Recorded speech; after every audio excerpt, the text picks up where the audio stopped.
ask if people could.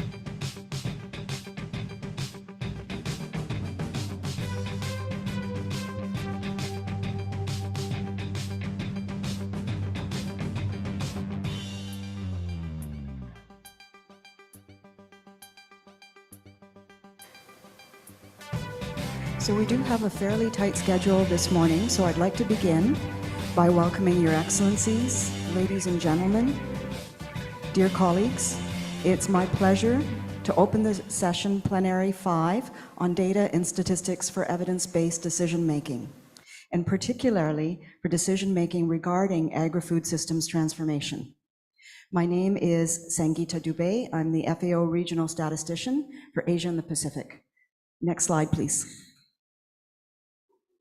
So to set the context, we know over the last 2 days, we've heard many of our experts speak about the importance of evidence for decision-making, whether it's to inform the types of micronutrient deficiencies that our populations face, whether it's to identify the food insecure, where particular crops can be grown, what solutions are needed and what problems exist. Of course, in the context of this evidence, we have the much larger Sustainable Development Goals, with its 17 goals and over 232 indicators to monitor progress. In addition, we saw over the last 2 days discussions on the impact of COVID-19 and other crises, including the 5F crises, climate change, and the geopolitical shocks that many of our countries in our region have faced.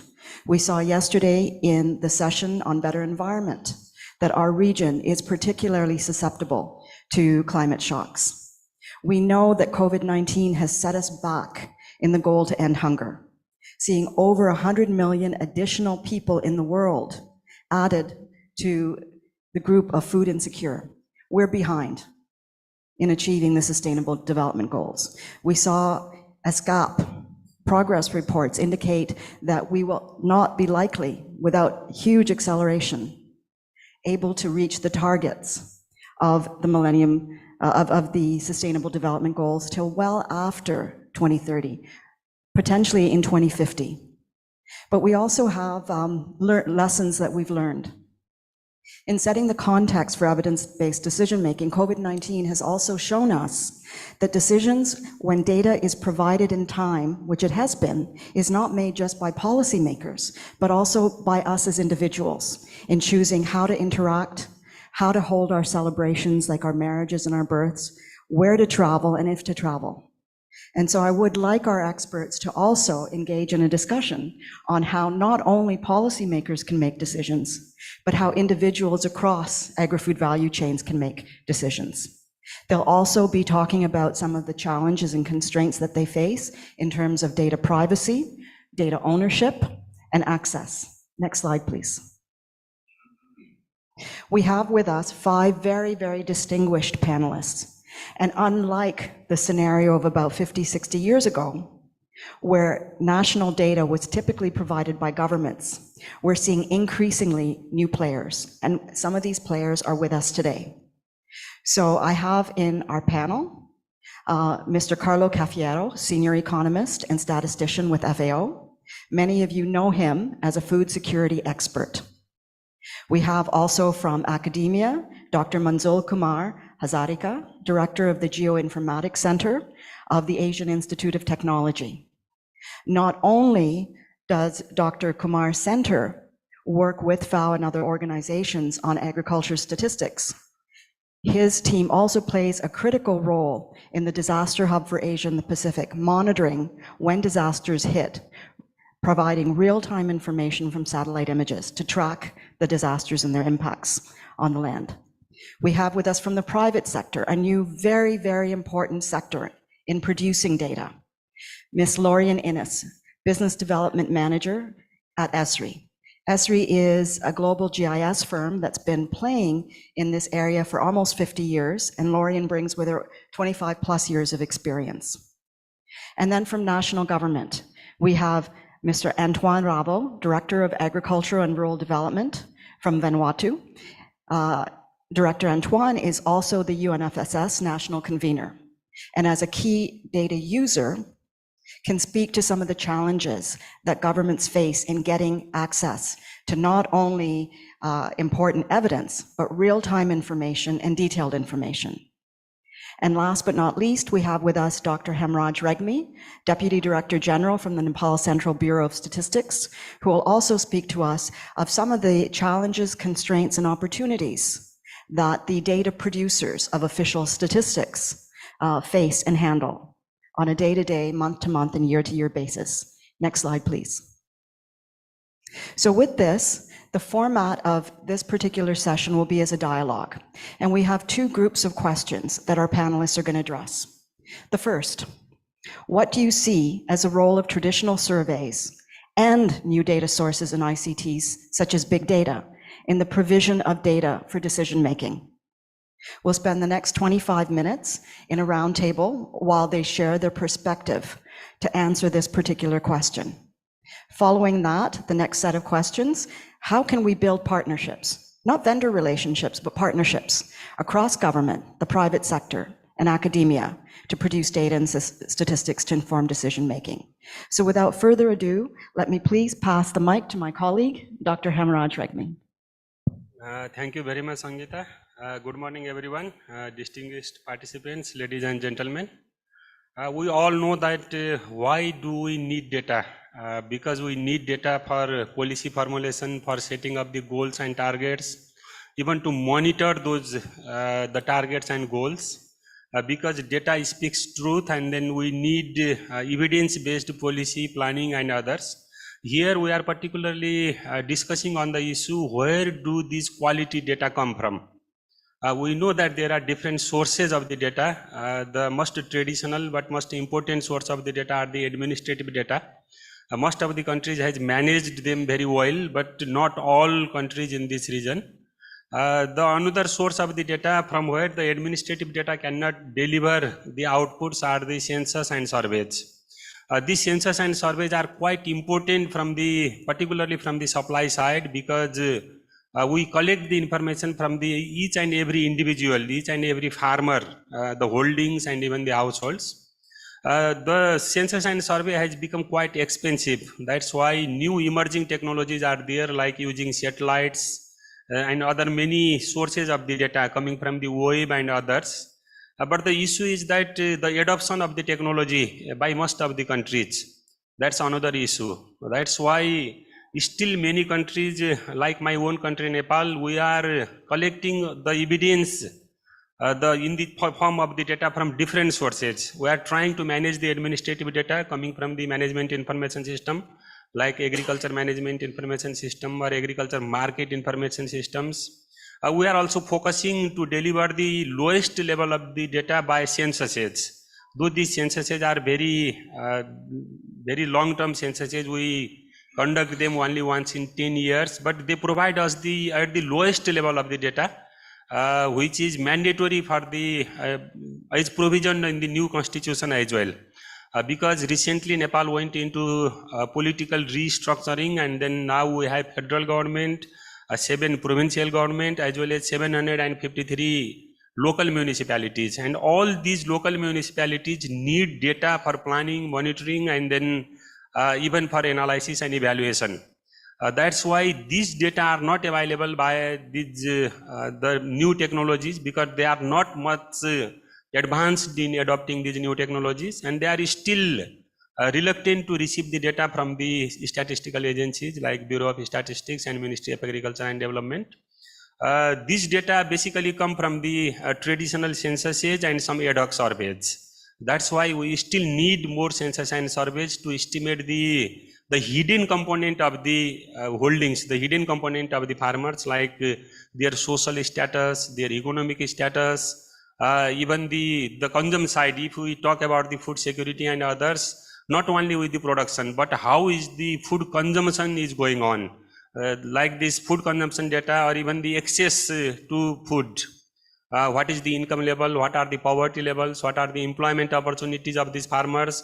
All these informations will not come from these big data and other advanced sources like from the satellites. That's why we still need to focus on the census as well as surveys.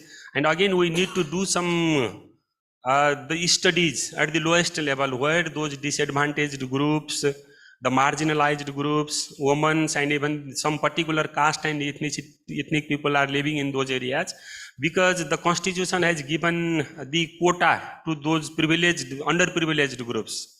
That's why to fulfill the constitutional mandate, we need to collect data from different census and surveys as well. Thank you very much. Thank you, Hemraj. So we heard you say that there's still an important role for traditional surveys and a legislative need to collect information from subnational geographies and for vulnerable populations. I'm now going to turn the mic over to our colleague, Director Antoine, who will also speak to some of the same issues, but also tell us what unique challenges small island states face. Over to you, Dr. Antoine. Thank you. Vanuatu is a country that recognize data as a very, very important component of its development. And most of the data in terms of agriculture perspective were with the farmers. And talking about traditional surveys, this is very, very essential for Vanuatu, in particular understanding the different characteristics of the actors across the agri-food system, from the farmers to the traders, and from food processors to the consumers. And it's still very challenging for collecting data, especially down to the rural communities.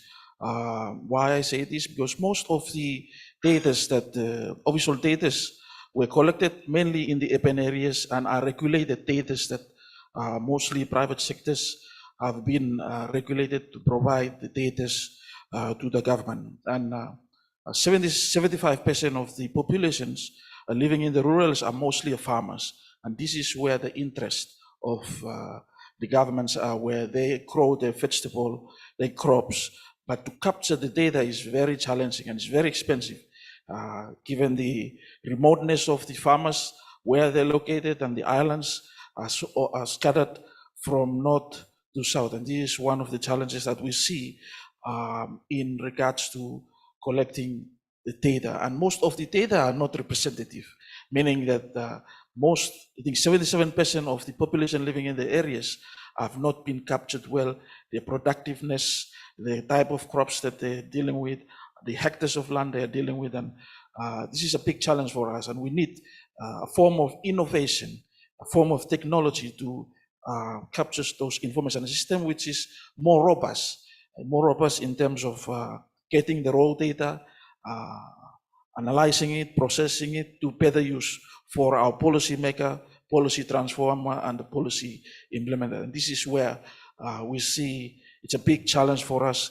And also we have this private sector communication service provider.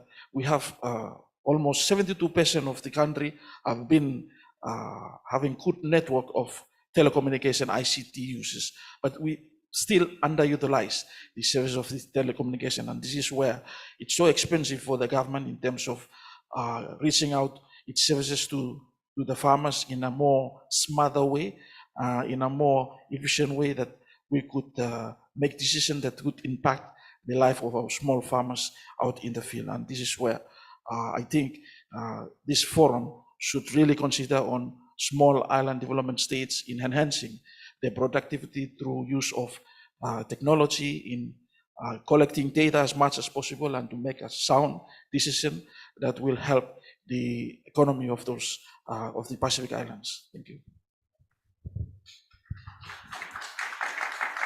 Thank you very much, Director Antoine. So we've just heard the importance in our small island states of considering remoteness and the population share of farmers in remote areas, and the importance of using new technologies and ICTs, including telecommunications, to reach out to them. So our next speaker is joining us remotely. I'm pleased to introduce Ms. Lorian Innes, who is from the private sector firm Esri. Many of you know Esri as a provider of informatic systems that are behind such technologies as Google Maps, which most of us use every single day. So I'm going to pass on the mic to Ms. Lorian Innes to introduce what role she sees for new technologies and the private sector in providing data for evidence-based decision-making. Over to you, please. Thank you very much, Sangeeta. Can you hear me okay? Yes, we can. Perfect, thank you. So there's a big role for big data and satellite imagery in this field, but also for imagery from other sources like drones and aerial surveys. And let's not forget about those as well. In agriculture, you can monitor vegetation health through the cropping season. You can perform change detection and look at urban sprawl, all from the eye from the sky, so to speak. Obviously, we can also use machine learning models to automatically extract features like building footprints, farm boundaries, or perform crop type mapping. And depending on what's need to be extracted or monitored, there's different choices of imagery providers that we can have a look at who provide either higher or lower resolution imagery.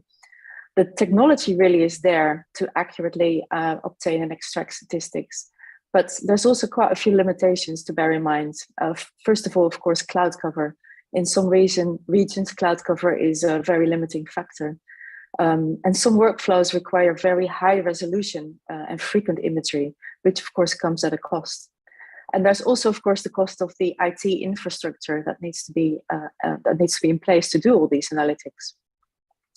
But saying that, there's a lot of workflows actually that can be achieved using the freely available and weekly updated Sentinel-2 imagery, and that's hugely beneficial for all of us. But the main cost really, as I see it, is in capacity building.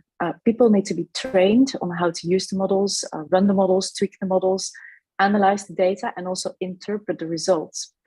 And accurate machine learning models actually need a lot of train and test data and field verification. So again, we do need to still go back to the field. People also need to be trained on how to collect this data in the field, because if it's not collected correctly, it cannot be used to train machine learning models. And of course, we need to be able to trust that collected data in the field. It needs to adhere to certain standards. So using Earth observation data is hugely beneficial in obtaining timely and frequent information. But this is not a black box where you can push a button and out comes a crop map. I mean, remote sensing in its own right is a science, really, and we should bear that in mind. If you're showing the slides, can you please move to the next slide? Now, on the geographic side, we're getting pretty good at using imagery to understand where change is taking place, where new developments are being constructed, where crops are growing, and if they're healthy. But of course, not everything can be extracted from imagery. And that's where we still need the traditional surveys. But with traditional, I do mean digital surveys, using smart devices, because this really improves the way the data is being collected, processed. It enhances its accuracy, its efficiency, and its accountability. Using digital surveys, it allows for the data from the field to be visualized and analyzed in near real time, and for better oversight in the field operations. Obviously, in agriculture, there's also still a need to collect this data, not just for demographics and surveys, but also to understand fertilizer use, crop types, in case the farmer has sowed something new, seed variety, and production data will still need to be collected. But on the plus side, even that data collected through those digital surveys, again, can be used as an input into further train our machine learning models. So therefore, we can become even better at using that eye from the sky to get more accurate data, whether this is for crop mapping or whether it is for algorithms for population models. Thank you, Sangeeta. Thank you very much, Ines.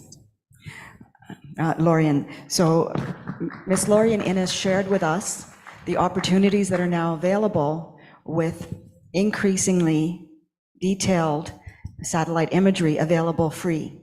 But there are still, in working with these imageries, the need to develop capacity. There's still the need to use traditional surveys. However, use of new ICTs to collect data in traditional surveys more quickly and closer to real time is also an opportunity we should be exploiting. Our next speaker is also going to continue on the discussion on the use of satellite imagery and remote sensing, and I'm pleased to introduce Mr. Manzul, Dr. Manzul, for the next talk. Thank you, Sangeeta. Good morning.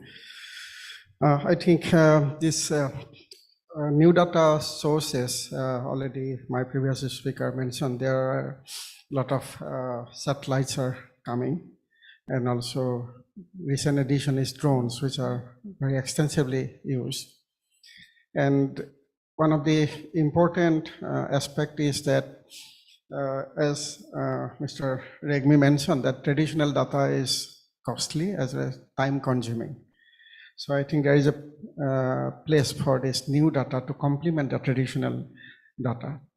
And we have used this new data in many cases. And I think around 80% accuracy, it can be easily achieved. But I think with the new satellites and new sensors coming up, this can be definitely increased towards more than 90% or so. So one of the advantages is that whatever new data, these satellites and other sources are coming, these are uniform. These are not, so whether you take in Thailand or Laos or Cambodia or Pacific Island, all are very uniform data. So you can have some kind of comparison between these two countries. But if you use traditional data, it's very difficult to compare. So this is one of the advantages, I would say.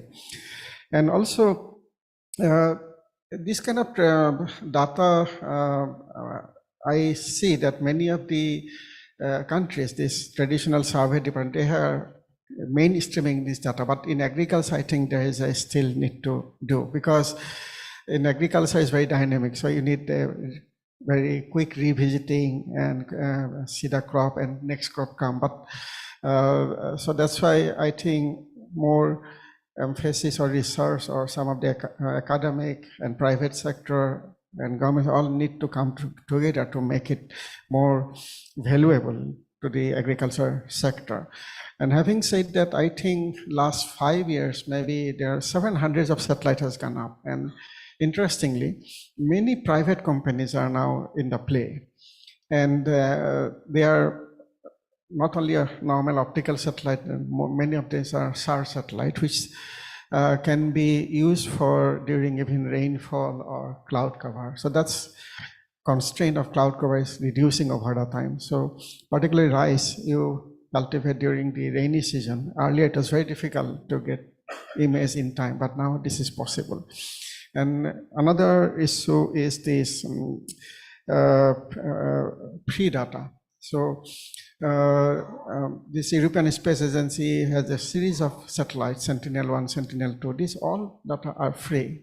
And this has really changed the whole game, because many of the institutes, government, they are using this data for developing such kind of product for decision making. And you need only some kind of capacity or skill to process data and make use on your decision making.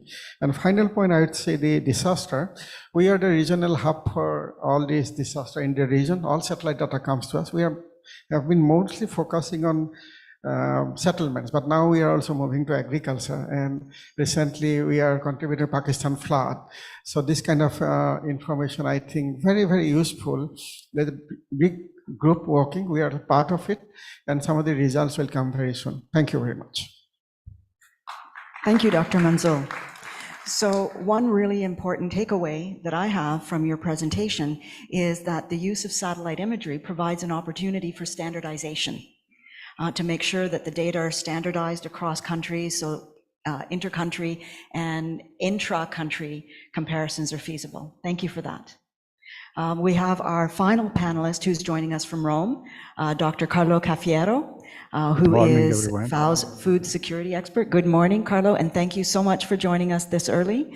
I should also mention that the work that Carlo does is increasingly important in the context of the 5F crisis and assessing food security in emergency situations. So with that, Carlo, over to you, please. Thank you, Sangeeta, and good morning, everyone. It's really an honor to be here. I will have very little to add to what my previous speakers have already, my previous colleague have already said, because it is clear that the digital data revolution is underway since quite some time, it's ongoing, it's unstoppable. And so it should be embraced, trying to benefit as much as possible. Also, in the area of producing official, reliable statistics for policy use. And yes, agriculture is a very important, very interesting area of application of new technology. I'm very pleased to say that we have just produced a new report of the Committee of World Food Security, which was released a few weeks ago and will be discussed in the incoming session of the CFS next week here in Rome, and in which we touch upon all these issues. But I would like to just use a few minutes to highlight some of the key points. We are going already, we swim in an ocean of data, and information comes in every day. But there are still fundamental gaps in understanding for, I very much like the expression used, to produce tools for policy making, interpreting the data. And so there are some areas in which some of the traditional methods of exploring the ground truth, as they say, when collecting the data to train the artificial intelligence and other models, is still needed. And that innovation is also necessary there to make sure that people collect also the right information, the information that it's more useful to really solve the data gap, the information gap that policymakers have. And I would just say that there are two areas in the agriculture, food security, and nutrition field where these gaps are really important still. On one hand, as Hemraj, my good friend Hemraj said, understanding the actual practices and condition of especially small farmers, it's still very difficult. And so farm surveys that can get to understand, for example, the extent of sustainable practice that are happening at the farm level still will require investment into getting into the field and talking to farmers and observing things that are invisible from the satellite. Another area is on actual people being able to access food, what food they have access to, what do they eat. And in this sense, there is still a need to have to talk to people, asking the right question and getting information that can really be used to guide policy making. In this area, yes, we could think of issues like using big data, sentiment analysis, and hear what people are saying about food prices, for example, or which kind of food are available locally. But problems still remains on making sure that coverage of these pieces of information is sufficiently complete, is not biased towards more some categories that have a higher likelihood to access this tool and provide this information. So, and I want to conclude my intervention by saying it's very important what an expression that Hemraj used, data speaks the truth. It is true, but it is true for those who know the language. So I want to make the point that one of the issue and one of the risks in the further development and use of new technology is the digital divide. So there is still a very important function to be played by all actors in promoting broader data literacy so that even people, and Sangeeta, you're right, information and data are used to inform decision by anyone, not just government. So the more people are truly competent in understanding the nuances of the new digital data and information, the better chances are that good decisions will be made for the benefit of all. Thank you. So I think with Carlo's presentation, we've come full circle. He talked about also the importance of using big data and traditional surveys, the importance of having the right questions, the importance of covering the entire agri-food system in providing evidence, and very, very importantly, addressing the digital divide. So I'd like to give our panelists the next 5 minutes to add any comments that they'd like to add in reflecting on their colleagues' presentations. So let's start again with Dr. Hemraj Regmi. Thank you, Sangeeta.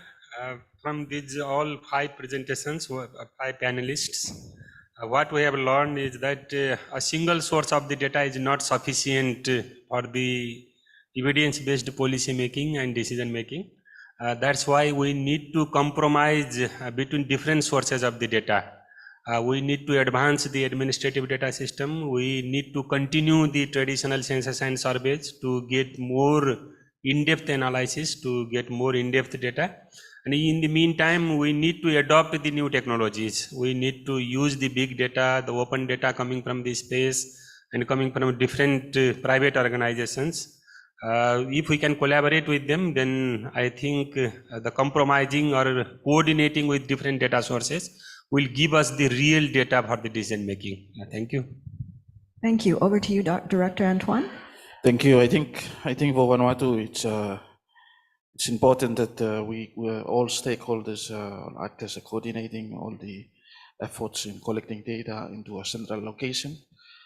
It's very important, and also use of digital data and other means of collecting data, and also the importance of upskilling our farmers from the farmers' gate up to the market and all the uses of how to use the data with the new technologies that is coming in. Most of the farmers have smartphone, and if we could develop an application that be able for farmers to be able to capture the quantity of crops or the hectares of lands that they are cultivating, this will be very useful for the government as a big user for making decision for the benefit of the country. Thank you. Thank you. Now let's turn the mic over to Ms. Lorian Innes, who's joining us from Dubai. Thank you, thank you. Yeah, I just wanted to comment on what Antoine was saying. You know, infrastructure is such an important element, and this is the road network as well as the internet connectivity, because that would really jumpstart how farmers can receive data, but also can send data back. So that's really something that really helps improve us, this real-time interaction and the speed with which we can get information back and forward from the field. So I think that's a huge area where we need to look at, improving access to electricity, the road network, as well as internet connectivity. Thank you. Dr. Manzul, over to you, please. I think this when we talk big data now, data sets are available from different sources, satellite, then drone, then maybe traditional survey. So really amount of data is very big, and to synthesize that and to make it useful, you need to have good skill and also timely manner processing those data sets so that decision can be taken in the time. So I personally feel is that there is a lot of capacity building will be required. In private sector, if you look at the private sector, they have their own tools and all, and farmers in developed country, they are using to a great extent. But in this region, I think farmers not yet to use those, so we need to help them. And so I think this will be also working together with private, academia, and government to all these data set, varied data set, bring together and make some useful product for the farmers. Thank you. Thank you. And now back to Carlo Cafiero from Rome. Thank you. And I couldn't agree more with the very last statement by Banzul. Capacity development is key. And it's not only in using the technology to generate the data, it's also to understand what can come out of the data. So capacity development is key. But I want to also raise just one reflection on, we also need some probably momentum changes in the way data is governed throughout the world. So I think that this new data ecosystem requires some more thinking, for example, on issues like data ownership and who, yes, data is there, but who can really access it in an effective way? Who decides which data is for public good and which data is to be used for some private benefit as an asset? So we have just the beginning of a discussion going towards what the last year World Development Report pointed as a new contract, social contract with respect to data between the public, the people that are the ultimate beneficiary of this, the policymaker, and all those who are involved in the technology and innovation to generate more and more information.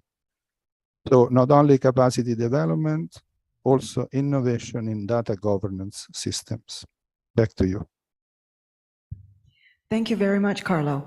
With this particular round, we see that we have consensus across all of our sectors, all of our experts, on the need to work together. So our next set of questions is, how do we build these partnerships? Not vendor relationships, not paid services, but true partnerships across government, the private sector, and academia, the nonprofit sector, and in the private sector, I include each of us as citizens, including our farmers. So how do we build these partnerships to produce data and statistics and make them available? What are the governance models?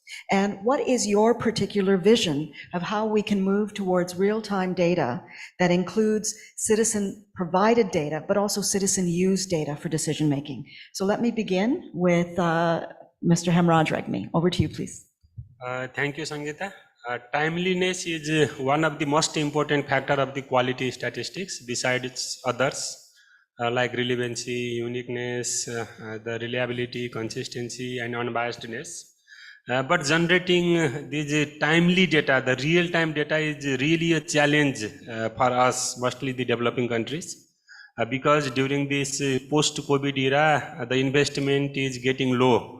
Even in the normal years, the investment in statistics was relatively low compared to other sectors, and now in this post-COVID era, the investment is very, very low on the statistics, on the infrastructure, on the surveys and others. That's why it's really challenging to generate the real-time data. That's why we need to coordinate, we need to collaborate with different agencies, we need to collaborate with the research agencies where the technology is already available. Then we need to collaborate with the academia where the new research has already been done, so that we can implement it in generating the new set of the data. In the meantime, we can coordinate with the private sector as well, even the citizen generated data, the civil society generated data, maybe from the private sectors, particularly on the price, the disaster related issues and some social issues. If we can collaborate officially, then those informations can be used by different layers of the government, even by different users of the statistics, so that we can collaborate with each other. Even we need some investment from the international community as well on developing the infrastructure and on capacity building, so that we can produce the real-time data, which will ultimately help us on evidence-based policy making and then decision making. Thank you. Thank you, Hemraj. Director Antoine, over to you. Thank you. I think for Vanuatu, partnership is there. The partnership is there between the government and the private sectors and the farmers for Vanuatu. And it's a matter of strengthening this partnership, strengthening the coordination. And what we need is the technology, is the digital technology that would strengthen this partnership. And for Vanuatu, most of the data that we are collected, we rely heavily on the farmers associations and the cooperative. And this is where most of the data are collected in a central location where it makes it easier for the government to access raw data at the farmers level. And if we would strengthen those well-structured and organization, this farmers grouping, as well as schools, as well as churches, then I think we could have some control in terms of sharing data.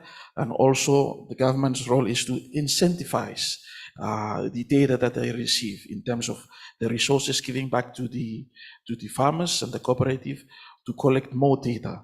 The more data you give to the farmers, the more services, the more priorities that the government giving back to the farmers. And this is where I think there is more improvement needed here.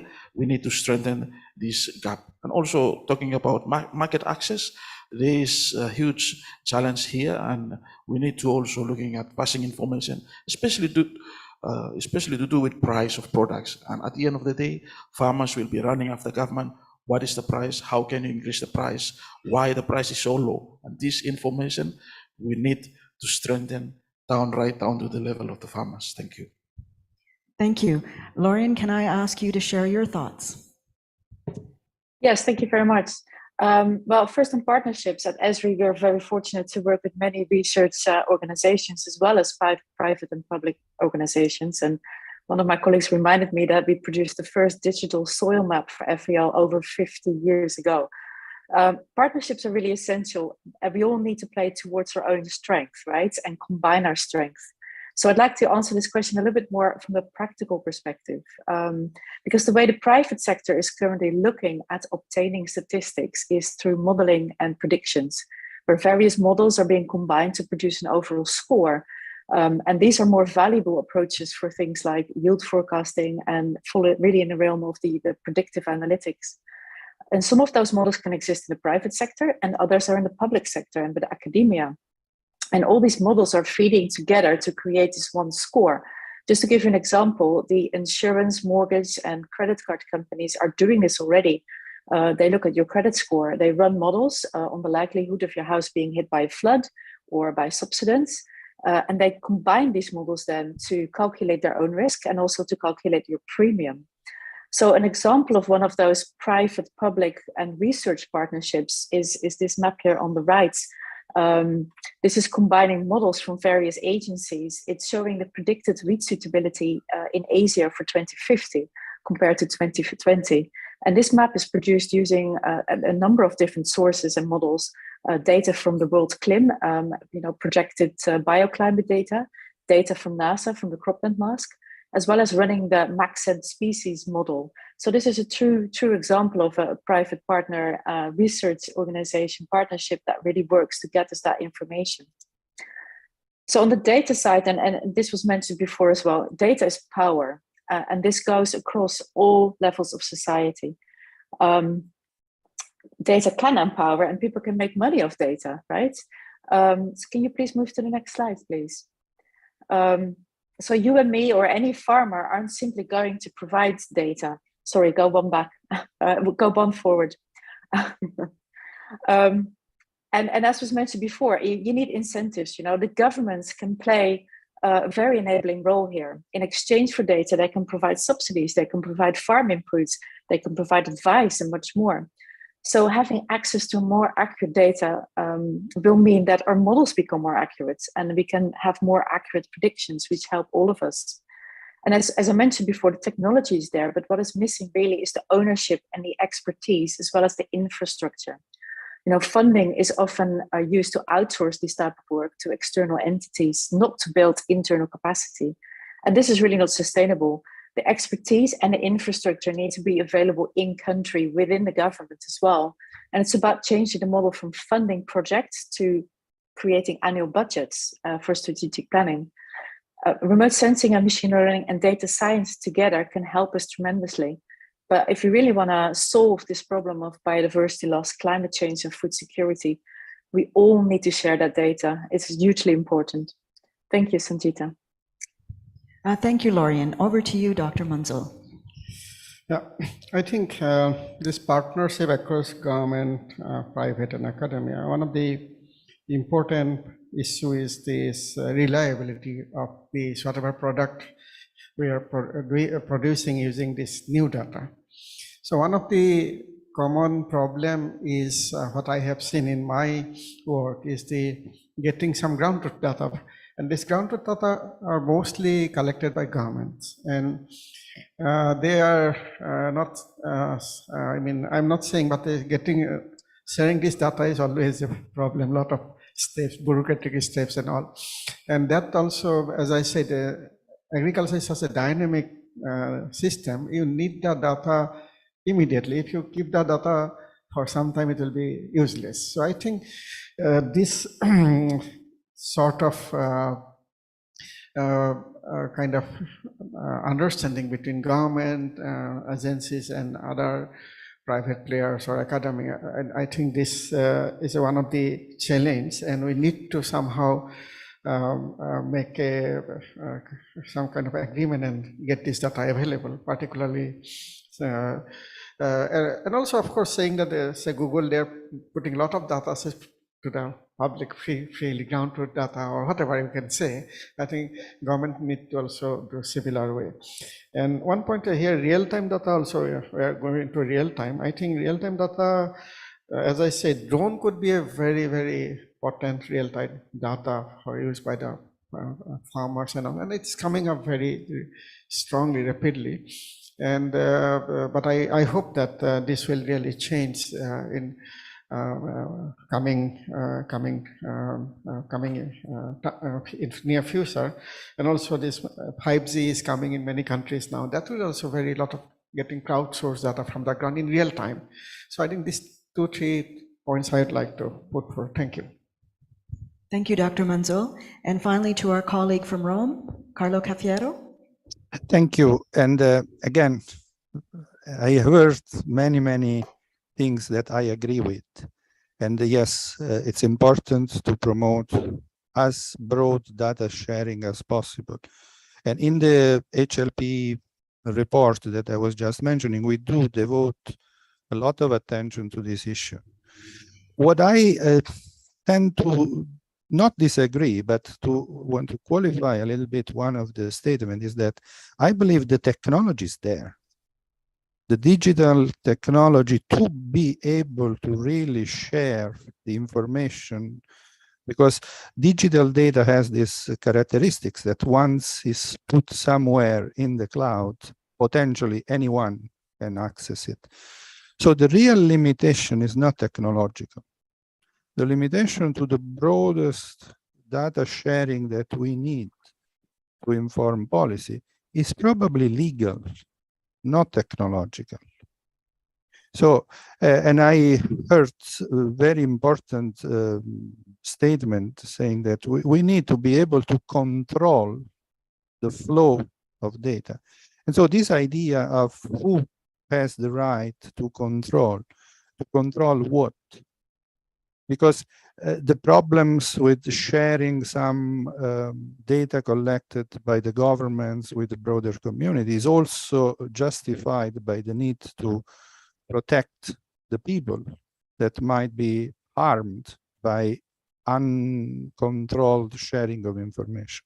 So I think the key here now is to find a new model in which data can be governed.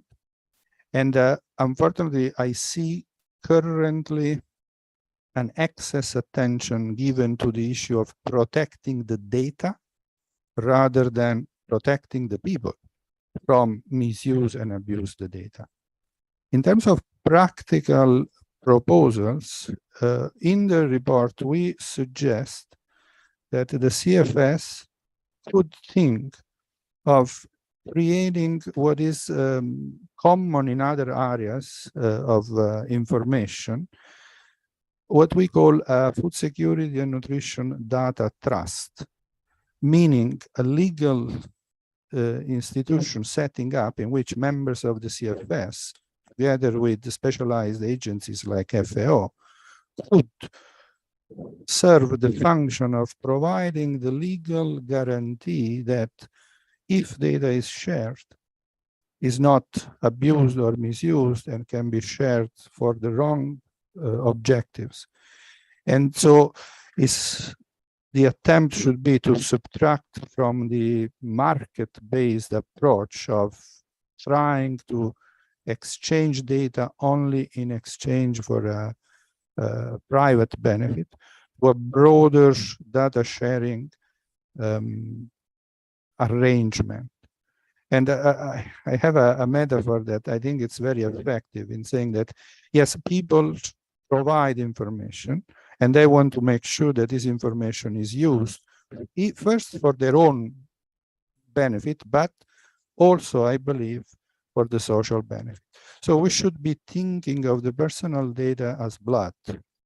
It's something that you can give, for example, when you get your blood tested for an exam, for your own benefit to obtain a service. But people should also be encouraged to donate your personal data for the greater good. But then the question is, how would you feel if you discover that the blood that you have donated gets appropriated by somebody that sells it? This should be a criminal offense, should be prevented. So the real challenge is we need to go beyond existing legal frameworks that are probably obsolete because are based on a idea of data and information as a excludable asset, and go more to open access, public good. And this is a very important area to develop. Over to you, Sangeeta. Thank you, Carlo. Now, in the interest of time, I'm going to reserve the last-minute summaries by our panelists and move directly towards questions from the floor. So if you have a question, we'll take about 5 minutes of questions. Please announce who you are, who your question is addressed to, and if you could get to the question and avoid too much commentary, that would be much appreciated. So we have a speaker from the floor. Yes, Rolf Clem with Helen Keller International. One observation and one question. The observation, nobody mentioned the food systems dashboard, and I'm wondering why. Is that people aware of it? And the second is, you mentioned it is costly to collect data. Can you give us a specific example where a policy decision was made based on data, what that data was, how it was presented, and to whom the data was presented in order to make that decision? Thank you very much. So the question is, why did we not mention the food systems dashboard? And could we give a concrete example of where data was used for decision-making and which audience it targeted? So on the first, if I could respond to that, it's simply because of time. You know, we could have had a presentation where just one of our speakers spoke and could address more detail, but we really wanted to get a flavor for the players across different sectors. So with the question on decision-making, perhaps I could turn that over to our government officials to see if they can provide an example. Hemraj? Thank you, sir. Regarding the decision making by using this data, actually it's always we depend on the data, but it depends on the availability of the data, the real-time data that we are discussing over here. On the process of policy formulation, on the process of eradicating poverty and food insecurity, or even focusing on the nutrition related programs in some particular areas, we always need data for that particular area. That's why particularly on the planning and then monitoring and evaluation, always these data are used in that process. Thank you. Dr. Antoine? Thank you. I think for Vanuatu, the decision is based on give and take. You know, the more data you're giving to the government, the more budget you're giving to activities, and also the government is interested on how return, what's the return, the service that you provided in terms of developing the economy of a particular of Vanuatu in a particular product. For example, for Vanuatu, the government spent 40% of its budget in developing the kava industry. And you know, kava, what we call in Vanuatu, it's a green gold. And 42% of the GDP comes from kava. And this is where the critical decision the government is taking as we hit by the COVID-19. We need to recover our expenses and our economy. And this is the decision that we usually make based on the products and the strength that the services that the government wants to invest on, but at the same time getting back the revenue to run its services. Thank you. Thank you. If I could add one particular example from my previous incarnation in the Canadian government, we saw from population census data that the population of Canada was going to start to decline and go into negative territory without immigration. That immediately fed into cabinet discussions on focusing on immigration policy and increasing the levels. In agriculture, the importance of foreign temporary workers in the agricultural sector was also revealed. And so all the policies around enabling the travel of foreign temporary workers during agricultural season. So these are some practical examples. I think we have time for one more question. And Anthony, we have a member of the audience in the front. Thank you. Karambod Siddiq from University of Western Australia. Again, excellent examples are there from Australia as well, the policy. My plea is that misuse and use of data, lack of capacity, particularly in South Asia, Pacific region. There are good statisticians and data management people. So FAO has got a role to facilitate that process, short master classes, short-term training, and many universities are offering big data science management. This is really an important area. Otherwise, what we are seeing is that even collecting that data is not properly done. So you put bad thing and you get the shit out of it. So really my plea is that this capacity building at 3 or 4 levels is so urgent. Thank you. Thank you. So perhaps for this, we can turn over to, starting with Carlo, the issue of international organizations like FAO helping countries build capacity. Please, if you could keep this brief. Yeah, I think it resonates very well with what we tried to do. We continue strive to provide capacity development assistance to country, both on methodologies for generating information, but especially for digesting information and translating it into policy. Of course, it's always also an issue of funding, because capacity development work needs also resources that needs to be devoted to this. And for example, in the area of statistics, what Emraj said is true also for international organizations. Attention of donors to investing in activities that have to do with data statistics has been dropping. And so we would be very, very happy to do it. We try to strive to do it with the resources that we have at our availability, but we need something more. But absolutely agree, the point is very, very important.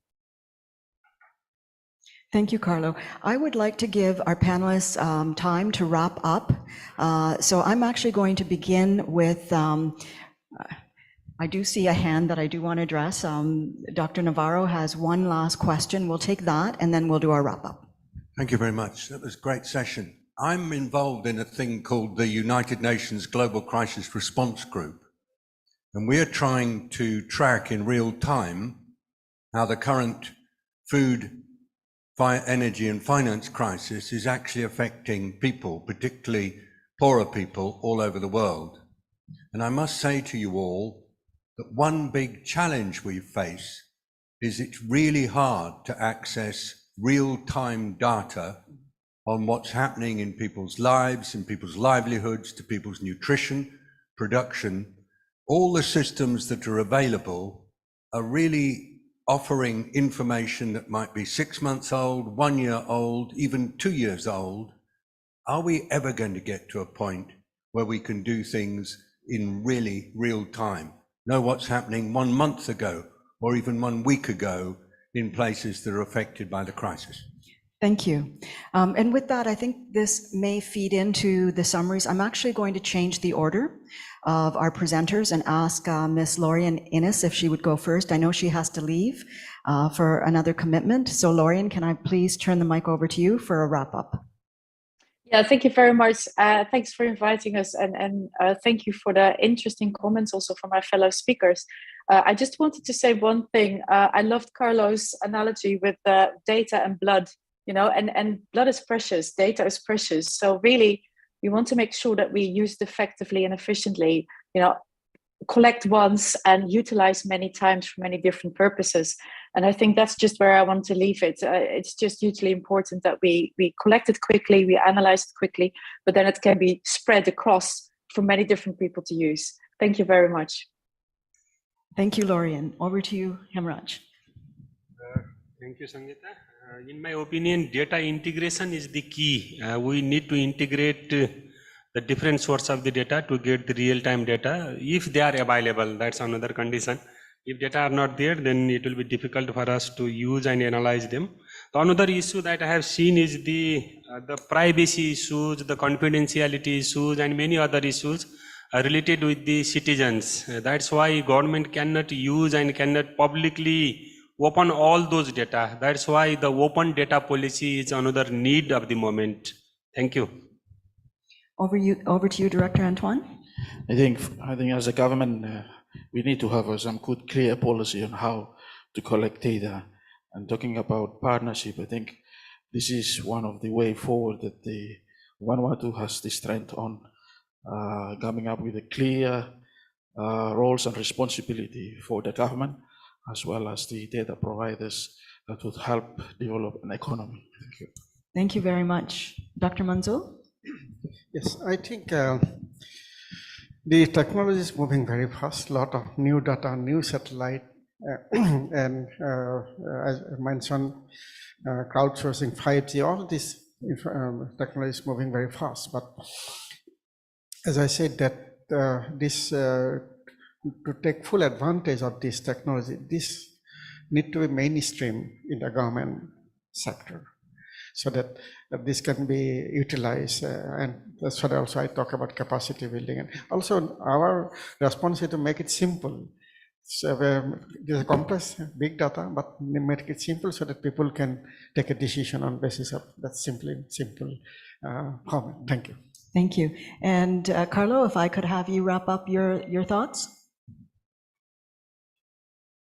Thank you. And I think, I repeat myself, and I want to link it to what David said.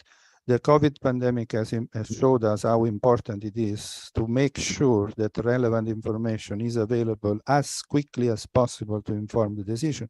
The same thing applies to food crisis. And I repeat myself, I think that the key blocking constraint is now a legal issue. So the data is produced virtually every day by many stakeholder actors. And a lot of information is out there that could be useful if it were easily and readily accessible to those who can use it for that good. The lack of access to a lot of timely data has led to the consequences that we tried to do the best we can with what we have, including in the, for example, in the IPC, in the emergency food security assessment. But the data that we have, even the real-time data that we have, is far from ideal. Whereas there are other sources and other information that could be tapped on if we had the proper mandate and legal authority to do that. Thank you, Carlo. So I'd like to wrap up this particular session. We saw that there was general agreement that the world has to move towards using new technologies and new sources of data. There's general consensus that partnerships are absolutely crucial, that there is need for real-time data. Again, the COVID-19 crisis taught us that it's possible to get real-time data. So we should be moving towards that. The big challenges in front of us are developing capacity ensuring good governance mechanisms, and ensuring that the privacy, ownership, legal constraints are well respected. I do want to reassure my entire audience that we pay attention in FAO. A lot of the ideas that are generated by our partners are then incorporated into the programs, the data programs and policies that we develop. So forum like this, where you share your thoughts, are absolutely critical.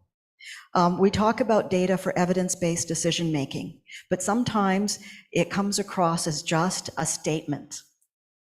I want to leave you with the thought that without data, we're playing in the dark. Without knowing what micronutrient deficiencies exist and among which populations, we end up spending our public tax dollars widely instead of in a targeted fashion. Examples like this can continue. So data actually, when it is the proper information, answering the questions that are crucial, can actually save money. And I would go so far as to argue, as we've seen in COVID-19, it can also save lives. So thank you to all of you and to all of our panelists for contributing to this morning's discussion.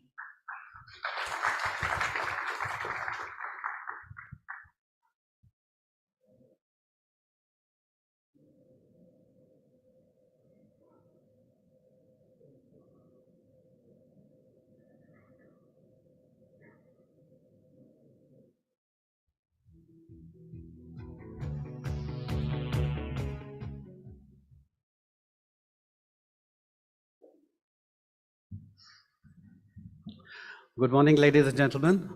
First of all, thank you to Sangeeta and the panel for another very engaging session on data and statistics. So today we are looking at all the issues which underline and underpin what we discussed yesterday. So to achieve the four betters, we need data and statistics, and of course we need partnership, multi-stakeholder partnership. So that's the theme of the next session, which will be facilitated by Caroline von Gael, who is the Partnership and Resource Mobilization Officer for the FAO Regional Office for Asia and the Pacific. Caroline, you can take over now.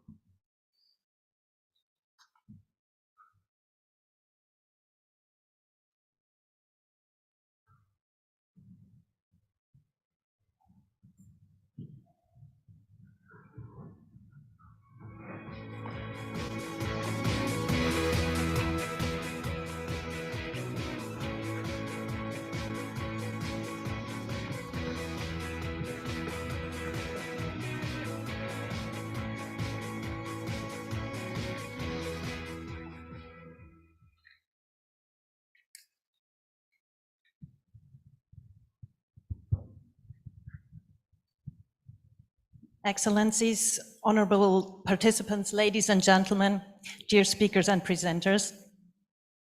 As Frida already said, I'm Caroline von Gael. I'm the Regional Resource Mobilization and Partnership Officer in the Regional Office for the Asia and Pacific region. And welcome to session number 6 on private sector collaboration. After we tried to unpack the four betters yesterday, this session will discuss the concrete role of the private sector in transforming agri-food systems.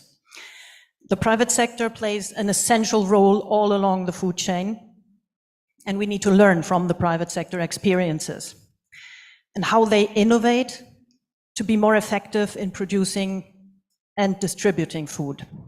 Because businesses constantly have to reinvent themselves when seeing or facing changes, may it be climate change or rapidly advancing technology or environmental degradation or also urbanization. They have to keep their business growing. And at the same time, the world expects them to contribute to the delivery of the Sustainable Development Goals and to make a contribution to social and environmental impact. And in this context, our speakers, who represent a wide range of stakeholders, will talk about the role of the private sector in transforming agri-food systems. We will start with a keynote speech, followed by 4 panel presentations and a Q&A session, where you, the audience, can ask questions. And we also have questions in the chat is open for questions.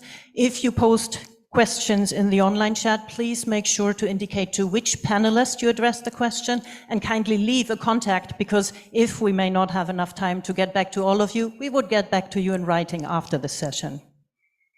And it is now my pleasure to introduce Ms. Crisa Mare Borgia, the Regional Manager of Sustainable Investment at GrowAsia, a very valued partner of FAO.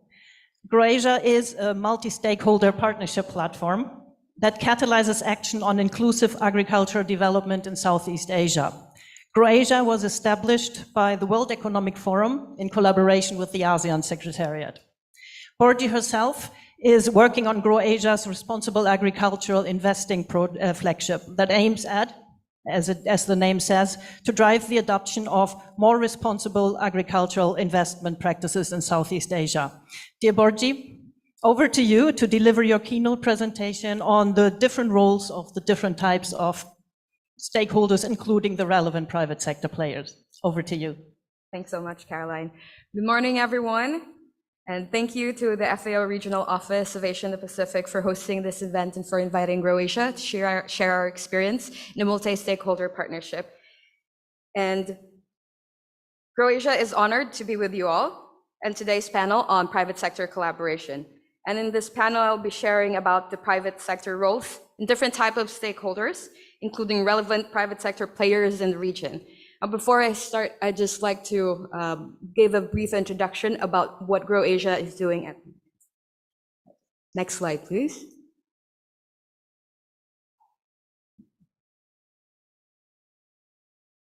Now, GrowAsia is catalyzed by the World Economic Forum and the Association of Southeast Asian Nations, and is supported through the years by different development partners.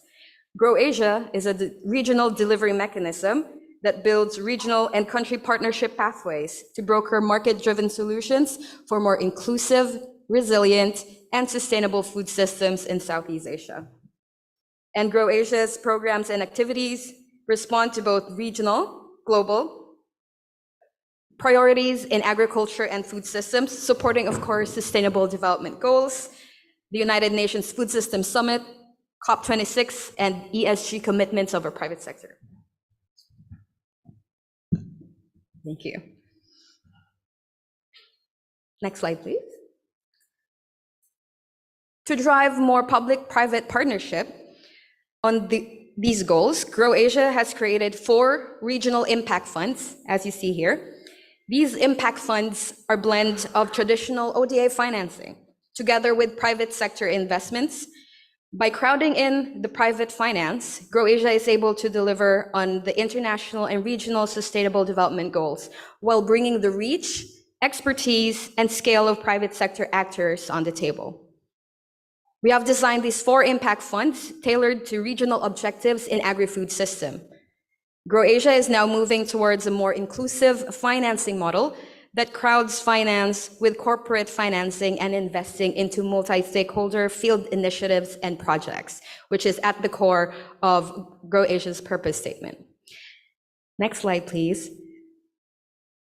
And through these impact funds, GrowAsia, as a multi-stakeholder partnership, brings private sector actors together with international donors, as well as a host of other partners from the civil society to startups to agri-cooperatives and financing institutions to bring impact to smallholder farmers in the last mile. Next slide. And by engaging actively with some of the private sector partners you see in the logo here, GrowAsia can pilot solutions in specific crops and commodities and then scale them through diverse actors along the value chain. Public finance brings a very strong M&E framework through diverse actors along a value chain. Different perspectives from the government, private sector, and civil society organization leads to strengthening food systems in Southeast Asia. Next slide. GrowAsia is supporting 6 locally driven country partnerships in Cambodia, Indonesia, Myanmar, Papua New Guinea, the Philippines, and Vietnam. Together, we engage a total of 500 and plus organizations across the region, spanning from the public sector, multinational corporations, local agribusinesses, civil society, and farmer associations. Our network collectively supports 44 locally led working groups of different commodities and topics that reach about 2 million smallholder farmers.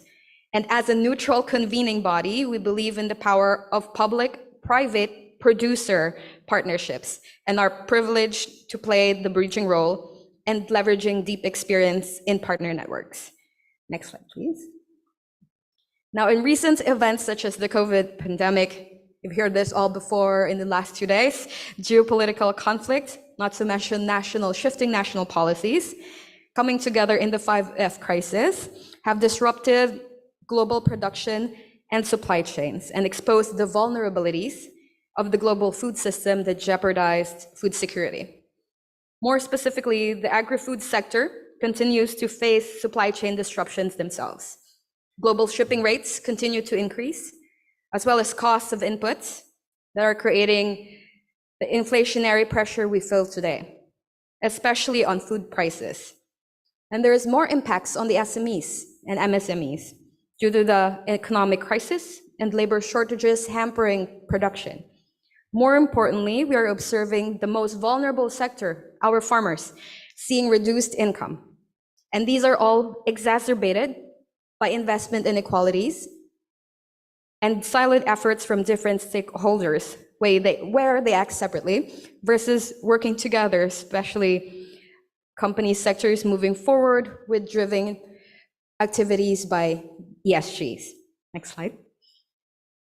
The private sector has a crucial role to play in transforming agri-food systems through its innovative investments, such as adopting a more blended finance model in inclusive and sustainable agri-food systems.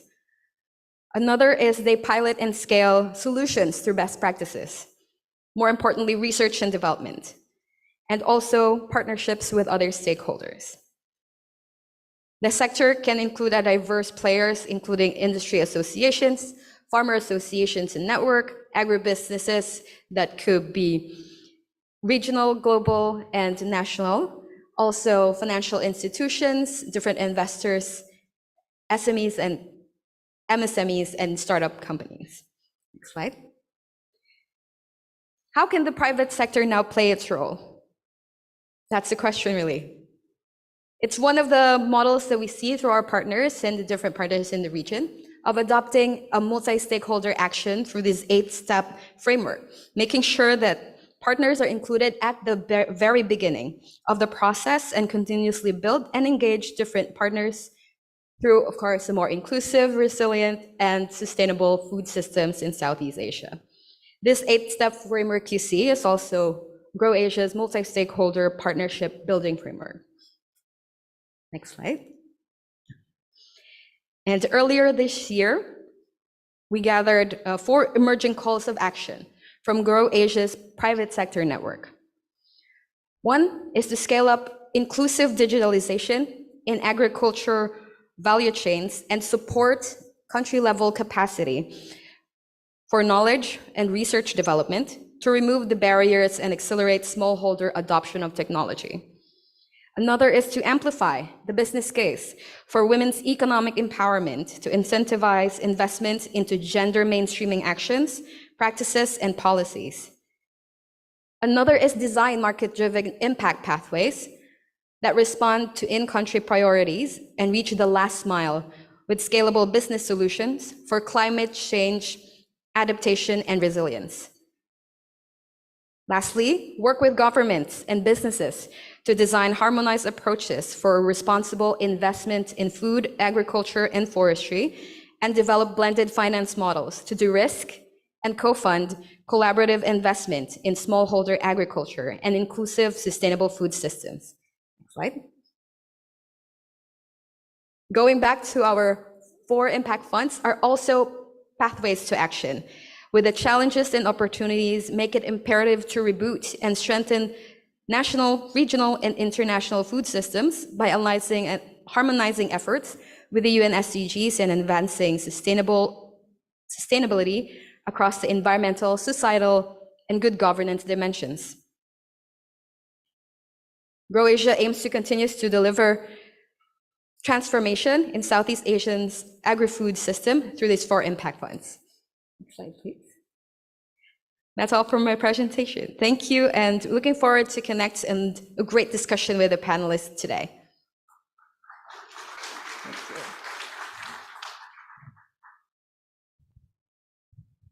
Thank you, Borji, for the inspiring presentation and also for giving us an overview over the overall situation. And I'm proud and very pleased to have such a diverse panel, whom I will introduce just one by one before they hold their presentations. They will hold presentations on their specific roles, on their contribution to the transformation of agri-food systems, including the challenges and opportunities they see, the lessons they learned, and support and collaboration they may need from other players, like banks or governments. And it's now my pleasure to introduce Mr. Aukrit Unohalaikaka, co-founder and CEO Thailand of Recult, which is a venture-backed startup that leverages artificial intelligence and satellite technology to assist farmers in developing countries, increase farm profitability, and gain access to affordable financing. Recult has won numerous prestigious awards, such as being named the best social enterprise in Asia Pacific in the Global Social Venture Competition, and twice won the Prime Minister Award Thai Startup of the Year in 2020 and 2022. Aukrit himself received a joint master's degree in engineering and management from MIT, where he was a Legatum Fellow for Development and Entrepreneurship. Aukrit, over to you.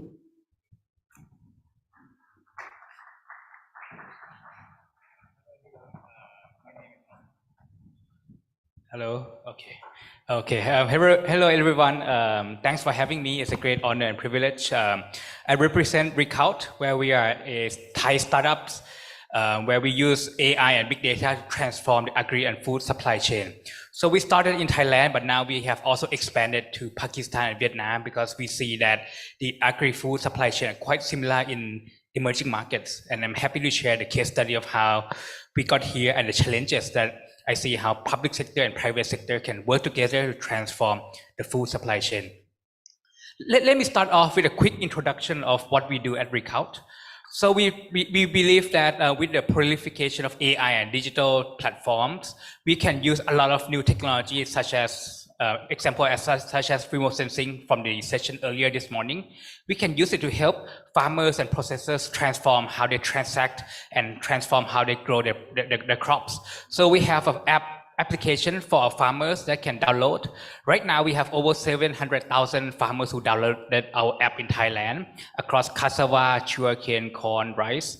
And also we have large processors. A lot of them are working with Croatia as well. So they use our enterprise software to do contract farming and to transact and do crop purchasing from the farmers. Right now, we have over 10 listed agri-food companies in Thailand. We are covering over 5 million acres. Starting from the farmers, if any of you trade stocks or trade cryptocurrency, you have heard of robo-advisor. So we have a similar concept where we want to use data to help farmers make better decisions. So we use AI to analyze soil data, farm data, weather data, satellite data, and we package it in an easy-to-use application that farmers can download for free. And we help them through the crop cycle, such as what crop should they grow? Should they grow rice, or should they grow corn, or should they grow cassava? That will maximize their profitability.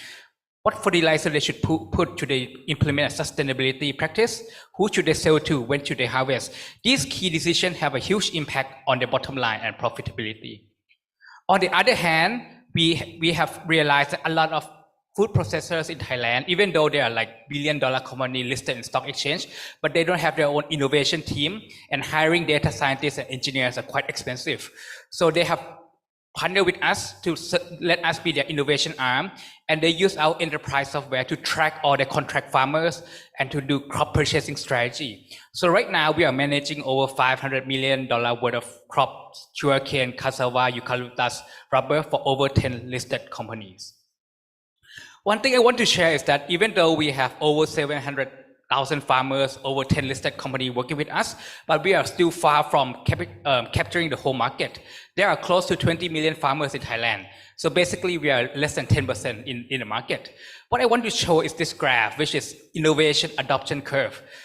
For a startup like ourselves, we might be able to capture only the innovators or early adopters. But if we want to implement and deploy our innovation for the mass, for the whole country, we might have to rely on the government or the public sectors. Because to be honest, we are still a small company with a very limited funding. So we can only target just a few 100,000 farmers that we got so far. Or even the large company, it takes time to transform them. And I would suggest that we might need public sector push to help transform and maybe subsidize some of the costs so that the early majority or late majority or laggards can try and use innovation as well.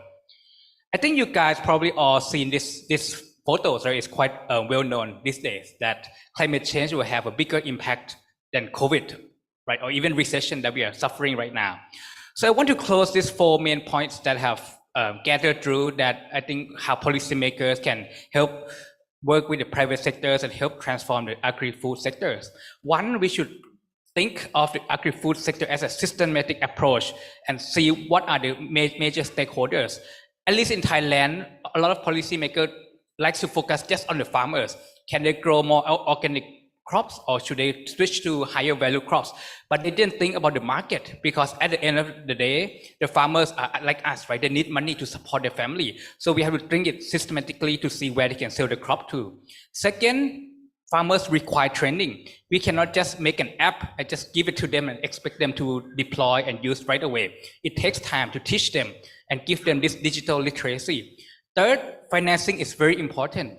Right now, we are still, to be honest, we are still lacking the private capital fund or VC that are willing to take the risk in the agri sectors. Maybe public sectors can come in and help take this risk in the early stage. And lastly, I believe that if government and private sectors can work together, there are a lot of wonderful things can happen together, like the COVID vaccine that came up very fast because private and public sector work together. Thank you. Thank you so much, Agri. And thank you for the very clear presentation and the clicker. And thank you for giving us the viewpoint of a startup, which is very important to see. And now I would like to introduce our next speaker, Mr. Ichiro Sakakura. Mr. Sakakura is Executive Officer and Vice President, General Manager, ASEAN Division of Ajinomoto, and President of Ajinomoto Thailand. He has 35 years of international experience in the food industry in diverse countries such as Brazil, Indonesia, the Philippines, and Thailand. He has been leading Ajinomoto's activities to realize a better life for Thai farmers. Sakakura-san, you have the floor. Good morning, everyone. First of all, I would like to thank FAO for giving us the opportunity to talk about our initiatives. Next, please.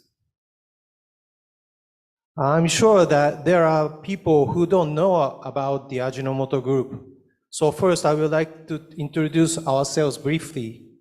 As you can see in the slide, we currently operate in 36 countries and have sales of approximately $8 billion. About 60% of sales will be seasonings and processed foods, and the remaining 40% will be healthcare and frozen food business. Next, please. Regarding the ASEAN region, we have a regional headquarters function in Thailand, and I am also responsible for that. We currently have subsidiaries in Thailand, Philippines, Malaysia, Indonesia, Vietnam, and Myanmar. Next, please. Now let's get down to business. Our vision and mission in Thailand are described here. It is in line with our commitment called ASV. ASV stands for the Ajinomoto Group Creating Shared Value. ASV represents our unchanging commitment with our stakeholders and business. We help resolve society's issues, leading to the creation of economic value. As you can see in the slide, in Thailand, we contribute in 5 ways. I would like to talk about this second one, agricultural support today. Next, please. In 2020, we started the project called Thai Farmer Better Life Partner.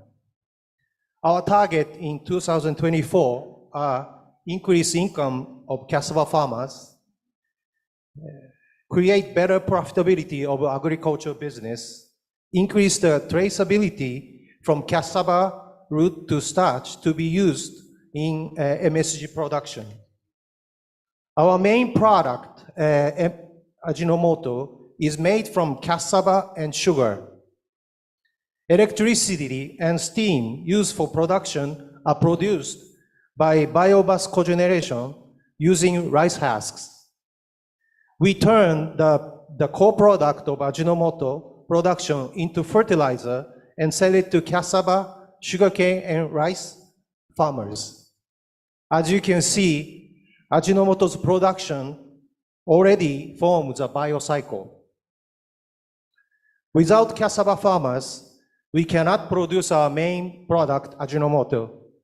It is an important project in line with our commitment to ASV, which enables to create social and economic value. Next, please. There are 5 specific activities. The main efforts are the selection of correct fertilizer by soil diagnosis, the development of biofertilizer that are useful for yields and reduction of usage of fertilizers, and the solution of cassava mosaic disease. And of course, education supports these activities. This year, we have already set up 10 education programs and nearly 600 farmers have participated. All activities cannot be done without cooperation by government agencies. I would like to take this opportunity to thank MOAC, DOA, LDD, NSTDA, and DOAE. Thank you very much. Next, please. We believe that 3 things are necessary, but for further improvement. Needless to say, about ecosystem. I think it is necessary to secure stable income for farmers and raise level of education. Taking Kampepet as an example, the average monthly income per farm household is 16,000 bahts, and 75% of the population has only primary education. We believe that solving these issues will lead to the realization of even more sustainable agriculture. Thank you for your attention.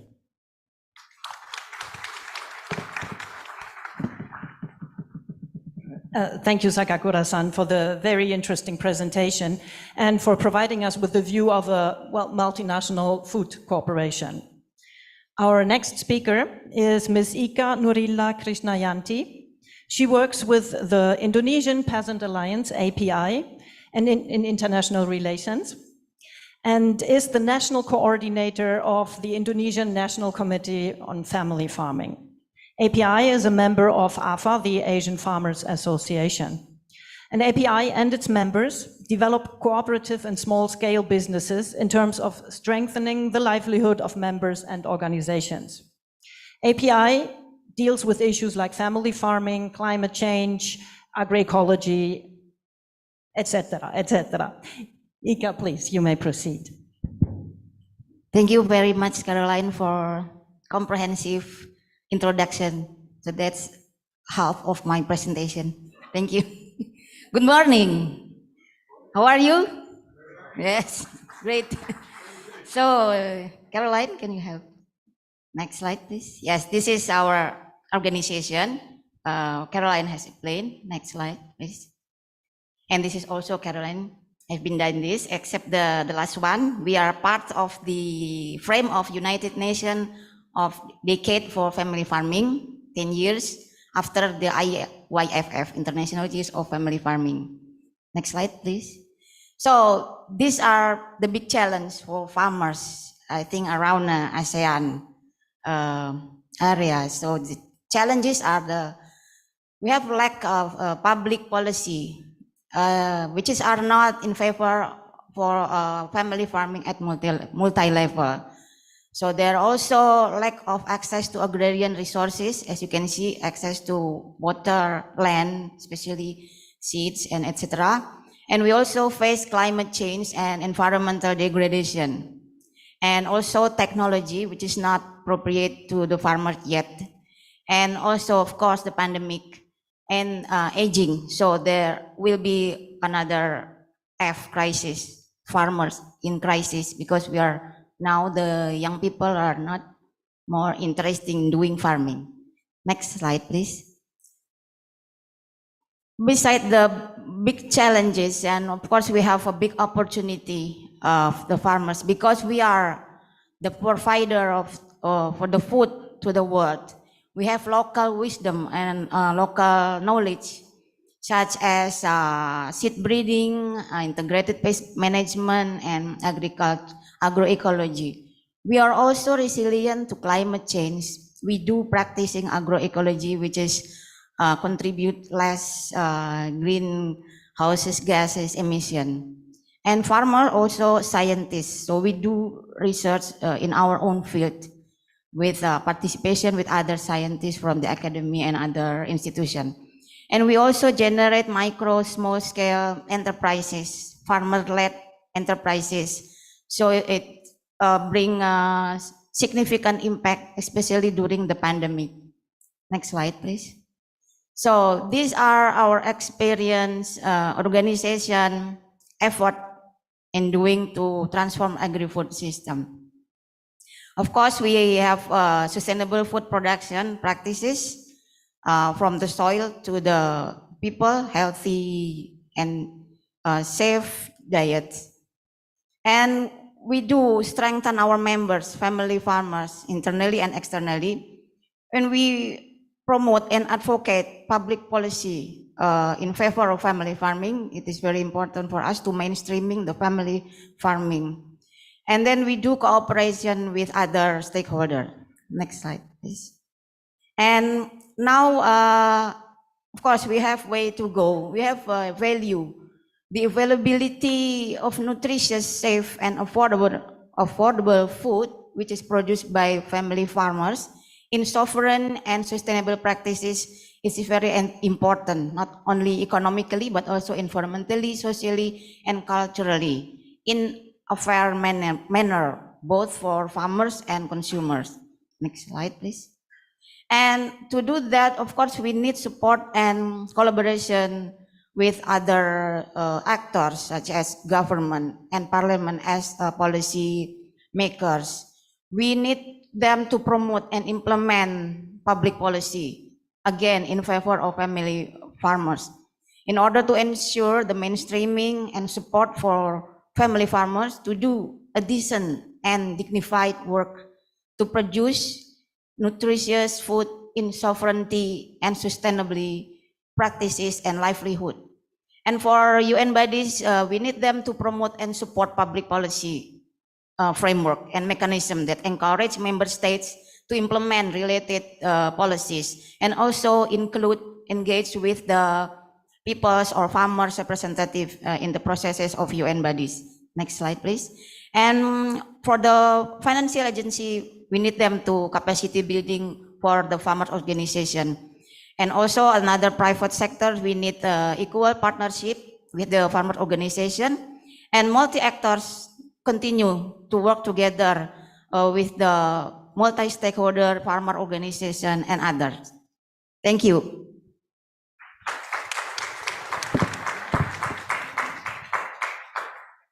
Thank you so much, Ika. That was really enlightening, and thank you for being here and representing farmers and farmers associations.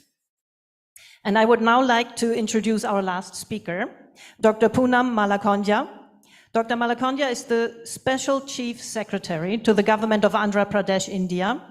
She is handling agriculture and cooperation, horticulture, animal husbandry, fisheries, dairy development, food processing, and sugar. That's a lot. So Dr. Malakonja is a champion for women's empowerment and won the Prime Minister's Award for Women Literacy Programs. And we have heard from the other panelists that support is needed from governments. And Dr. Malakondia will give us a hands-on example how a government can promote and contribute to an enabling environment for the transformation of agri-food systems and how agricultural extension can actually reach the private sector. Madam, you have the floor. Thank you very much. A very good morning to all of you.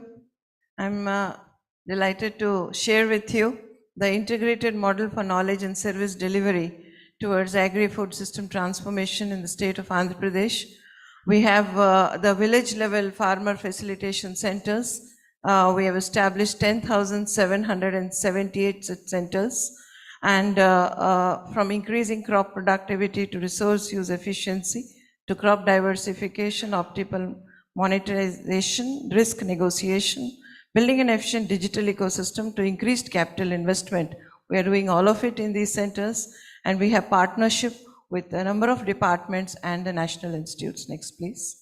And each of these 10,778 centers that we have started have 4 pillars: the delivery of services to farmers, the supply of quality inputs to farmers, capacity building and knowledge dissemination to farmers, as well as the procurement operations in case the markets fail the farmers. And in each of these centers, we have a large number of equipments which are displayed in the slide. And next, please. This includes agriculture, animal husbandry, fisheries, sericulture, and we therefore have an integrated model at the village level for the farmers. We also have the banking correspondents, so the credit is taken care of, and the procurement operations. And these are, nothing is complete without the involvement of farmers. So at state level, district level, mandal level, and the RBK level, we have around 1 lakh farmers who are involved directly in the agri planning process through these RBKs. Next, please.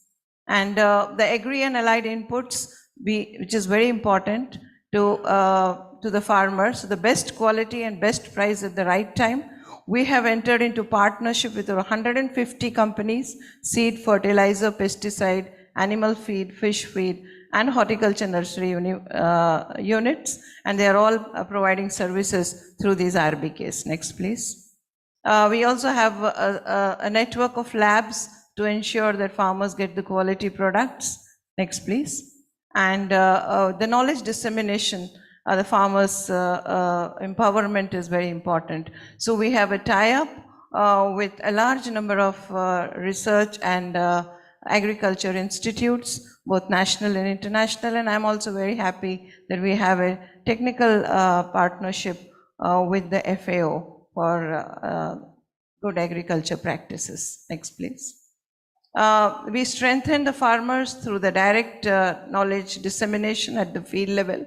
We have run over 40,000 farmer field schools in the last 2 years, and the number of farmers that have benefited are around 15 lakhs. And the impact analysis is done by the universities, which shows that there's not only a reduction in cost of cultivation, but also increased productivities. Now, farmers having done this sustainable, next please, the sustainable practices, we're now taking them to the good agriculture practices so that their crops can be certified and they found international markets. This slide shows the partnerships that we have entered with a large number of banks, with various cooperatives and private sector, as well as with the GVK MRI for running the ambulance services for the animals. Next, please. We also have agri-stacking. So the entire crops that are grown in our state, as well as the fisheries, is all data captured. It's a real-time data capture for animals, fishes, as well as the crops. Next, please. And this data really helps us in planning. While we handhold the farmers in this RBKs from seed to sale, now we have reached a point where we need to take them to the next level, and that is primary and secondary processing. And it is here where whether it's a bulk milk cooling centers, or whether it's the aqua infra, or it is a collection and grading, sorting out cluster, hiring cold rooms, veterinary cold chain. In all of this now, the secondary level 16,000 crore project is now under implementation in our state, with a very active partnership with the bankers, with the financiers, and also a large number of big companies who are there in primary and secondary processing. Next, please.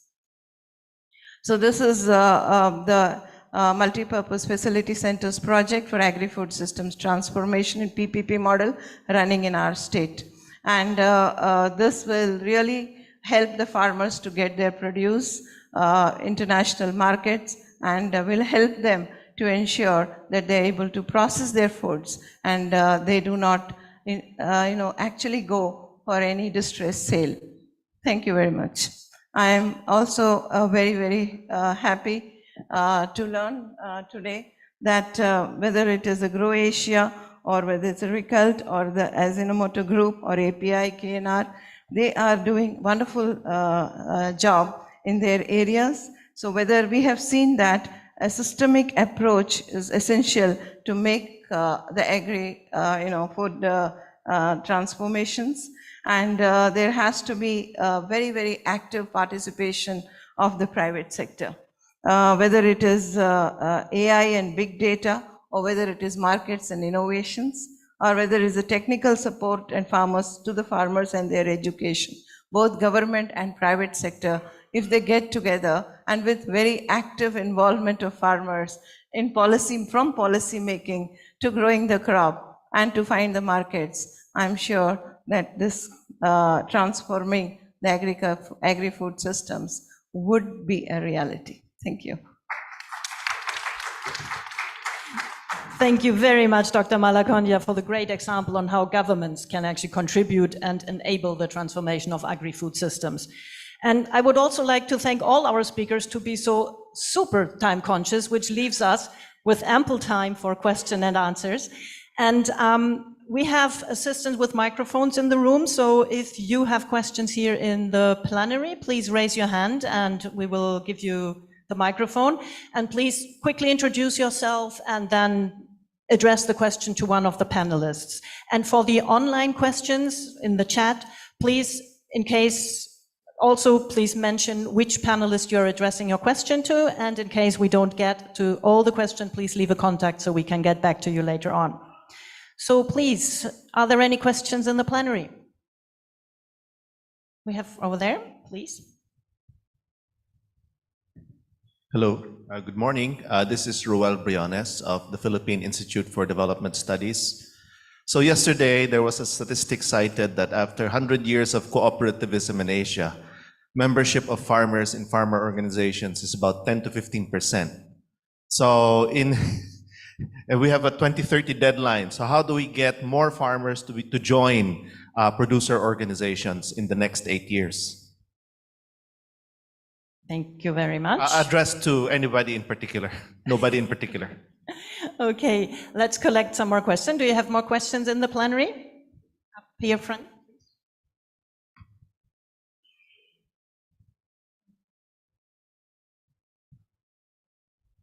Thank you. Karambod Siddiq from University of Western Australia. My question is to Recult. Congratulations on the wonderful work you have initiated. You're coming from a non-agriculture background. That's what we need. We need brains from other disciplines to this area. Wonderful data you download using new technology, etc. My biggest challenge and many others' challenges, how do we integrate a system approach? So we need technical experts, agronomists, farming system specialists, cropping system specialists to digest that data, distill into a decision support system. There is a serious shortage of such kind of people trained in developing countries and also in developed countries. So you may answer that. How do you do that? Thank you very much. Maybe one more question from the plenary?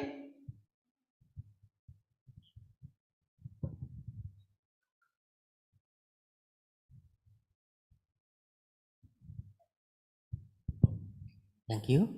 My name is Thong Ram from Laos. Thank you for sharing the good experience in terms of the cooperation between the private sector and also farmer and also governments. According on the because we try to link between the farmer to the private sector and help each other. in terms of our policy, we have like how to support the farmer and to produce and the private sector and link to the market. There's some case is quite successful, but some case is not so successful according on the in terms of the share benefits between the that I will call it also share benefit between the private sector and farmer. And we are very high concern on the chemical pesticide is a very high use and also the company they also provide pesticide to the community to use, but without any technical support and PPE system. It's the one of my comment. And the second one is we have to thinking about how we can support like engagement for the private sector to thinking about the health of the people, economic, social and protection, environment conservation, and also social protection, and especially for the enforce the law in the local and also culture of the people at the community level. Thank you. Just a comment, not question. Thank you. Could you let us know to whom you would like to address the question? Just comment. Yeah. Just a comment. Okay, thank you. Please. This is Ravindra from Bangladesh Ministry of Agriculture. Special thanks to Mr. Akrit for introducing such a very wonderful technology and a very good linkage between the farmers and technology. Especially in Bangladesh, we are facing problem to ensure the traceability of the products. But he introduced such a very wonderful thing. Would you please explain how do you ensure the traceability of the product from the very marginal farmers coming to the market?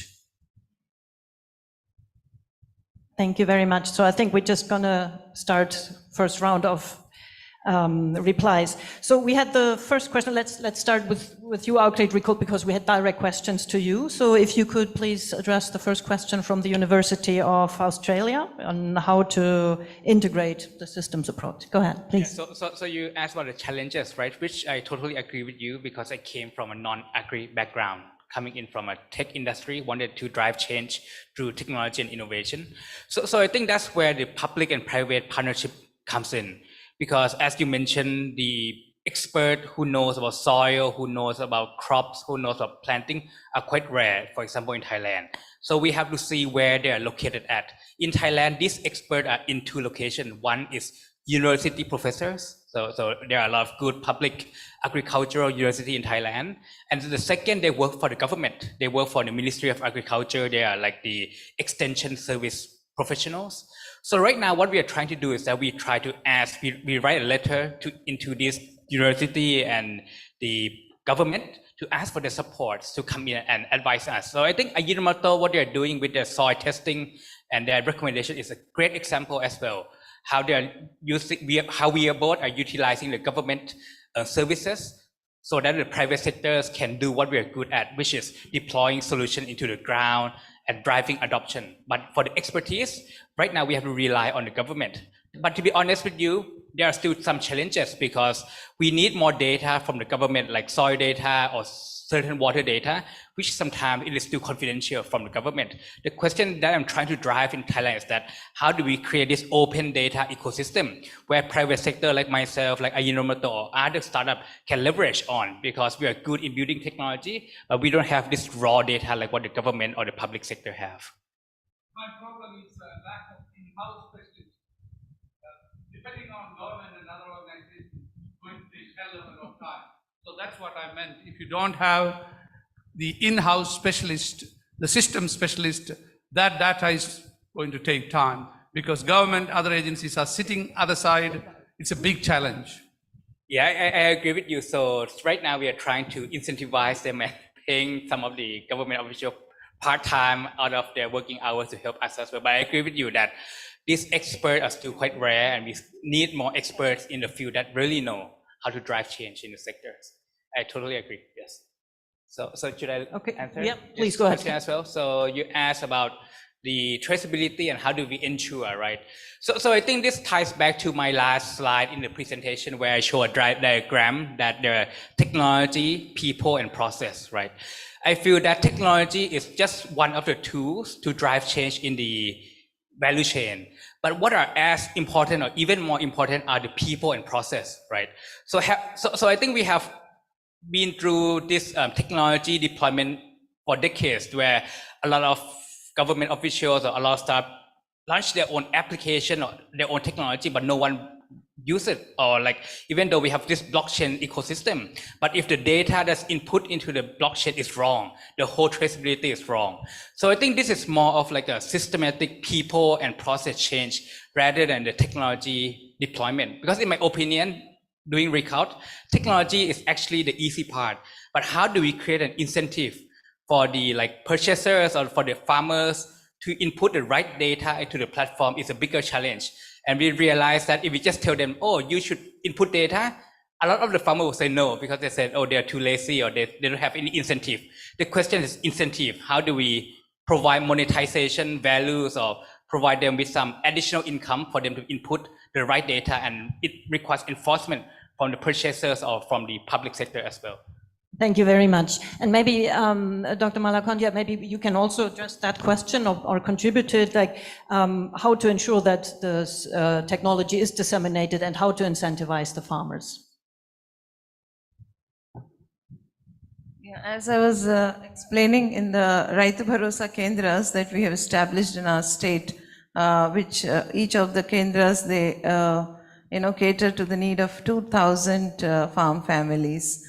So the data that we take in our state of all the crops that are grown, the soil testing data, etc., we are into partnerships with some of the institutes, and they help in processing. But for the governments, maybe you would consider entering into partnerships with these institutes or with these organizations, and have your terms clear, and they can give wonderful service. That's what we have seen in our state.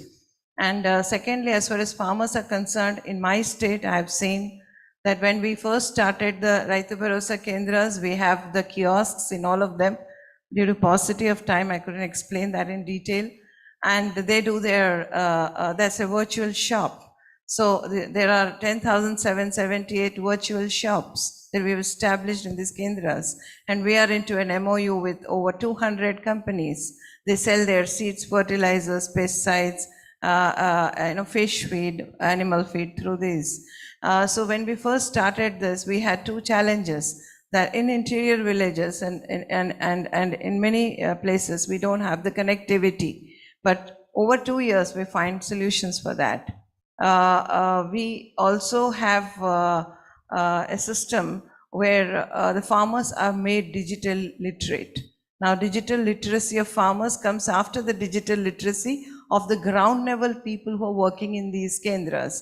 So we have around 20,000 people working in these kendras, and all these people are government employees at the base level. They were given training and they were given a tab. So both the training and the equipment they had, and then after they have now. And then they started training the farmers. And believe me, in just 2 years, 40% of the farmers have actually shifted to online shopping of their seeds, fertilizers, and all their requirements. 40%. And they would do Paytm. They would, so we didn't know that farmers could do this, but they are doing it. And we are, the RBI, the Reserve Bank of India, actually had a presentation from us on this, and they're quite excited about this. So there are solutions. It needs a very close working with the farmers, with our own employees at the field level, and with the private partners who are willing to partner with us. Thank you. Thank you so much, Madam. And we have the question from the from the Philippine Institute of Development Studies, and I think, Ika, that question would be good for you to say that only 10 to 15% of farmers are membership of organizations, and how we could maybe incentivize them to join these organizations. Thank you. Thank you for the question. Of course, yes, it is important to have cooperative in our internal organization. So our members are the farmers union. There are in 56 districts in Indonesia. So from now only half of them are developing the cooperative, especially farmer who are planting some exported commodities such as coffee, organic rice, cocoa. So they have a cooperative, and also they have collaboration with the private sector. I think you know KitKat, that is cocoa from our island in Indonesia. So, and another thing is the coffee. Coffee is very much developed, and many geographical identification are coming from the area of Indonesia and have a very high value in the international market. That's my comment to this. Yes, please go ahead. And to add to this, I think that if farmers have to be brought into groups, whether it is FPOs or cooperatives, they need to know that why are they getting into this? What is there in this for them? So these common platforms are mostly getting successful if there is a market link that we provide through these groups, or for the farmers themselves can do. We have seen this in milk cooperatives, and we have seen this in our state, particularly in the fruit sector. So whether it is a banana, or whether it's a mangoes, or whether it's the oranges, or whether it's the chilies, or whether even if it is the millets, we find that the farmers are actively getting into groups facilitated by the government and also by some private sector. We have a very interesting example of ITC chili government partnership. So if the farmers see that they can market their produce, they get more strength, then they're getting into cooperatives and the credit. So these two, I thought that are crucial. Thank you very much. And I do have an online question. I received it online through the chat to Grow Asia, to you, Burji. They would like, Mr. Ahmad Sulikin would like to know, what are the gaps that still hamper the realization of agri-food systems in ASEAN member states, and how to narrow the gap among the states? Please, over to you.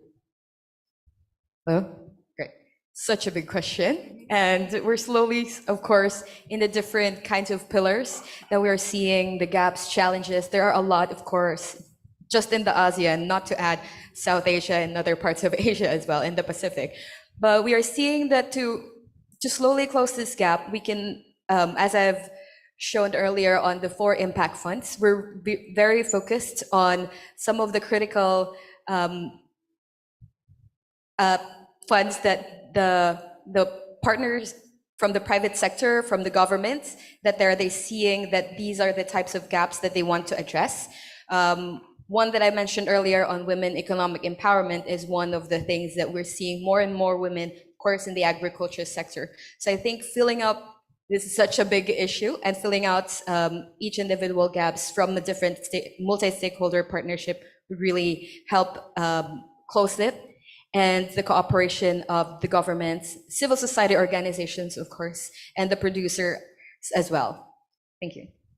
Thank you very much. And I have another online question for Ajinomoto.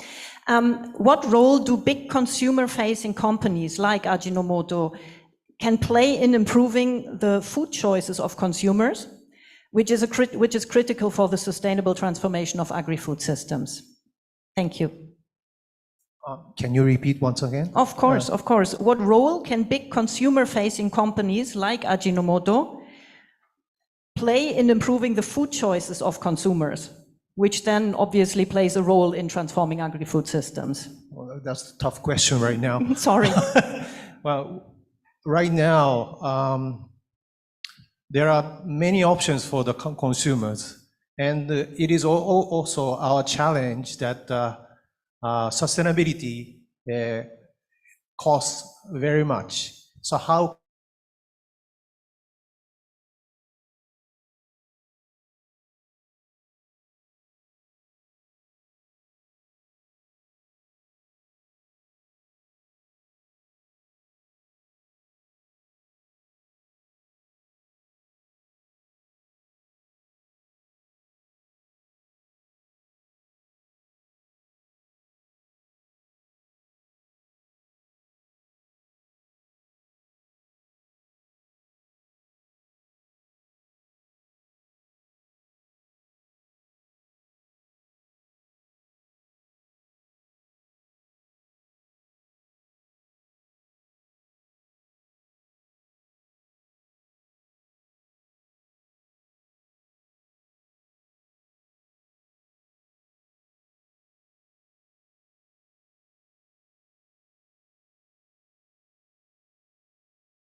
just problems.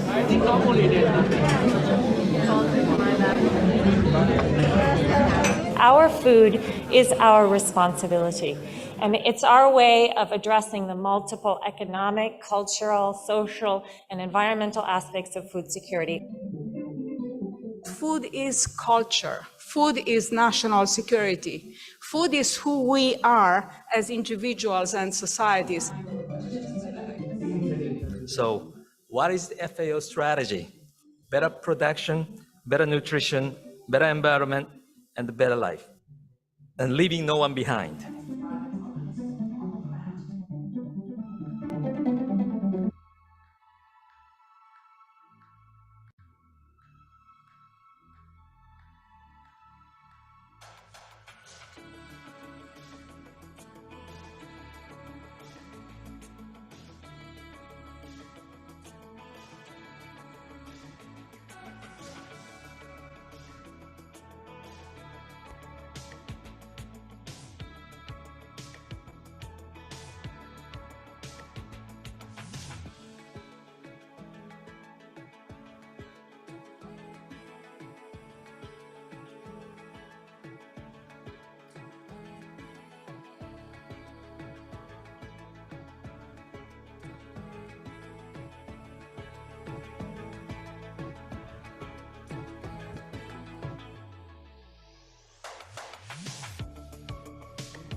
Okay. Get started.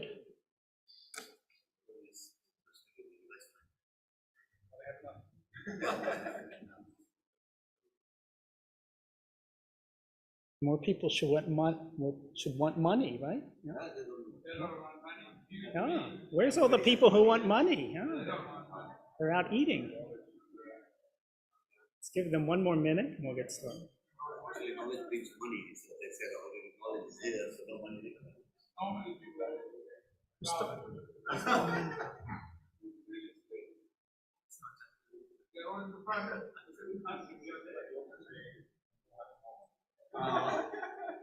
You get first accent.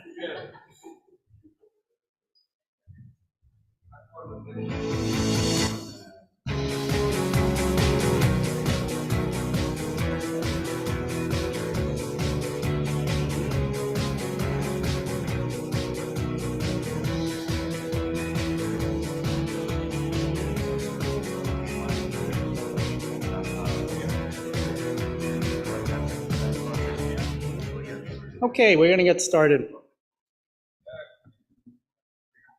So this is session number 7, promoting investments in transforming agri-food systems. And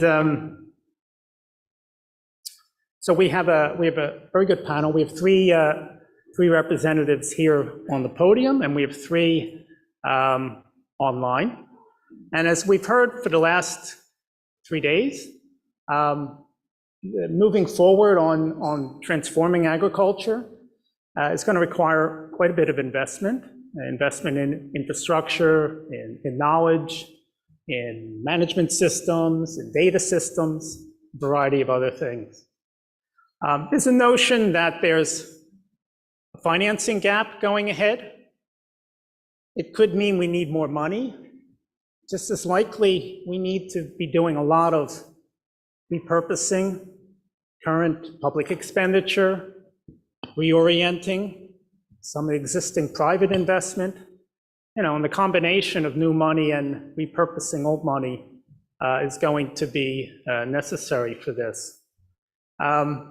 So there's 3 sort of main sources of investable money. I'm just sort of simplifying things. I mean, one source is private money, and that's corporate money, and that's household money. We heard in the last session some really interesting examples of sort of reorientation of private activity and private investment, and private engagement with different partners. There's an interesting question on the household side. I was just talking to Dr. Kishore about that, and that's, what is it that we know about the use of remittances, right? So in the last 5-10 years, with migration, both domestic and internationally, rural households now are much more liquid, right? They're making much more money from non-farm sources. They're making money from their children in the cities, remitting money back. They're making money from abroad. Is any of this money going into agriculture, right? Is this largely for consumption? Is this largely to hasten the exit of people from agriculture? Or is this being invested in agriculture, in longer-term activities, in greenhouses, in livestock, in anything else? And I'm not sure we know enough about this. This is probably an area where some systematic study through the FAO, looking at a variety of different communities and trying to understand the extent to which this sort of higher level of liquidity for rural households is or is not translating into agricultural investment. I think it's a very important question going forward as an important complement to otherwise private investment and public investment. In this session, so that's the first source of investable money, that's private money. The second source of investable money is public expenditure. It's what us who were working in agriculture many, many years ago, when we thought about financing agriculture, we thought, government, public goods, right? Government invests in roads and R&D and whatever, and that's a major part of investment in agriculture. I'm going to say a few words about public expenditure in a few minutes, but it's not really the focus of this session. What we're covering here is really the third important source of investable resources, and that's financial institutions and/or sort of dedicated special funds. And so what we're going to have in this session, we're going to have a sort of representative panel of speakers who cover sort of the varied landscape now, the growingly varied landscape of players supporting investments in agriculture through some combination of grants, loans, guarantees, insurance products, et cetera, technical assistance. Some of the speakers will be sort of representing and speaking on behalf of, let's say, the legacy agricultural banks in the region, and will highlight how ag transformation is influencing maybe the demand for their services, and what's their response to that? What's the new product lines? What's the way they're operating as agriculture and their clients sort of evolve in going forward? Another set of speakers are from a sort of a growing set of dedicated funds and wider programs that are sort of impact focused, right? This is funds that are oriented around climate resilient development, green growth, et cetera. And hopefully we'll be able to derive from the speakers and the discussion some insights on the challenges that are being faced in using these new financial instruments, particularly at scale vis-a-vis agriculture, which is a challenge. Let me just say something about public expenditure, because that's an important part of the investable funds. And it used to be it was never that easy, but it used to be straightforward. We could look at the budget of the Ministry of Agriculture. We would divide it into, direct support, subsidies and whatnot, and general support. As an economist, we would always say, direct support is bad and general support is good and whatnot. But basically, you can analyze the budget of the Ministry of Agriculture and figure out, where the money's going and how much it may be related to the four betters or whatnot, right? And it's what Martine said the other day is when you look at agricultural expenditure patterns now, they're not fit for today's purpose. They're fit for the purpose of the 80s and the 90s, but they don't represent the changing ag strategies that you see. Many of the ag strategies of the region are about clean and green and healthy and this, but when you look at the pattern of public expenditure, it still looks like the old pattern of expenditure. Sure, you have some changes, you have some greening of subsidies, and you have lots of different schemes, lots of different grant programs and assistance programs for these entrepreneurs and for this and that.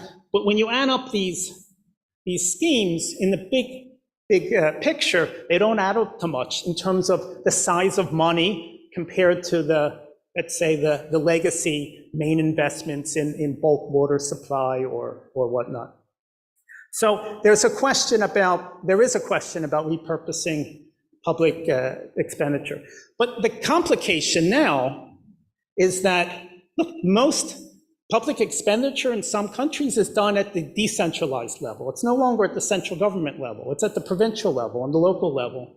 And we don't really have a handle on this. So is that changed more dramatically than central budgets? Open question.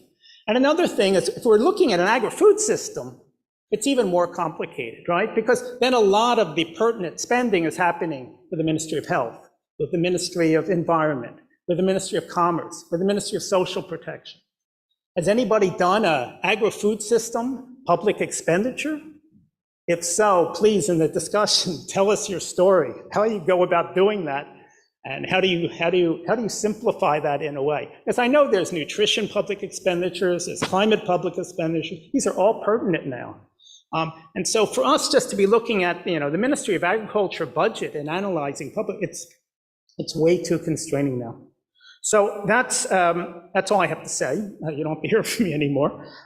So I'm going to introduce, we have, as I said, 6 speakers. We're going to start with Dr.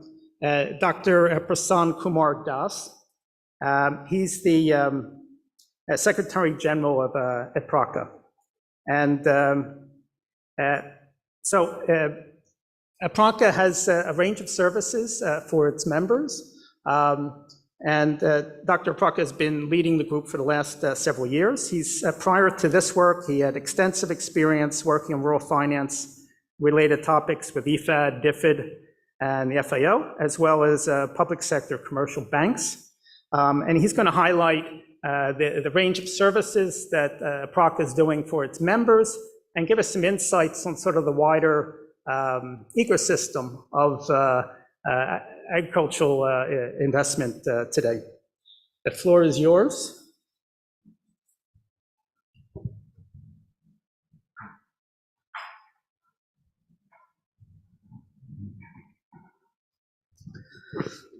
Good morning to all of you. Thank you, Steve, for the brief introduction. I just want to go ahead with this presentation, a brief presentation, and we are open for any other questions, whatever you have with our experiences working in this region for last 46 years. So just APRACA is the Asia Pacific Rural Agricultural Credit Association. It was established under the auspices of the FAO, the central banks, and government line departments, alongside with the development financial institutions in the region. So we work with 89 member institutions across this region in 24 countries, including Pacific. Our member institutions has a huge portfolio of 69 million farm families in the region and a portfolio of $35 billion. So you can understand that the magnitude of the financial institutions working with the farm families. The Secretariat is in Bangkok, and we have specialized facilities in Beijing and in Manila. We work in 6 strategic objectives. I'm not going into the detail we have here, and with a 5-pillar approach. Out of the 5 pillars, 4 pillars are basically line department pillar, and pillar number 5 is a cross-cutting, which is the knowledge management services.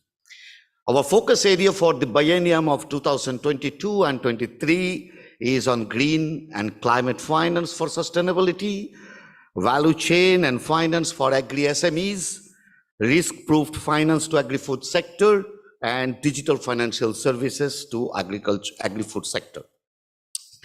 Now, coming to the agri-food investment ecosystem, caution here is that whatever I will be talking here, because I'm wearing the hat of the supply side. So my presentation will be mostly based on the supply side, that is the member institutions, the financial institutions. So here if you see the public sector, the private sector, and the cross-cuttings, and with the public support mechanism, along with the policies and overarching support and programmatic support available. You see, the public sector are very important, as Steve was also telling, that public investment, public expenditure, public sector, they're very important. And they are the basic pillar for the whole investment going to the farming sector, or the farming sector, the system transformation. So what we understand from our studies with our member institutions for last 46 or 47 years of our presence in this region is that without public sector, the private sector are basically non-entities. So private sector is required, but at the same time, we need to be with the public sector as one of our major backbone. But you see the middle portion, which is the cross-cutting, are basically the international development institutions, MDBs, IFIs, and special purpose fund. They basically work as a facilitator to both public and private sector. Now, there are some pain points. We accept that pain points, that investment in agri-food system having some pain points. There are generic issues which are all the supply side actors are facing. Most of them are the small scale and fragmented operation, which actually is a challenge to the investments.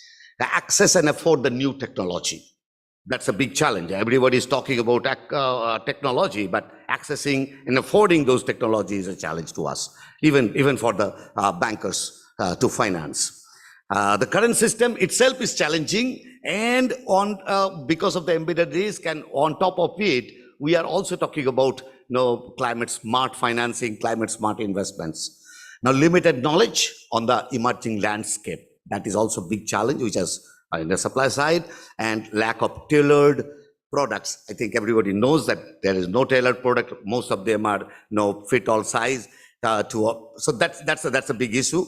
And inadequate alternative collaterals.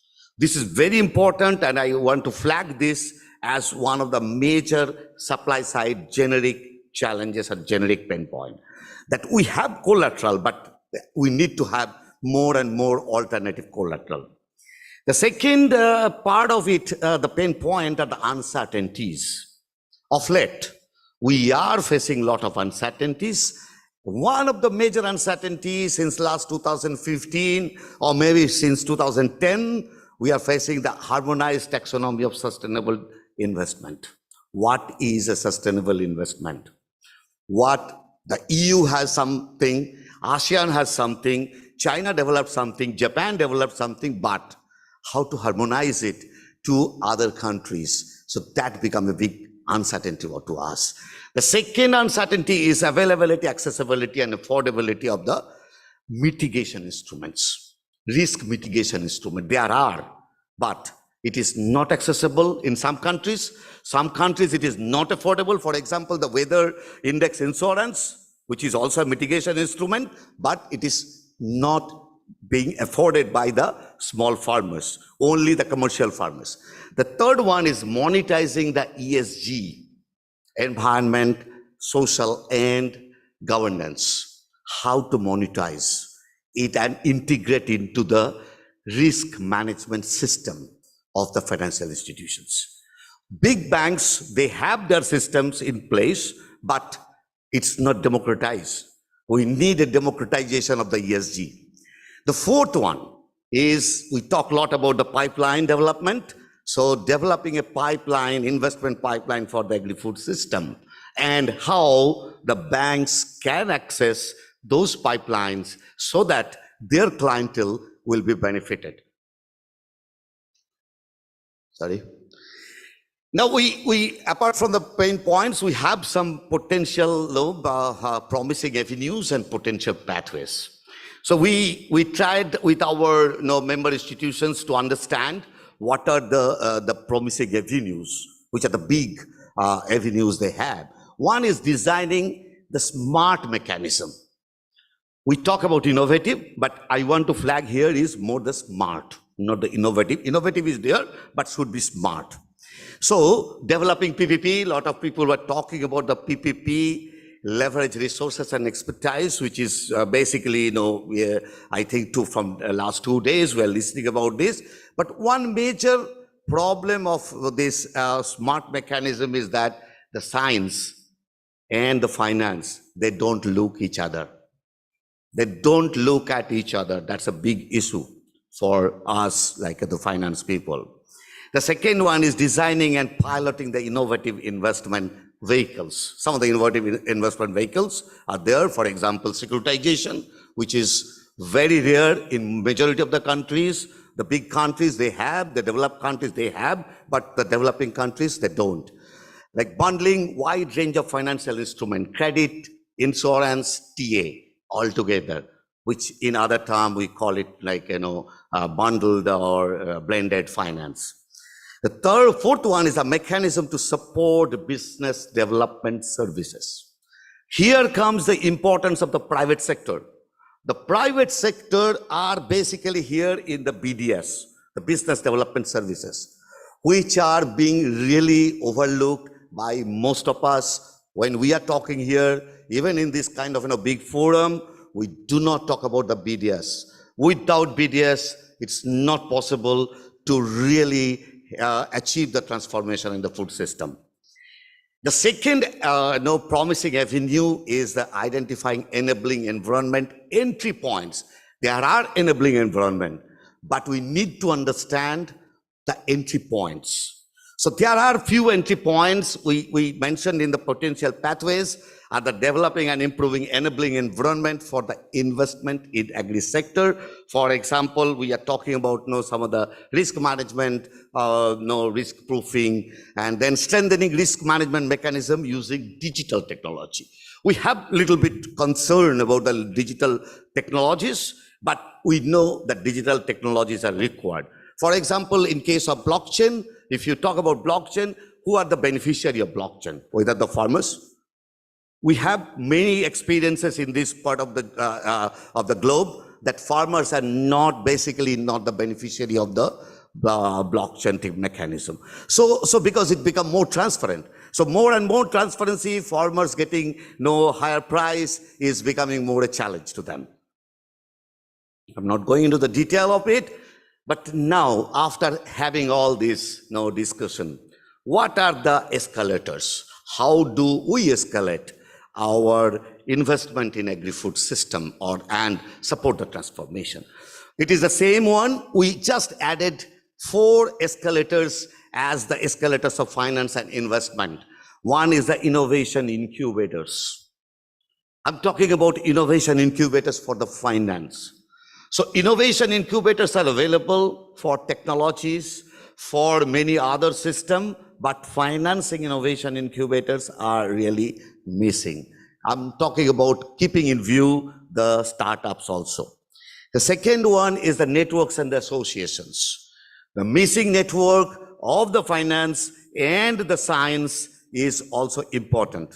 The third one, again, the business development services. They are the major escalator for this transformation. And fourth one, which is facilitated as the international cooperation. So I would like to stop here. And if you have any questions, you are welcome. Thank you very much.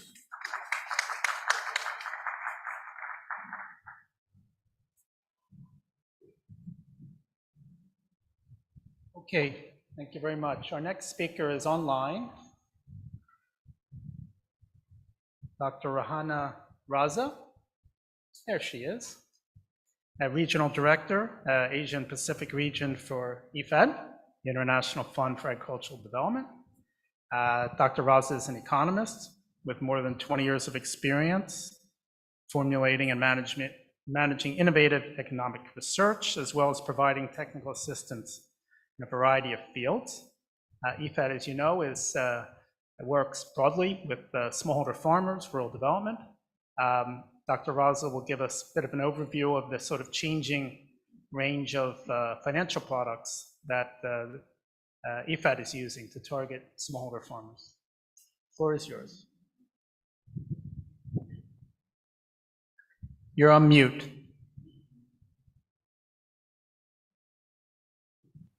Can you hear me now? That's good. Great. Thank you so much, Steve, for inviting me to this event and this symposium and giving me the opportunity to speak a little bit about IFAD and IFAD's work with facilitating finance for smallholder farmers and rural SMEs for agricultural transformation.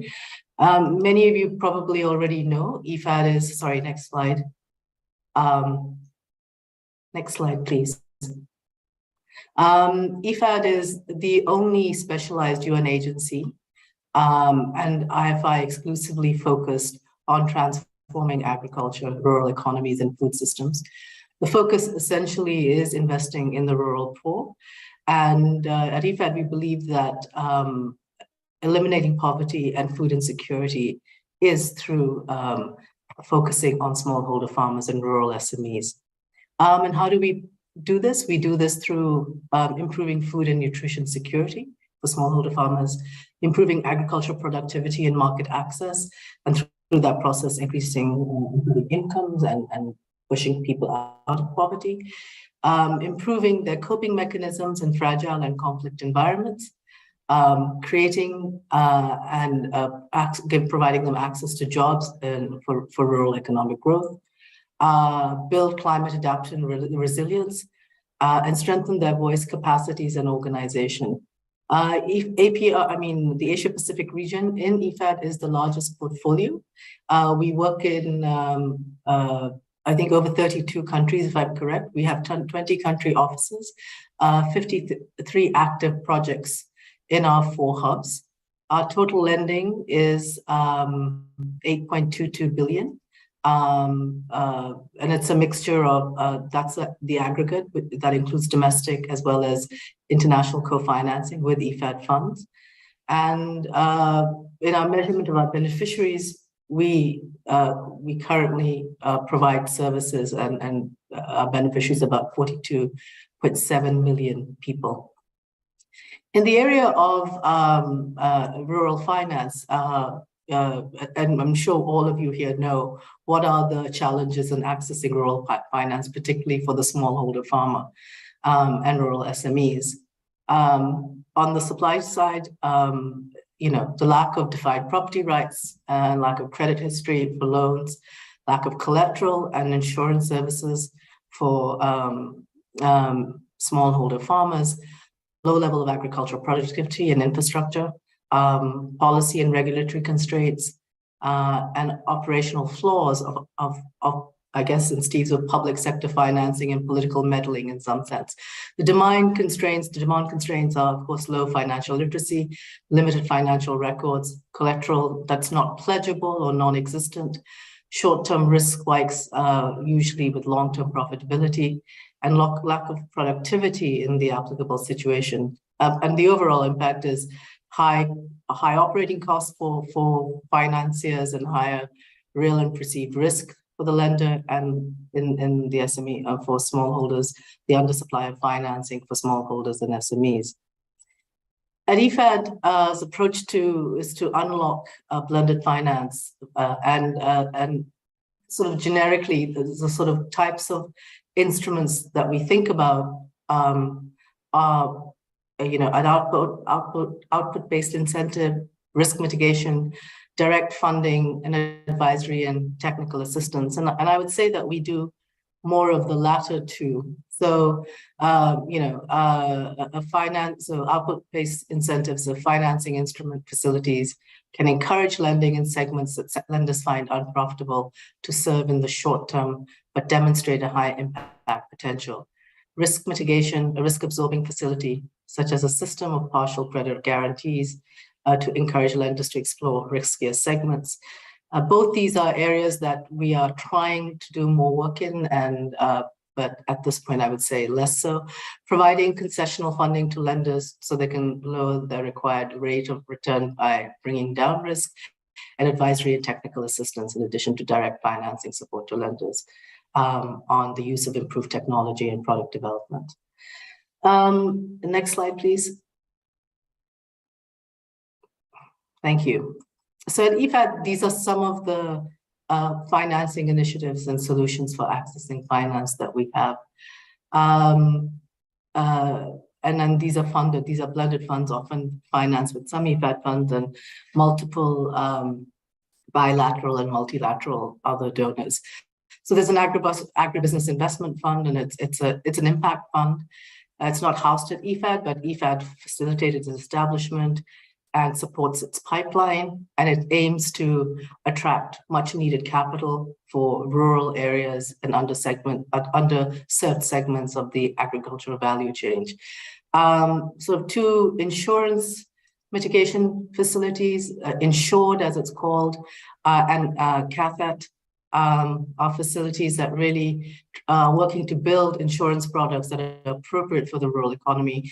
At IFAD, it's obviously, the rural sector, the agricultural sector, we're sort of interested in focusing on the appropriate insurance instrument for this particular target group, and not all insurance we believe is good insurance. And So Ensure has two goals, which is to build resilience of poor households, increase their capacity to manage risk, and strengthen livelihood through that process. And in the Assured facility, we provide technical assistance to the IFAD finance portfolio, essentially. CATHET is a financial situation solution designed to ensure revenue protection for smallholder farmers and rural SMEs against related disasters and price shocks. And it precludes to creating a comprehensive risk management package to protect their incomes of smallholder farmers. As the previous speaker said, there is a need for, in some ways, I would say some of these are accelerators or aim to be accelerators. So small SAFIN is a network, and it sort of tries to address some of the challenges and lack of knowledge we have, again, as the previous speaker spoke about, in sort of developing instruments in this market, and so it's a network, again, that's facilitated at IFAD and managed by IFAD. There's also a financing facility for remittances, starting with Steve's point on remittances, and this again through our technical projects, looking at how we leverage remittances for financing for agricultural production, improving value chains. And the last one is a sort of private sector financing program where we're really looking at any types of innovation we can and sort of facilitating more private sector engagement. Of course, IFAD does not, traditionally, we work directly with governments, but we're increasingly looking at non-sovereign operations as well. I sort of flagged two projects recently that have been financed and gives you some examples of what we're doing. This is the Reduced Emission Through Climate Smart Agriforestry project, which is based in Vietnam. And the project's objectives are to reduce, and I think it's a GCF project, so Chris may have something, maybe familiar with that, but reducing sort of GCF emissions from agricultural sector and forest land, and actually move smallholder farmers, get them to economically transition to deforestation value chains. So in this case, we are really providing advisory and technical assistance, and working both on the demand side and the supply side. On the demand side, essentially, we're making a business case to small farmers for implementing sustainable practices and investing in climate change. And we're doing through training and capacity building, and sort of looking at alternative viable livelihood activities. We work with them with building linkages between the 4 Ps, public, private, producer partnerships. This includes buy-sell contracts, financial literacy, and record keeping. On the supply side, I mean, mostly because we're working in actually, this is in the center and the south of Vietnam, which is not so poor, but we're working very actively with ethnic minorities, which have generally been excluded from economic activity. And so we're working with women development finance and corporate development finance institutions, which are more microfinance, and we're helping them train to develop business models, including cash flow measurement, product design, and related risk management, and loan appraisal skills. This would also be involved, we also involve them in the value chain linkages activities to develop credit partnership models in productive alliances and contracting and contracting arrangements. The second one that we've done, it's part of the sort of the fund we now have on the private sector innovation. And here the goal is, it's as we call it, it's a non-sovereign operation. So the investment is not to government, but to a financing private financing agency. It's a microcredit institution in Cambodia, and it's a creation of line of credit to poor value chain in agricultural SMEs and agricultural cooperatives who are supporting income generation to smallholder farmers. So IFAD's additionality, so IFAD will provide the strong financial additionality by offering a subordinated debt with a maturity of 7 years, not available at the market under the same conditions. And the debt will also strengthen AMK, which is the microfinance institution structure, capital structure, and incentivize further financing from commercial banks. In the non-lending area, it's to establish a pilot on a climate risk insurance as well. And AMK is providing environment and social management systems to comply with our SecUp standards. So this is sort of 2 examples of some of what we're doing in recent projects in Asia Pacific. Happy to answer any questions. Thank you. Thank you very much. We'll come back to you. We're back to the podium. Mr. Wichai Paksa. He's the Assistant Senior Vice President of Thailand's Bank for Agriculture and Agricultural Cooperatives, where he's been working for the last 19 years. During his career at BAC, Mr. Waksa has played a major role in the bank's programs to support agricultural value chain financing small and medium enterprises, greening finance, and community tourism. BAC is one of the largest agricultural banks in the region. And Mr. Paksa is going to talk about, given the sort of changes happening in Thai agriculture, changing on the demand side also, how the bank's own products and operations are evolving. Thank you. So, thank you, Steve, for introduction. Dear distinguished guests and participants, both on-site and online. Thank you for invite Bank for Agriculture and Agricultural Cooperatives for this symposium. Well, for the background of the bank, I would like to say that we are established in 1966, that is more than 50 years ago. So at the first time, the main objective is to support or the financing the people who are in the small scale farmers and the farmer cooperatives. Because as you know that the farmers, especially the small farmers, they are lack of accessibility in terms of the financing support, because the uncertainty and the risk in agricultural production and the lack of the collateral. That is the main reason why there are a lack of in terms of opportunity in access for the formal, like a formal finance system. So more than 5 decades, we have seen a lot change about farmers and also banking organization. So in the early decade, a financial support is just only limit for production. As you know that the farmer, especially the small scale one, they just produce. They are mainly production, but they left the collection and other activity like processing and marketing to the merchants. That's why the finance is just limited in only in a few ways. But when time change, the farmers is also develop themselves to become a more modern farmers. So they upgrade their production by using more technology like a truck and tractor was like applied in production. And nowadays you will see that there quite a lot of change, because you will see the more advanced technology in terms of agriculture like smart farming or IoT. So that's why the bank have to transform ourselves as well.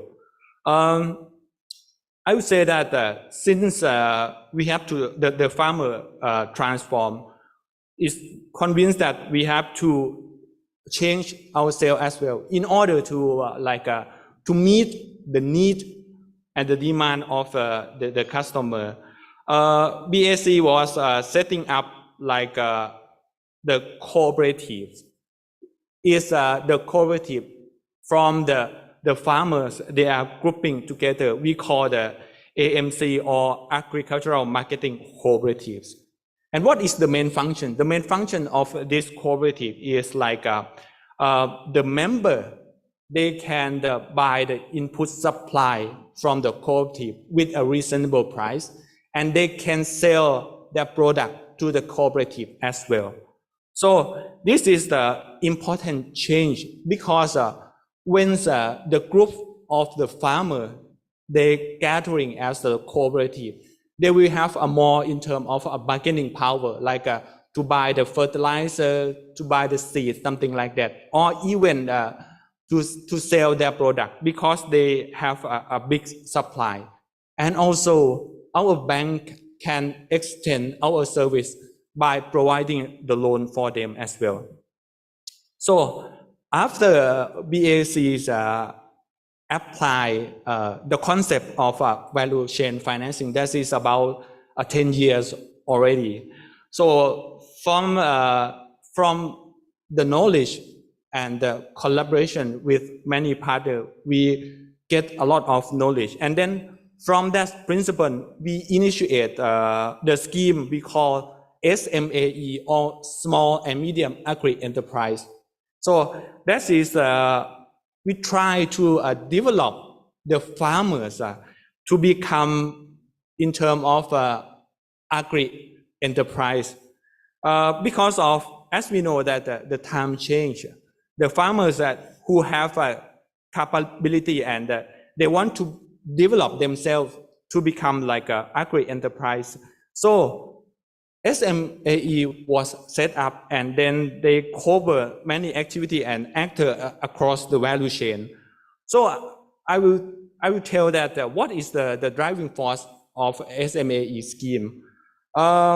There's a key driving force that make SMAE scheme is work.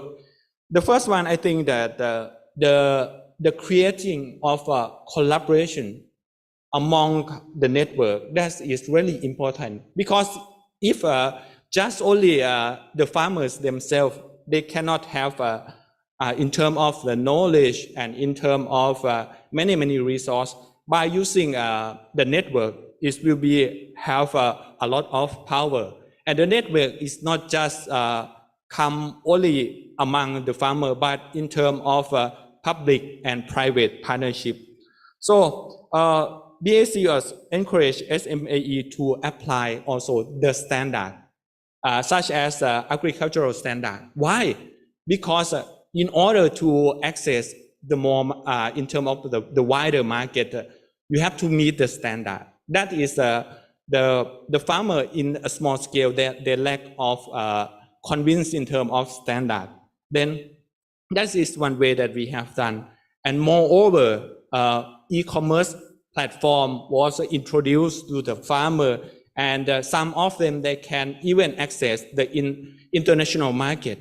And finally, I think it's not just only financial support, but financial and digital literacy is one of the key important that make a SMAE scheme that is going better and better. So for BAC, I think we cannot just focus only on financial support, but beyond financing, we transform the bank as a facilitator. Because of, we encourage the farmers to set up and link them together as a group. Because of when the farmers, they want to scaling up, they have to need a network who can provide them a support. So then once they can grouping as a group, and then we can provide them in terms of a knowledge and incubation in order to make them ready for the better and the bigger in terms of a modern business. We also help them to connect many organizations to support in order to access the better market. After that, the financing will follow. So, however, our clients, they are still in the production side. It means that they still rely on like a natural rainfall, and they will have a lot of uncertainty, especially natural disaster. So this is one of the big problems. So that's why from those risks, BAC is also developed the service by providing them in terms of a crop insurance service to the farmers for the main crop in Thailand, such as paddy rice, maize, cattle, or the cow meal. So, and also from the rapid change of the internet technology, many people are adopt, even farmers, they are adopt in terms of the online service.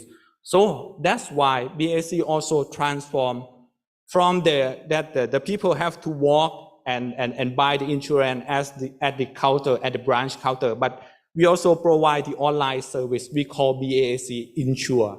That is the application that you can buy like the crop insurance online. And this year, we also invest in the venture capital that provide a total solution for the crop insurance as well. So as you know that agriculture can provide can make a lot of the cost of environment. This is one concern that BAC has concern as well. So that's why BAC issued the green bond in order to make it like more concern in terms of using to provide the finance to relate it with the financial for environment as well, and which come with many sub service.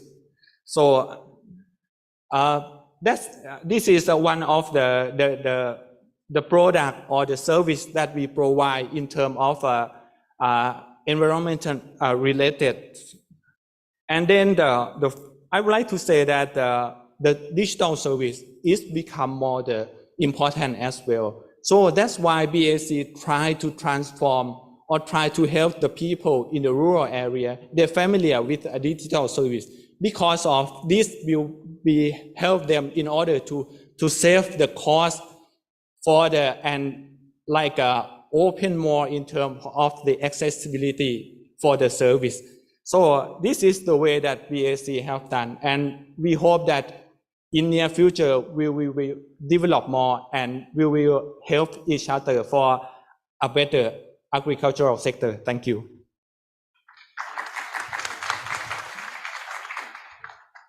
Thank you very much.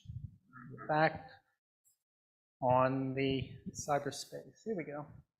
Dr. Achala Abasinghe is the Director and Head of Programs of Asia at the Global Green Growth Institute. She's an international climate change and sustainable development expert with 2 decades of global and national experience. She played a key role in the negotiating of the Paris Agreement on climate change and was lead author on the 5th assessment report of Intergovernmental Panel on Climate Change. So she's going to outline a bit of the work of the GGGI, their approach, and give us, I think, 2 examples from agriculture. It's all yours. Thank you, Steve. Can you hear me? Yep, very good. Great. Thank you, Steve. And thank you very much, FAO, for the invitation. Next slide, please. I'm going to quickly talk about GGGI very briefly. So GGGI is an intergovernmental organization. We are only 10 years old, and we are led by the former UN Secretary General Ban Ki-moon. And our mission is to support our member countries to transform to a green growth economic model. Next slide, please. As of today, we have 44 member countries, actually, with Nepal becoming the latest member this week. And in every country that we operate in, we are embedded in the governments. Most of our offices are in ministries and departments as a trusted advisor. Next slide, please. And our value chain cuts across impact assessments, policy development, but most importantly for today's discussion on designing and financing and implementing projects on the ground. And the right-hand side of the value chain is what explains our work on climate finance as well as investment mobilization. And the sustainable landscape is a programmatic solution that we work on, mainly capturing our work on agri-food systems. Next slide, please. This slide shows our results. I just wanted to highlight the results on our investment mobilization in the recent years. We have successfully mobilized $7.2 billion for our countries, including 5.1 billion mobilized last year, mainly through sustainable green and thematic bonds, as well as private investments. And agriculture is one of the main areas that comes under this resource mobilization, investment mobilization. Next slide, please. So now coming to agri-food system transformation, what we are hearing from our member countries include for the governments, the priority is not just about climate change, but also modernizing and developing the agricultural sector is just as important. And why this is the case? Because majority of population depends on agriculture in our countries for their livelihood, mostly informal with high incidence of poverty, as well as sources of food security, and not a sector that can be left as is in our countries. And our member countries are faced with both old and emerging challenges. That's what the diagram shows. Old challenges in terms of low capacity of smallholder farmers, inadequate market access, as well as poor access to credit. And then emerging issues such as soil degradation, climate risk, and lack of options for risk transfer like insurance, as well as the volatility in the price and supply of fertilizers, which are mostly synthesized using fossil fuels, as some of the speakers mentioned before me. Now I will talk about 3 case studies and how we address these problems. Next slide, please. The case study 1 is coming from the Philippines. It's on how we finance public-private partnerships. And this is a case study from Philippines, Oriental Mindoro province in the Philippines, and it's a project funded by COICA. Oriental Mindoro has a large tracts of fertile land, but production is scattered and there is low aggregation. Also, there is limited advertising for competitive market access and very hard for urban buyers to order. Currently, the traders with market access set the prices, and this is a situation where only a few large traders benefit. There is also slow adoption of sustainable farming practices. However, there is also a rapid growth of agri-tech startups in the country. There are young, tech-savvy, and sustainability-oriented local entrepreneurs with ties to agriculture, as well as these startups are constantly searching for a large base of producers because institutional buyers in urban areas such as hotels and supermarkets purchase in huge volumes every week. So through this project, what we are trying to do is to finance a provincial agricultural center in Oriental Mindoro that will aggregate and perform quality control. Local government will finance trainings for farmers on sustainability practices to comply with buyers' requirements, as well as a private agri-tech company will finance the advertising and branding of Oriental Mindoro products on its platform to drive demand. And expected results include combined investments by public and private sector, as well as increased direct sales from farm to urban buyer of sustainability farmed produce. Next slide, please. This one shows the design of the provincial agricultural sector. We just did the groundbreaking ceremony a few weeks ago. And this center will focus on 4 value chain, 4 products: calamansi, coconut, banana, and seaweed. And the center will have a separate section for aggregation, 1 floor for lab and equipment, and another section for training. And the provincial government owns the center and will play a key role in the whole process.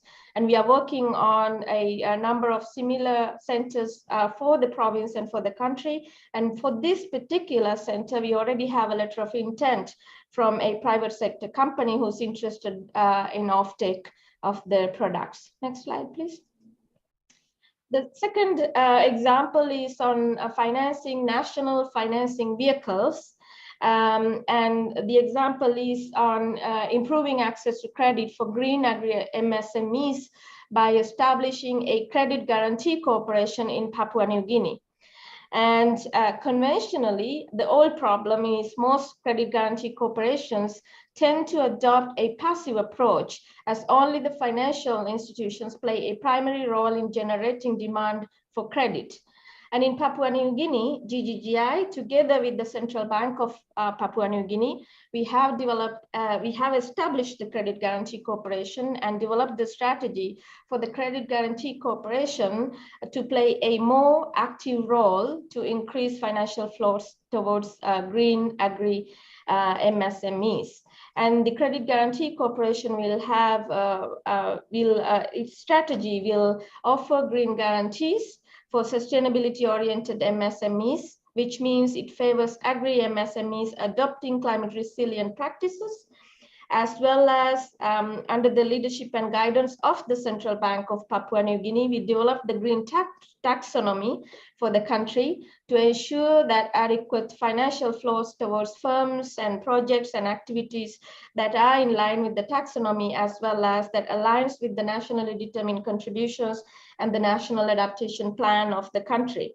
And the Credit Guarantee Corporation will also focus on leveraging grant-based agricultural projects and also to have better coordination with donors for quick uptake of beneficiaries who have demonstrated improvements of bookkeeping, farming practices, climate risk management, etc. And this strategy will also incentivize banks to develop green loan products. Currently, we are also developing an online loan referral platform so that farmers need not travel far to visit a bank, and they can apply online. Next slide, please. The third example is financing startups. We have a program called Greenpreneur Program, Green Entrepreneurs. And this is functioning at global, regional, and at individual country level. We were a program established in 2018, and we support entrepreneurs trying to solve emerging challenges in agriculture and other areas. And we provide seed capital, which is grants, mentoring, training modules, and also networking opportunities, as well as no interest loans for acceleration of businesses. And it has the global window as well as regional and individual country level programs. At regional level, we have a running Greenpreneur program in the Pacific and the Caribbean, and at country level in Philippines, in Nepal, and a number of other countries. And these are two examples of two Greenpreneurs that we have supported through our grants, one in Indonesia for digital innovation and one in Mongolia for business model innovation. But there are so many businesses that we have supported so far. I will stop here. Thank you so much, and very happy to answer any questions you may have. Thank you very much. Thank you very much. Our next speaker is also online. It's Chris Dickinson from the Green Climate Fund. And Chris is an ecosystem management senior specialist there. He's responsible for the development of strategies, policies, technical analyses, guidelines. He's been working in this area for about 25 years worldwide, helping to maintain productive ecosystems and landscapes, while also enhancing food security, maintaining water resources, and building climate resilience. Chris, the floor is yours. Okay, thank you very much, Steve. Well, first of all, thank you for inviting me to be a panel member today. I've been listening to some of the presentations before, and it's very interesting, especially some of the ideas on technology. As Steve said, I work for the Green Climate Fund, which is the world's largest climate fund at the moment, and I work in division and mitigation and adaptation. So my job is to work with accredited entities like IFAD and FAO and other partners who may be on the participants today to try to develop transformational projects which are like a paradigm shift in many of our 8 result areas. A lot of the projects we make are cross-cutting, so they're both adaptation and mitigation. but they also cross across result areas, you know, food security, vulnerability, ecosystems, forest and land use, and even energy. A lot of the projects are very diverse that we have. All of them have some form of especially my projects, all of them have some form of food security in them. And I also work with marine and coastal ecosystems as well. So just to give a quick overview of the GCS portfolio, we have 68 projects which are focused on agriculture and food security. There may be a few others which have a minor component in this results area. And we have about $1.1 billion already allocated, which is about 10% of the GCF's finance. We also crowd in public and private sector funding in all of our projects. And when we go through the analysis of proposals, the proposals that have harnessed public sector involvement get a very good valuation, and also those that have links to private sector or public banks, like we've heard from the gentleman from Thailand. These schemes also show a lot of sustainability. So we try to encourage this in all projects. I will also be presenting today a few of the gaps that we have in terms of subsectors and themes, especially like things like the methane challenge, and programmatic approaches are something that we're also trying to look at as well as focusing on countries which haven't had many projects yet. So I will share a link to one of our sector guides on agriculture. This is quite interesting for you because it has a very condensed summary of approaches for developing GCF projects, and also highlights the 3 paradigm shifting pathways that we have in agriculture. So the first one is promoting climate resilient agroecology, and most of the projects are in this area, I think 56. And another pathway is looking at climate information and risk management services. So this is something that I think has been mentioned by previous speakers as being important. And the third one is looking at reconfiguring food systems, looking at food loss and waste, nutrition, etc., and other aspects. So all of our projects are country driven. They all have a very strong climate rationale, either adaptation or mitigation, or both, which we'll call cross-cutting. And usually we try to ensure that they are aligned with countries' national determined contributions or national adaptation plans. And we have a number of investment criteria which we usually look at to evaluate projects. There's 6 different criteria. So I'm going to be, so maybe you can go to the next slide, please. So we have 4 different types of financing available, and we work with 180 different accredited entities.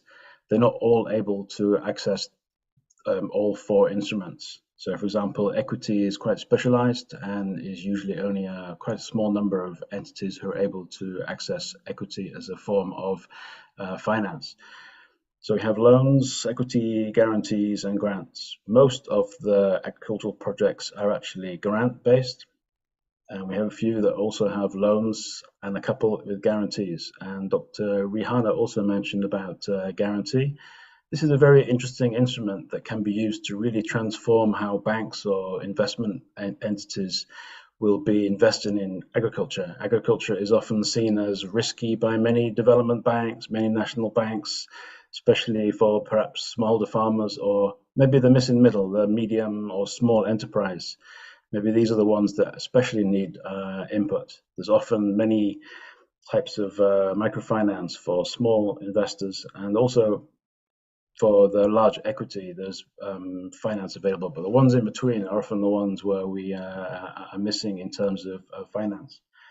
But there was a comment earlier made by someone, it's not just about money, it's also about how we use the money. So we have to make sure that projects are transformational and they do involve capacity building and look at things in an innovative way, how to not follow business as usual, but how to really try to adopt new modalities in climate smart agriculture or ecosystems, for example. So if we go to the next one. So I'm going to give some examples of projects that are either approved or in development. So this first one is an FAO project for the Philippines, which is not yet approved. We hope it will be submitted to the board next year. So I know Mr. Taka, Dr. Taka from FAO is obviously very hoping this will be submitted and approved. But this is an example of a grants project. So many of the projects earlier in GCF cycle were just using grants, doing farmer field schools and training, and perhaps not very innovative. But as we are developing, we see that, well, we're requesting entities like FAO to think of more innovative ways of using these grants. So, for example, it can be used to develop a pipeline, like in this case in the Philippines. It's linked into two investment streams, a local bank and a local microfinance entity.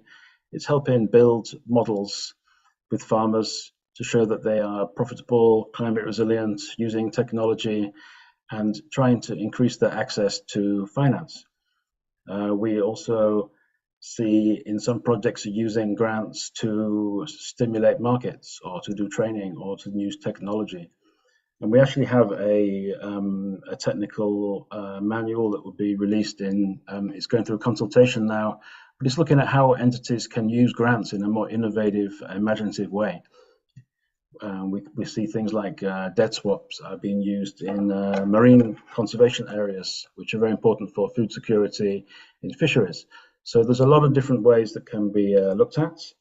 And if we go to the next slide, this is a slide about the Philippine project. It's very transformational. It's really helping to build the capacity of the government. It's involving climate information services. And as I said, it also involves these two financial partners who will support financial packages. Will enhance the ability of farmers to be able to access their regular financial programs. And this project also is very good because it has a link to another future GCF project. So we try to encourage complementarity and coherence between projects in countries, which often one of the problems we have is that there are many different projects in countries and they often don't learn from mistakes, they don't work together. Often they may be supporting the same value chain. So we really try to get our partners to work and develop projects that are coherent and work together. So next slide.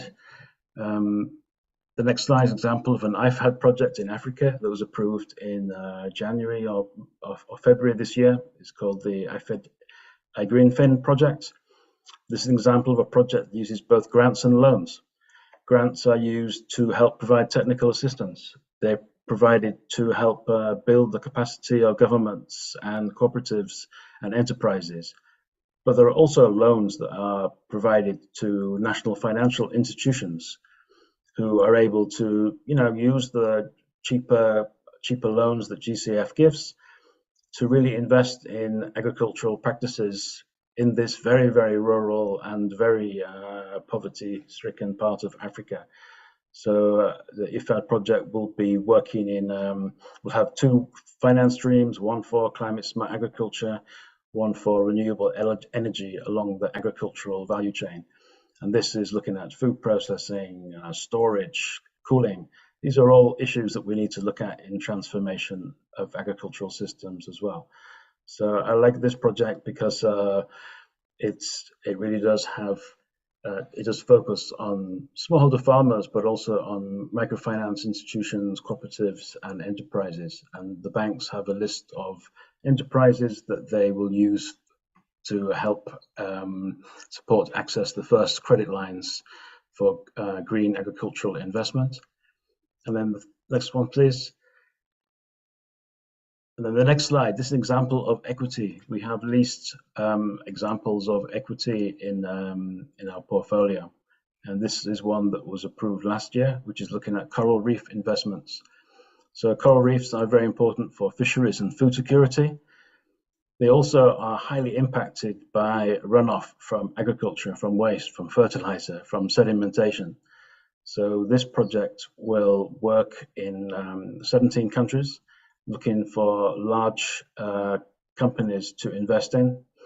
And particularly it will look at three main streams. One is food security, which aquaculture, and especially looking at aquaculture and fisheries, tourism, and also the third sector is looking at waste and reducing sedimentation. So that also has a link to terrestrial ecosystems. And we looked at 2 projects today in our investment committee, and both of these were actually food security projects and ecosystem projects in small island countries, which had a ridge to reef element. So it's looking at both terrestrial land management and coastal ecosystem management. And they were both developing pipelines of projects for microfinance institutions, for an impact investment.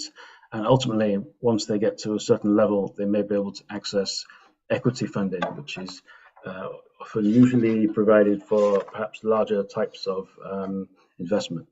And the next slide, please. And this is a link to the GCF Agriculture and Food Security Sector Guide. We have also interesting ones which are linked to agriculture on water, ecosystems, and maybe even energy has some links to renewable energy, microgrids, which are very important for food processing and reducing food loss and waste. And about 30% of food never reaches the supermarket. Yeah, a lot is wasted in the world. And I think these are quite interesting areas. This also mentions in more detail the 3 pathways that GCF has for agriculture. And we're also finding there are some emerging priorities based upon global commitments and requests from governments, such as the methane pledge. This is probably very important for Southeast Asia, with large amounts of methane arising from rice production, and also low carbon livestock. And I think IFAD are looking at developing livestock projects with us. And also trying to involve more private sector involvement is also really fundamental and important for GCF projects in the future. And although we are the largest fund, there's still a need for agriculture projects. Obviously, the poorest and most vulnerable people need support. But if we look at global finance as a whole, there was a very good report by IFAD produced last year, I think it was, which looked at all of the world's global finance and found only 1.2% of global climate finance reaches smallholder farmers. And these are the most vulnerable people, the most dependent upon ecosystems, upon land use, upon water, and in many countries most affected by climate change. And we need to really try to improve not just GCF, but public government, private sector, and other agencies try to increase the amount of money that actually gets to the smallholder farmer. Okay, and the next slide. I think this is my last one. Thank you. Great, thank you very much. Okay. Last but not least, Dr. Matthias Bickel. He's with German International Cooperation, or GIZ. He's program director for 2 global funds promoting policy reforms and a range of innovations in agriculture. Prior to that responsibility, worked extensively in this region, Southeast Asia, on large multi-stakeholder projects associated with sustainable development, climate change adaptation and mitigation, and value chain upgrading. Thank you very much, Steve. Thank you very much, Steve. It's always a pleasure to come right after the biggest climate fund on Earth. Yeah, so thank you very much, Chris, for this kind spot you put me into. Thank you very much for FAO for the invitation. Really honored to be here with you. Let me say very selfishly that I have learned a lot the last couple of days, and I would try to give some of that back and shed some light on public finance, example Germany here. And would like to tell you a little bit about various funding lines and German international cooperation, so to say. German international cooperation, just very briefly. So we are a government organization, so to say, the extended arm of the German government. We don't take the decision, we don't act in the political sphere, but we are really the legs and eyes of the German government in various countries globally, doing the groundwork, implementing, and also on-granting. So in a way, you could say we are both a trustee of German taxpayers' money on behalf of the German government, as well as a sub-grantor, pushing through quite some of the turnover to our fellow partners, institutions, and so on and so forth. How we do that, of course, the backbone is our workforce, 25,000 employees globally, and I believe it's really one of our unique selling points that we are active in 120 countries globally. It's mainly government to government collaboration, and we also are located in the various countries in the fellow ministries. Yeah. So, but I think it's also worthwhile mentioning that in Germany, the development cooperation is divided between technical cooperation and financial cooperation. So, Chris also mentioned the grants, the loans, equity, and guarantees. From GIZ side, we only do grants. Yeah, so the rest, loans, equity, and guarantees are done by our German-owned banks. So KfW, Development Bank for the public clients, and German investment banks for the private clients, so to say. I think it's also worthwhile mentioning that there has been quite a greening of government policy. Yeah? So in September last year, we had elections, then formation of new government in December. And what came out of it after 3 cabinets run by the conservatives was a coalition of the Green, the Social Democrats, and the Liberals. If you mix that together, that is quite interesting what has happened the last couple of months in Germany, since there was really a reshuffling in how we do approach German international collaboration. And there was like throughout the cabinet a greening of policy approach. So talking about the 3.7 billion quickly, so this is our turnover from German international cooperation side. We are an entirely project-driven organization, project-based. That means money in equals money out. So we really disperse and push out the entirety of almost the 4 billion every single year, so to say. So this is a figure from 21. So this comes from 4 different ministries. The Ministry for Economic Cooperation and Development is the Poverty Alleviation Ministry, focusing around, circling around SDG 1 and 2. The Ministry of Environment circles around and focuses on 13. Then the Federal Foreign Office, that was also quite new. They have even established foreign climate policy, circles around 16, and then the Ministry for Economic Affairs, they have added the title climate. Yeah, so the Ministry of Economic Affairs again is the Ministry now of Economic Affairs and Climate, and these 2 ministries are the 2 main ministries where the majority of the funds really come from. So what I'm going to do in the next 4 or 5 minutes is to provide you with a little bit of background, focusing on the 2 ministries, Ministry of Economic Cooperation and Development and Economic Affairs and Climate, and also provide you with an example. So there has been a massive shift towards sustainable agri-food systems within the last couple of years from Germany. So here I will not walk you through entirely. We've heard a lot the last 2 days.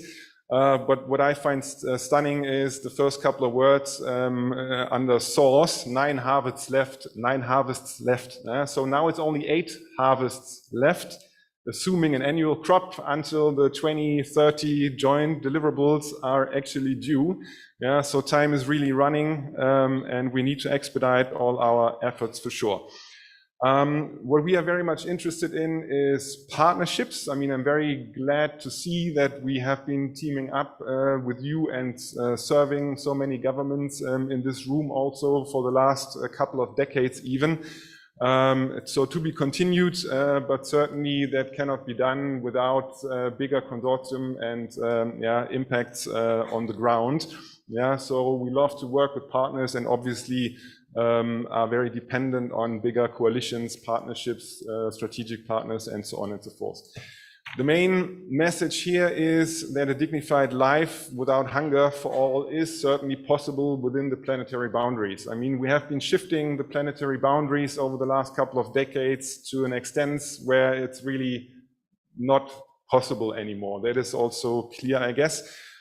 So we need to cut back, and that needs to happen together, and it will also be painful for sure.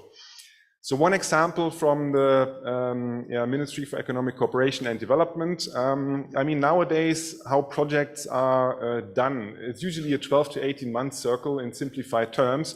And that is why the BMZ, they have entrusted GIZ with a fund. This is only one example of many, which allows us to fast track approaches and to take into account various innovations. So you as institutions, private sector, even governments, civil society, universities, you name it, it doesn't matter. It's super flexible, can approach us, and then we see to put together various consortia to act quickly. So this fast tracking approach even allows projects to fly from the first idea until first money spent and engagement with smallholders within 3 to 6 months, I would say. So this is one fast tracking approach as one response to the various multiple crises which we currently see. So now shifting from the Ministry for Economic Cooperation and Development to environment. So that was formerly with the Ministry of Environment, but all the funding lines, ICI and also NAMA, have shifted to the Ministry for Economic Affairs and Climate Change, so the Ministry of Economy, so to say. And the forerunning tool and instrument is the International Climate Initiative. So I won't read out all the figures here. So some of you might know International Climate Initiative. So it circles around mitigation, adaptation, forest conservation, and biodiversity. It comes in two different approaches, a bilateral one and a thematic one. That is also necessary on the first hand side to embed the approaches into national policies in the very partner countries, and then to take up the very issues which are more global in nature. This is done by the thematic approach, so to say. Country calls every 5 years, 20 million mitigation project, 20 million adaptation project, consortium approach. Then there is an interface project every 5 years, 10 million to only coordinate the commissions through ICI in the very country. Thematic approach is yearly, so 10 topics, 20, 30 million. It's also a competition, so you can apply with your various consortia then use that accordingly. There's also the NAMA facility, and I have an example. I brought along an example from the NAMA facility. NAMA stands for Nationally Appropriate Mitigation Action and is a pool funding of Germany, the UK, also European Union and Denmark play a certain role. And this is a project we are certainly proud of. It has not come to an end yet. There's still a year to go. The main targets is to reach 100,000 smallholder farmers in Thailand and to make them have shifted from conventional to sustainable within a frame of 5 years, and to mitigate 1.7 million tons of CO2 equivalents. As some of you might know, mitigation in agriculture has not yet been included in Thailand, but it will come. So I think the cabinet 2 weeks ago took a decision in this regard to move forward and expedite the process. 1.7 million tons of CO2 equivalents. That means, just to put that in context, I guess it's a quite fair assumption to say that every one of us in the room consumes 10 tons of carbon annually, taking into account transport, energy, food, whatever you do. So that means 170,000 of us and our consumption of carbon products and carbon services equals the intended mitigation of this very project, only in Thailand and only covering 100,000 smallholder farmers, so to say. Of course, it comes without saying this would have not been possible without the great support also of FAO, another 50 institutions in Thailand. We're very grateful to have been able to have served and still serve the Royal Thai government with various Ministry of Finance, also Ministry of Interior, Ministry of Agriculture and Cooperatives, Ministry of Natural Resources and the Environment, various institutions also. Thank you very much, BAC. So it's a core partner. Without BAC, this would have not been possible. What we do here, topic-wise, it all circles around those 6 technologies. Farmers are being trained on these technologies. I only want to pick out one, which is the middle top row one, alternate wetting and drying. It's not overly complicated. So it's water management, a simple water management systems, which allows the farmers to really mitigate up to 70% of methane. So 60 to 70% is being mitigated in terms of CO2 equivalents after having applied alternate wetting and drying. It doesn't cost a fortune. The extension does, but the science behind is quite straightforward. So this is one example which showcases like joint, still ongoing efforts, multi-collaborative effort, which has provided quite some results already. Last point, we were even and are able to gather primary CO2 mitigation data, since we have purchased 3 rice chromatographs being able to capture the methane in the field, take it to the lab, run the analysis and get the primary data, which is quite astonishing. So this is really fantastic. Thanks a lot for all the partners, and more partnerships to come in order to move the needle and not get burned on this planet anytime soonish. Thank you very much.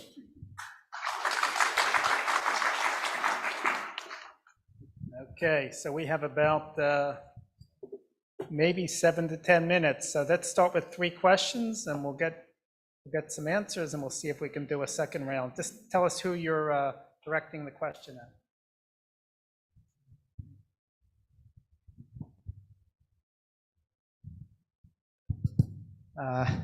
I'm Wongda Tukpa from Bhutan.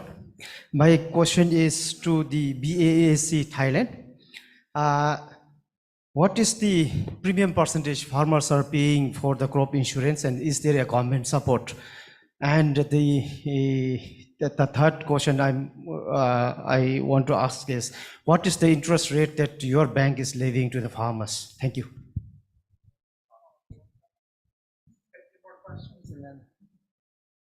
You want it? No? Yeah, there's one. There's a hand there. A very brief one. Karambod Siddiq from University of Western Australia.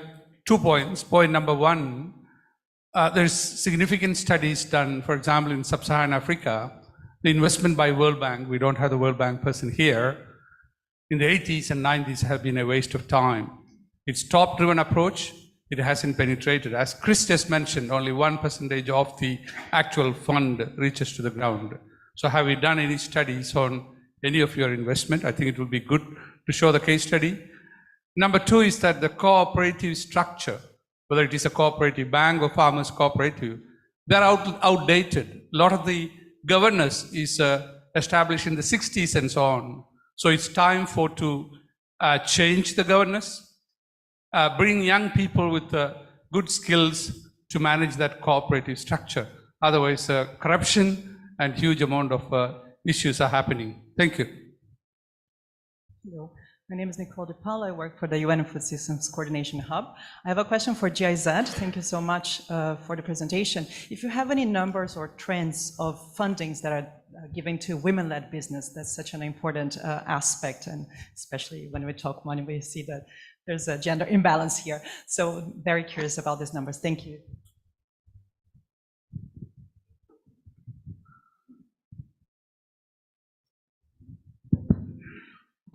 Thank you for the question.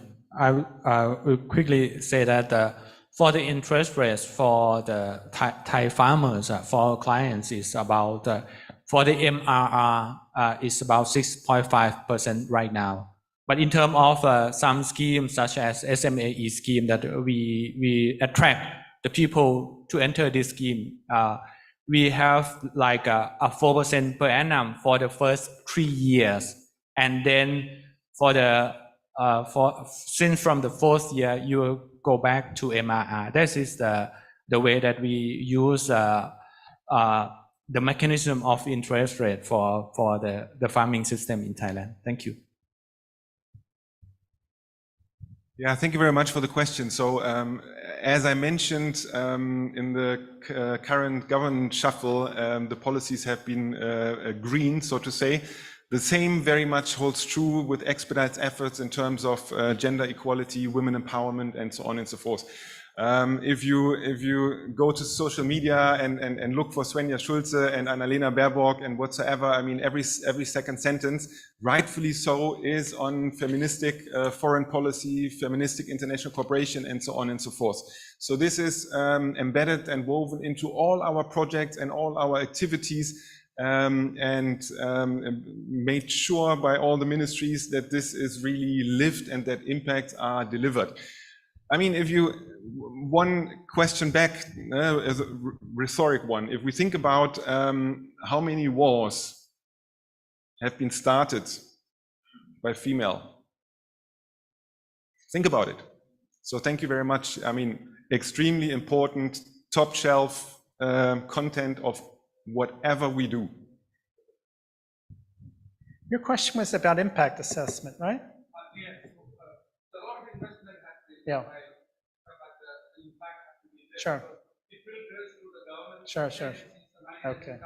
I think Chris has mentioned that very clearly. Yep. Only 1% or less than that gets into the climate adaptation impact. But there has been documented studies to show that. Right. Big investment, for example, World Bank, no one is here, invested in sub-Saharan Africa, 70s, 80s, and 90s, hasn't really made an impact. The reason is that the money doesn't reach where the action has to be, number one. Okay. So it's important that you guys are investing, show some case studies, what are the barriers, how to do. The second question was about the cooperative structure, and that is outdated in many countries. Okay. Dr. Valsi, do you want to say anything on impact assessment, or that IFAD does in its portfolio? Did you ask me, Steve? Yeah, on impact assessment. Yeah, IFAD has a system of a systematic system that it's put in place of doing impact assessments of a sample of its projects. And that's done every year. Projects are sampled and in the portfolio, and they're not impact evaluations, they're more impact assessments, and they sort of use a propensity score matching approach to doing these these assessments, and they're regularly posted on IFAD's webpage. So I would suggest or recommend that the person who's asking the question look at that. I don't have the figures off the top of my head, but it is available on site. I also wanted to say quickly about cooperatives and young people. I mean, I think that's incredibly valid. At IFAD, we spend a lot of time working with farmer organization, producer organization, and cooperatives in ways in terms of sort of making our investments, and in some sense making the sector attractive to, let's say, private sector financing even, or blended financing, I should say. And I think, yes, absolutely. I think cooperative structures many places have stagnated, and governance is definitely challenged. But I think that also the challenge is attracting young people to agriculture, and that is a definite focus for us at IFAD. I mean, most young people don't see that there are many opportunities in agriculture, and most of them migrate to urban areas. A lot of our projects are focused on looking at youth and young people, and looking to see how we make the agricultural sector attractive for them as a viable livelihood. Thank you very much. Another round? Yeah, go ahead. Take 3 more questions. Thanks. Lynette Neufeld, Director of Food and Nutrition at FAO. In the presentations, there's a lot of outcomes that you're trying to achieve with these different investment mechanisms related to livelihoods and business development and so forth. And among those, I heard a lot of talk about food security, combating hunger, but I didn't hear any talk about promoting healthy diets and nutrition. And I would really like to hear your reflections on that. In all that we know about nutrition, I think it's unethical for us to only talk about feeding the world. We have to start talking about nourishing the world. And it is different what we need to do to nourish the world than it is what we need to do to feed the world. So I would like to hear your reflections on how do we make that change, and how do we start focusing and prioritizing, and motivating and incentivizing the foods that we need to achieve healthy diets around the world. Thank you. Tough question. Yeah. Ruel Briones, Philippine Institute for Development Studies. So this is for Chris particularly. So there was some investment items there, say on coral reefs, where private equity was involved. So I was wondering how, what incentives were being given. Is this a purely social investment, or was there a contemplated rate of return? Actually, this is kind of a generic question as well. How do you incentivize private investment into public goods, such as coral reefs, lower greenhouse gas emissions, and so on? Is Zia here? Zia Hyder, is he here? Because I was going to ask him to answer Lynette's question, because he's been working on some nutrition smart projects where I think there's some conditionality there. Yeah, David.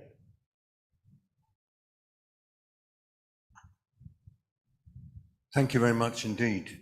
Fabulous presentations. I was just going to ask you, do you feel there are any parts of this region that are perhaps investment deserts when it comes to investing in food systems transformation? One part of the region that I've been particularly concerned about are the Pacific nations. Sometimes they're called small islands, but they're giant nations when we consider their water area. And I get the feeling that they're finding it super hard to find the kind of investment packages that you've been describing. Have I just missed it? Are the Pacific Islands within the scope of the work of the different international mechanisms that we've heard from this afternoon? Thank you. Okay. This morning. Okay, who wants to take any of these? I can, Steve. Yeah, go ahead. I can talk to the Pacific Island one specifically, because that comes under the PR Asia Pacific region. And actually, financing for the Pacific Island, it's a definite priority for many bilateral and multilateral agencies. I mean, the European Union is very heavily interested in financing investments in food security in the Pacific Islands, as are, I mean, I can think of multiple, and there are multiple requests that come to organizations like ours. I think the challenge is the capacity and the absorptive capacity of these islands to take on this money. Particularly very quickly, because the money is coming, and it's coming quite quickly actually, and their capacity to implement is very, very hard. And that proves challenging for organizations like us who are trying to make use of those investments or trying to optimize those investments, but find it challenging given the context of these islands and the capacity of these islands. Thank you. Thank you. Hello? Yeah? Okay, shall I say something? So with regard Pacific, yeah, they can be perhaps. Oh, yeah, okay. Can you hear me? Okay. Yeah. So we have a mandate now to increase the amount of funding that goes to Pacific Islands and also Caribbean islands. They are perhaps quite unusual because some of the countries are, enormous seascapes, but very small in terms of population. But it is a commitment that we're looking at developing a number of different financing modalities that might be suitable for smaller countries. Today, actually, we presented a project for Fiji at the investment committee. Fiji is perhaps quite a small economy, but quite big probably compared to some of the small Pacific islands like Tuvalu, which is 10,000 people and spread amongst a number of different islands. So they do have very unique challenges, and we're trying to support them with different investments.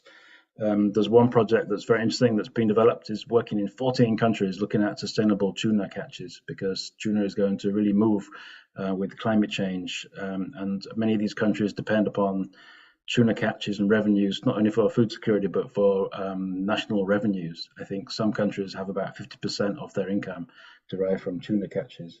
So it's very, very important to look at Pacific countries, especially agriculture, water, food security, and climate resilient infrastructure are some of the key issues that they're concerned with.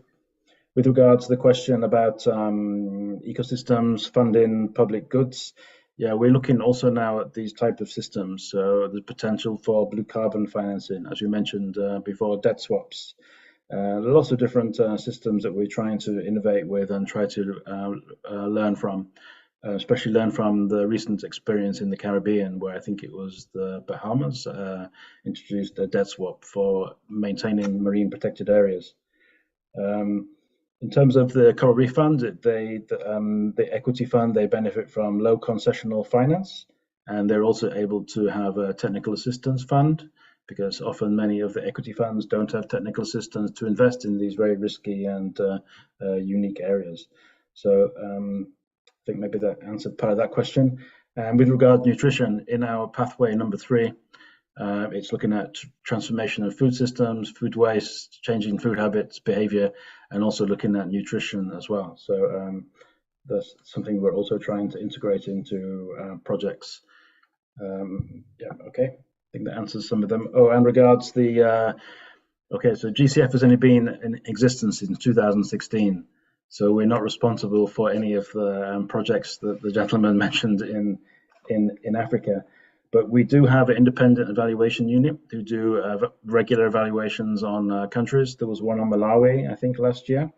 And we also work with entities like IFAD through their internal system. They do a lot of monitoring. And we aim to try and get as much money to the local people as possible. The 1.2% I mentioned is for all of global finance, not just GCF or IFAD. And if you look at, for example, the IFAD project I presented in Africa, the aim of that is to get money to farmers groups, to community groups, to women's groups, to youth groups. So that will be really quite transformational. And I think the biggest thing to improve project design and make sure money does get to the local people is to ensure proper participation and stakeholder consultation of the farmer, not just the minister, during project design. And I think that's been proven also in certain papers that they've looked at the impacts of maladaptation and poor performing projects. And that was, I think, number 1 criteria, making sure that projects are really discussed with local people and farmers and what they want for development. Okay, thank you. Okay, thanks. Just very briefly on Lynette's question on healthy diets and that being, yeah, I mean, it's quite often orphaned part of agricultural projects. In the World Bank, I think in around 2012, 13, the proportion of ag projects that had indicators on nutrition was close to 0. Probably about 5 years later, it was up. There was a lot of pressure on staff to work in this area, go beyond just sort of including it in the general discussion of the project and actually having components and having indicators. And I think by around 2018, it was about 15% of the ag projects were having that. So it was some progress, but it wasn't yet feeding into the projects that were results-based or performance-based, where the disbursement was tied to outcomes. There wasn't, I don't think any of them were focused on the nutrition aspect. All right, we have to wrap up. We're now into your lunch already, so I'm not going to say very much. I mean, we've seen some examples of innovation in the financial space in order to support innovation in agriculture, examples of lending, loans, and grants, packaging technical assistance and money, both from sort of legacy institutions as well as these newfangled, very, very interesting new purposive funds that are impact oriented. Thank you very much.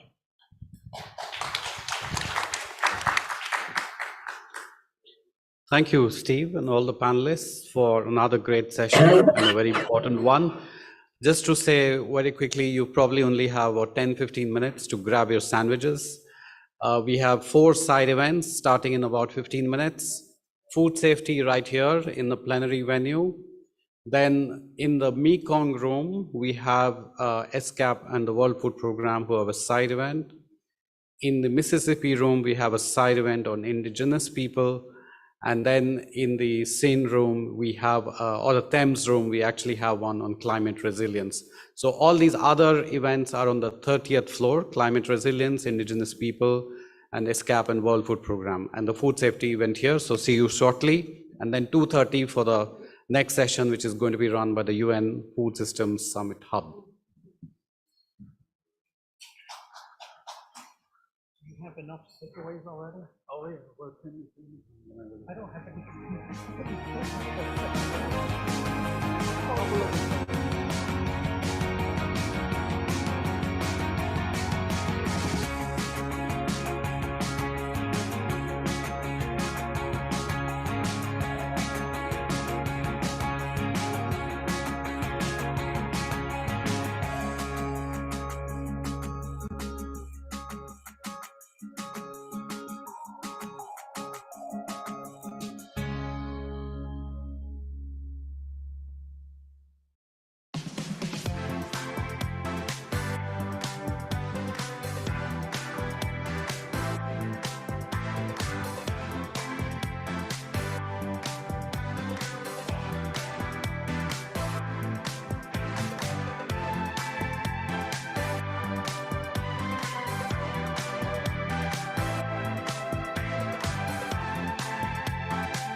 Testing. Test 1, 2, 3, 4, 5, 6, 7. 1, 2, 3, 4, 5, 6.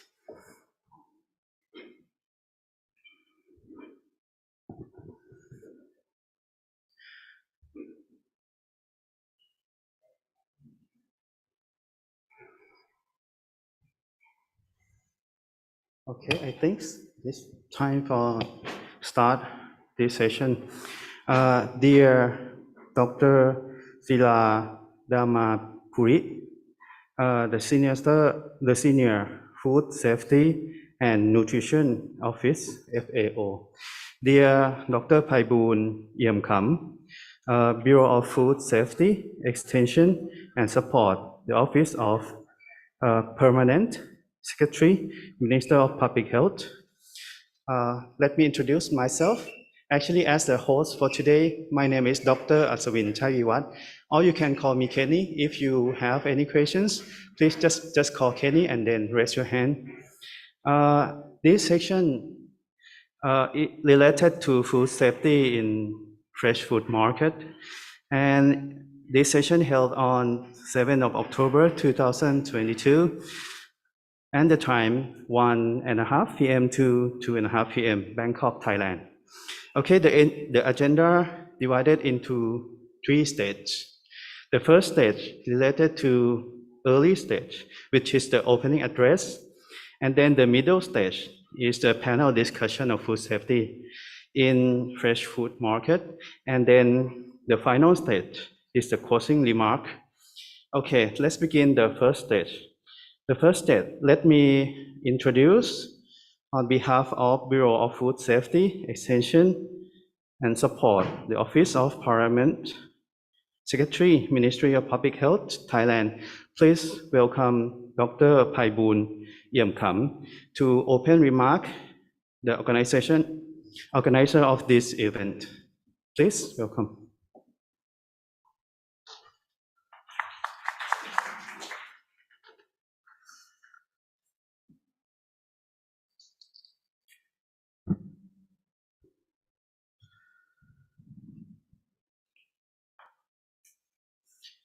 Distinguished participants, FAO Secretariat, ladies and gentlemen, on behalf of Ministry of Public Health, I have the great honor and pleasure to welcome all of you to the side event Food Safety in Fresh Food Market.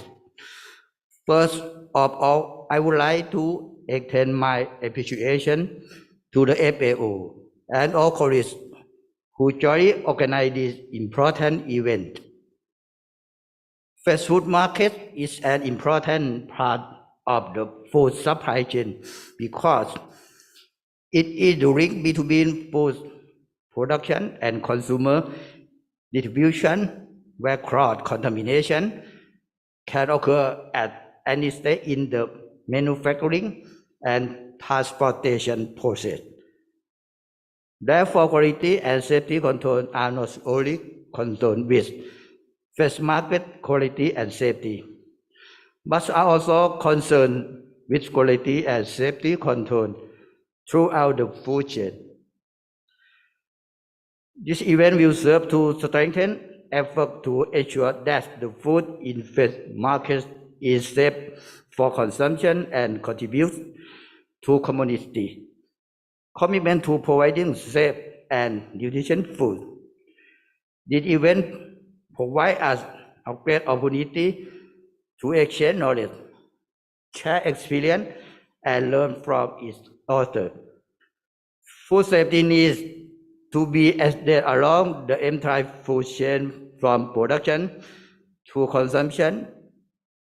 We all have a role to play in making food safe through to its chain. I will event productive, fruitful, and achieve our expected outcomes. I am confident that with our determination, commitment, and what we will gain from this event, we pave the way towards achieving food safety for the health and prosperity of our countries and region. Now I will hand over the moderator of the session today. Thank you.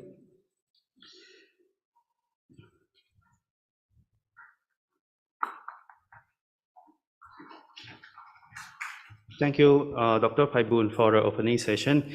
Then we move to the middle stage of this session.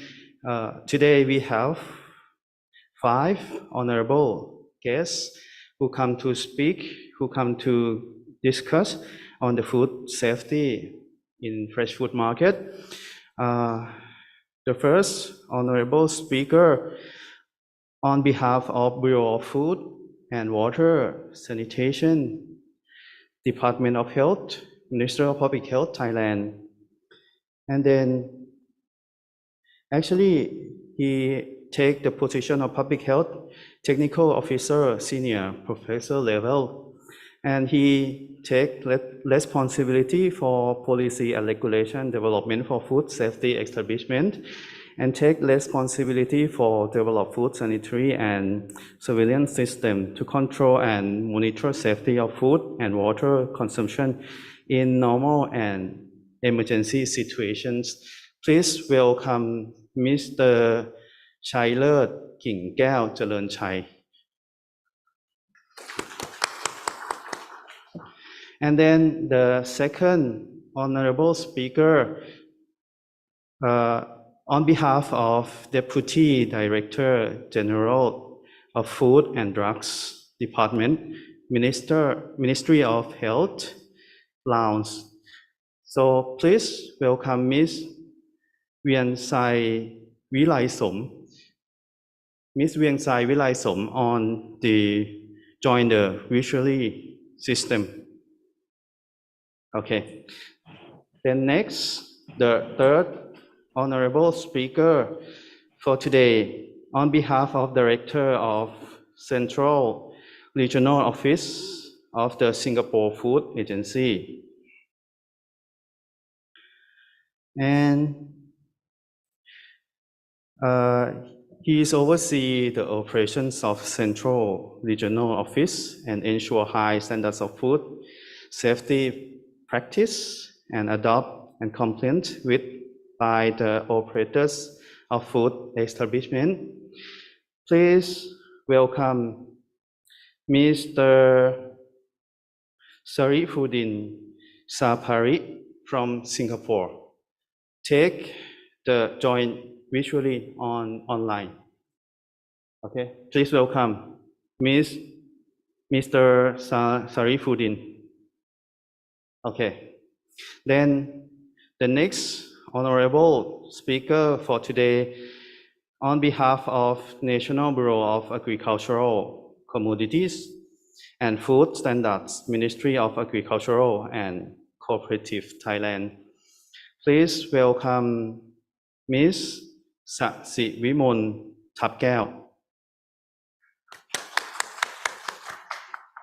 And then the last honorable speaker for today, on behalf of Senior Assistant Director, Ministry of Health, Malaysia, please welcome Mr. Balusaman Abdullahim on join visually on the system. Okay. Thank you for joining the meeting for today. Let's begin the panel discussion for food safety in fresh market. So the first questions is about the measure at the market. As you know, that fresh market is major source of food for ASEANs.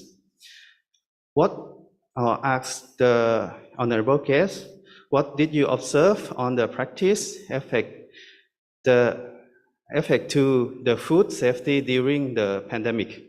What measure implement during the pandemic and so on to ensure food safety?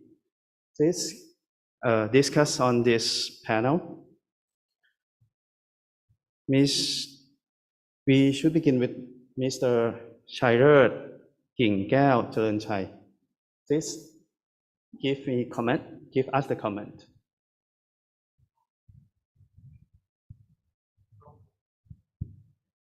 Okay.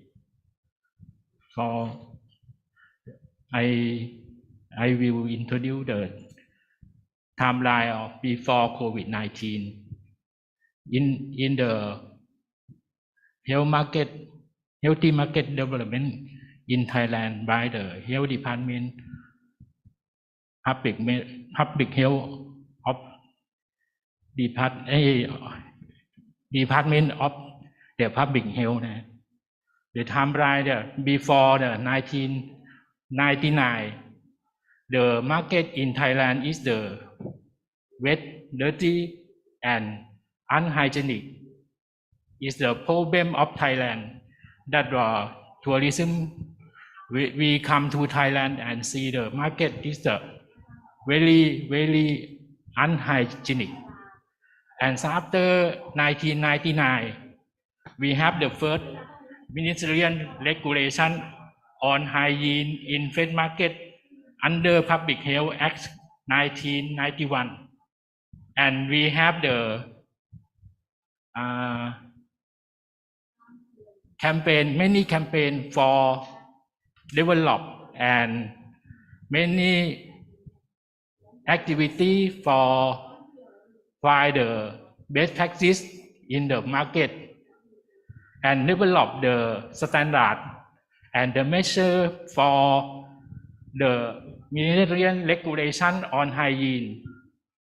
And many campaign about the fresh market in the 1999 have developed the standard.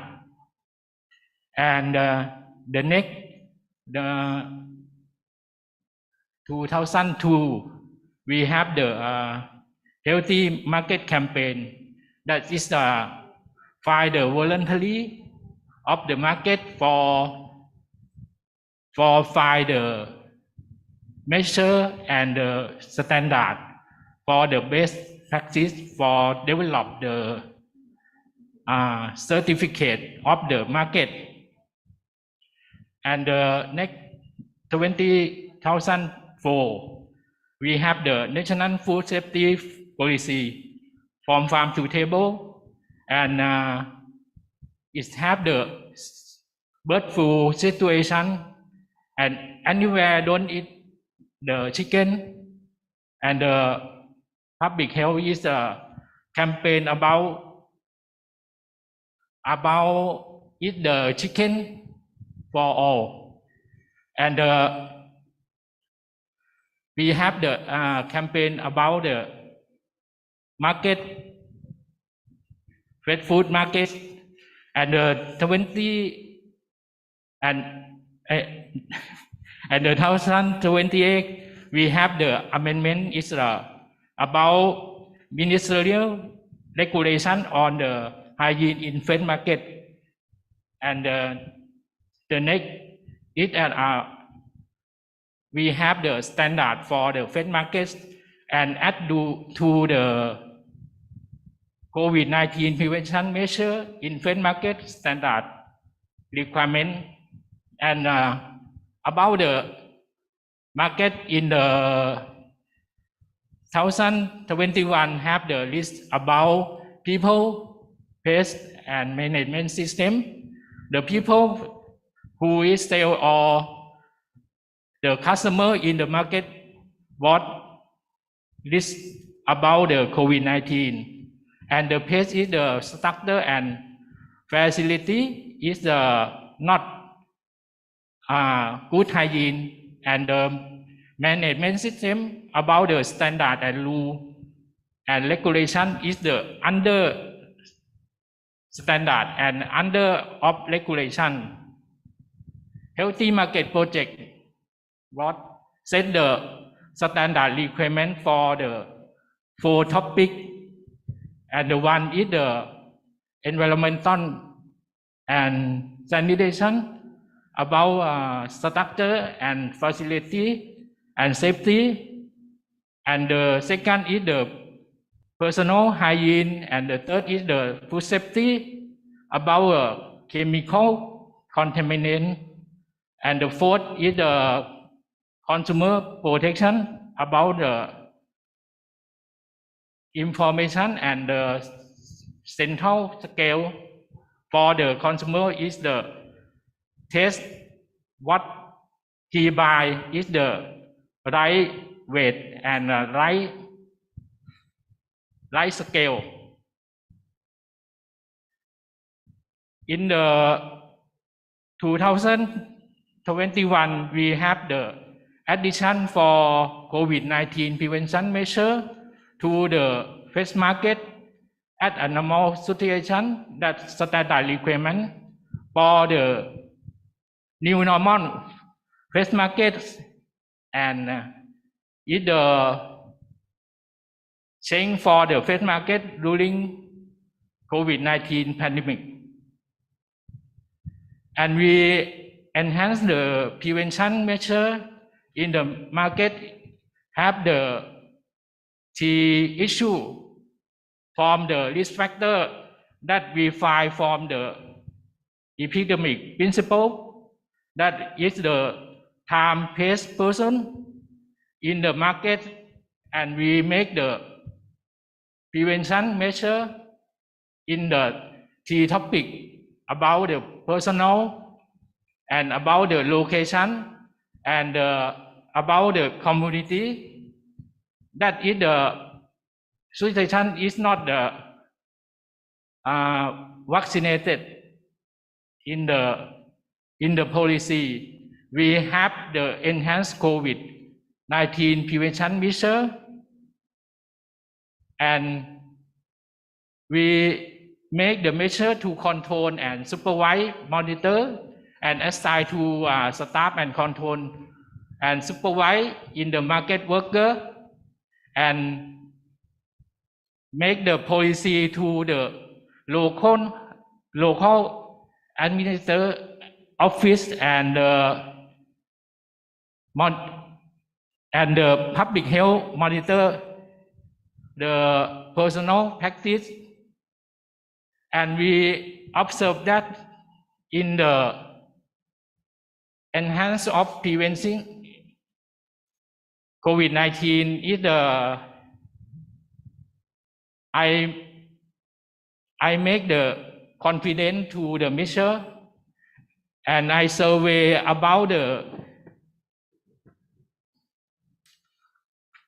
and we confirm our measure by the sampling survey about the 336 sample, test the amount of SARS-CoV-2 on the surface of a contact, such as the door barrier, banknote, and the smartphone, and the hand of the seller in the market, and the surface of curly bag, and the food drop at the point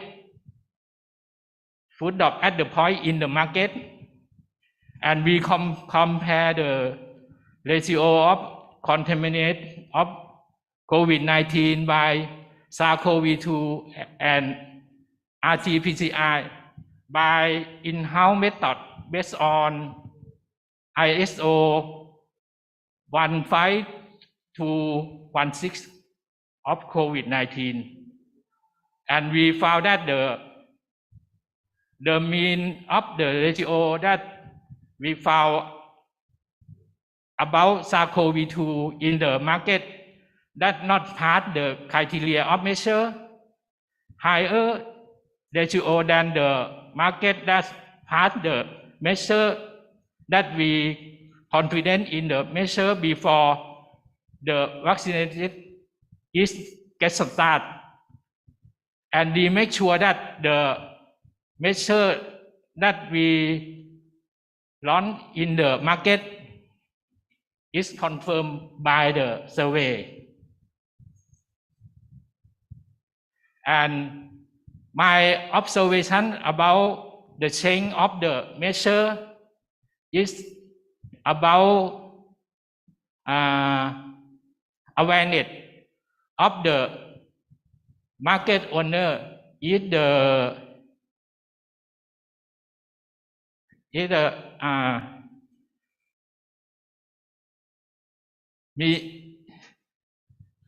Can you translate? Yes, of course.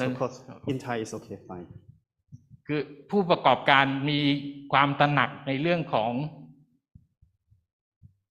งการป้องกันตนเองเกี่ยวกับโควิดและให้ความสำคัญกับความสะอาดในตลาดนะ So the entrepreneur of the market have to understand how to prevent the COVID from the real situation, and then the entrepreneur have to adapt themselves. And the consumer have the literacy on when we go to shopping in the market, and the market owner have the change mindset in the clean and in the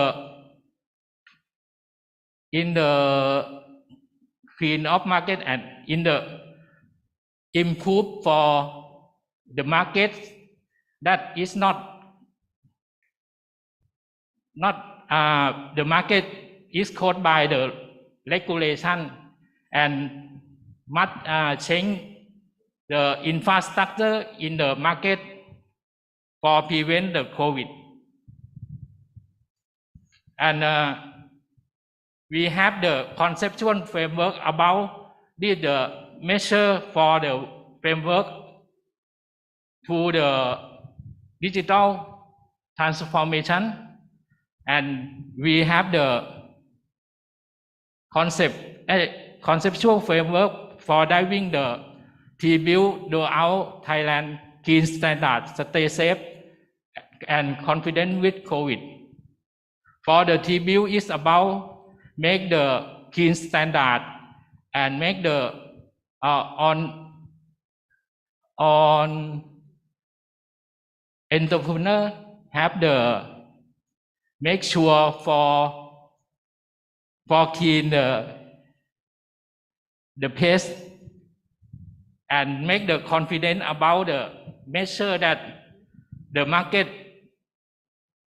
operate by the measure that health department launch the measure.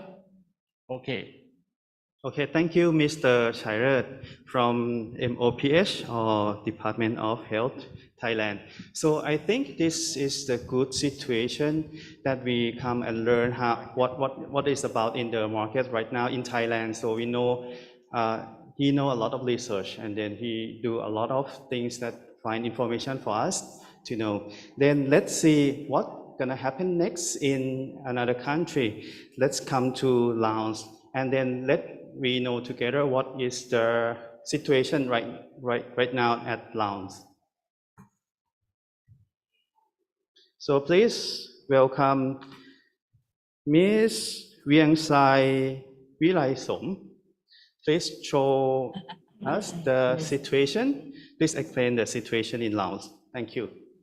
Good afternoon. So please, my name is Viangsai Vilaisom. So as you see that I'm from the Food and Drug Department. So for the market matter here in Laos is responsible by 3 agencies, right? For fresh produce, it's under Ministry of Agriculture, and for the hygiene and sanitation on the market, healthy market is under Hygiene and Promotion Department. FDD is responsible for the food. Selling in the market, as well as the fresh but prepare. When it's come to you put the additive or you put is the primary processing. So in this time, the Department of Hygiene is busy and we cannot join. So I will represent what we are doing during the COVID-19 and the measure that have been implemented in the country. So as you know, that we want a short notice and we could not show you our market, but if you visit Laos, you can see that our market is improved at hygiene and sanitation before last 4-5 years. So is that also initiative that's supported by the WHO for the healthy market? So even though in Laos PDR we have the COVID-19 is about 250 person affected, and also the number now is reduced.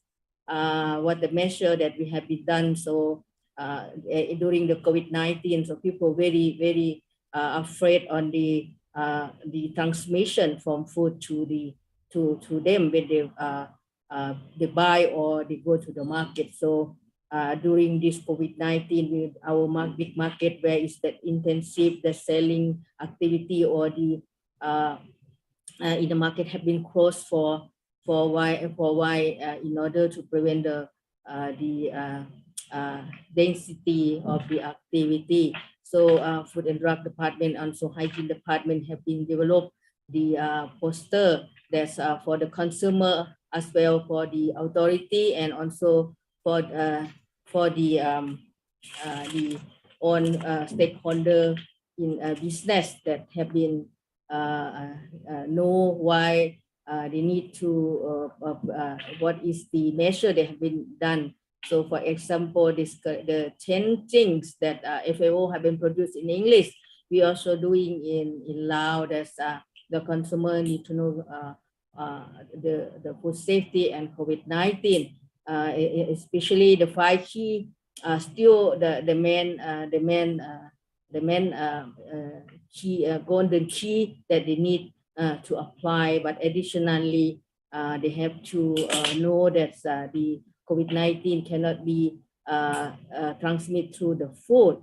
So and also where you have to cook truly, you have to go to the market and buy the food that you have to be implementing the SOP of hygiene in the market. So and the food, because food is they also still have delivered to the consumer and to the house. They also need to deliver the hygienically and need to live not a direct contact with the consumer. On those things is also based on the WHO guidance. Next, please.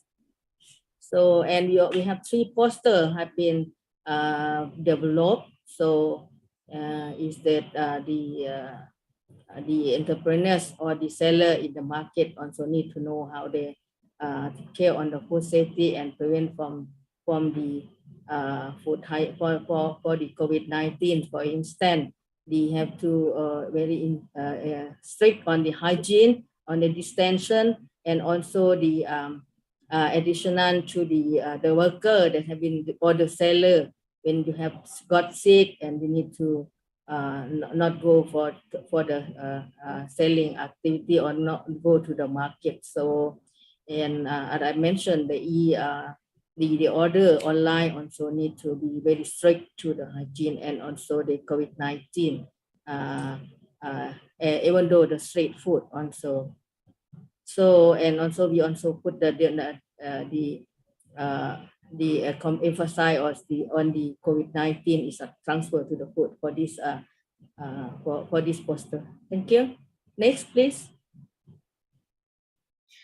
Thank you. So the last poster is for the authority that needs to be constantly need to disseminate the food safety to the consumer. So they need to have closely disseminate. So in Ministry of Health, we have the Department of Information and Education. Since that time, we cannot go to the often to the market. We have to transmit this information through the online media. So that is the function of our department, the education, public health education department, that do every day the dissemination of this information. I think we have last the SOP, or this one is the golden 5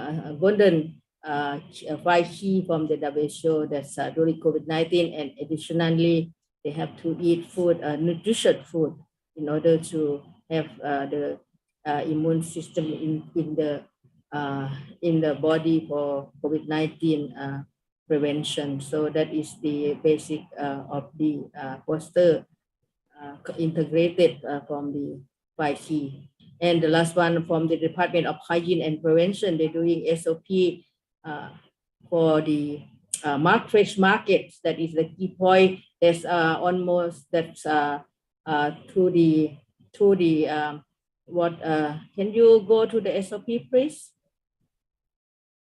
Yeah, so you can see that in every the entry of the market, they have to have the wash point, and they have to place the alcohol before they go, enter to the market when they open the market. And also every shop or the supermarket also need to apply too. I think it's everywhere in that time and during now day as well. And go to market, you have to put the mask, and when you buy the thing, or you have to take, or you have to take this distancing not less than 1 meters. And in the market, there's a surface need to clean with sanitizer, and also we put what kind of sanitizer that you need to clean up the surface after you're selling the market food. Okay, next please.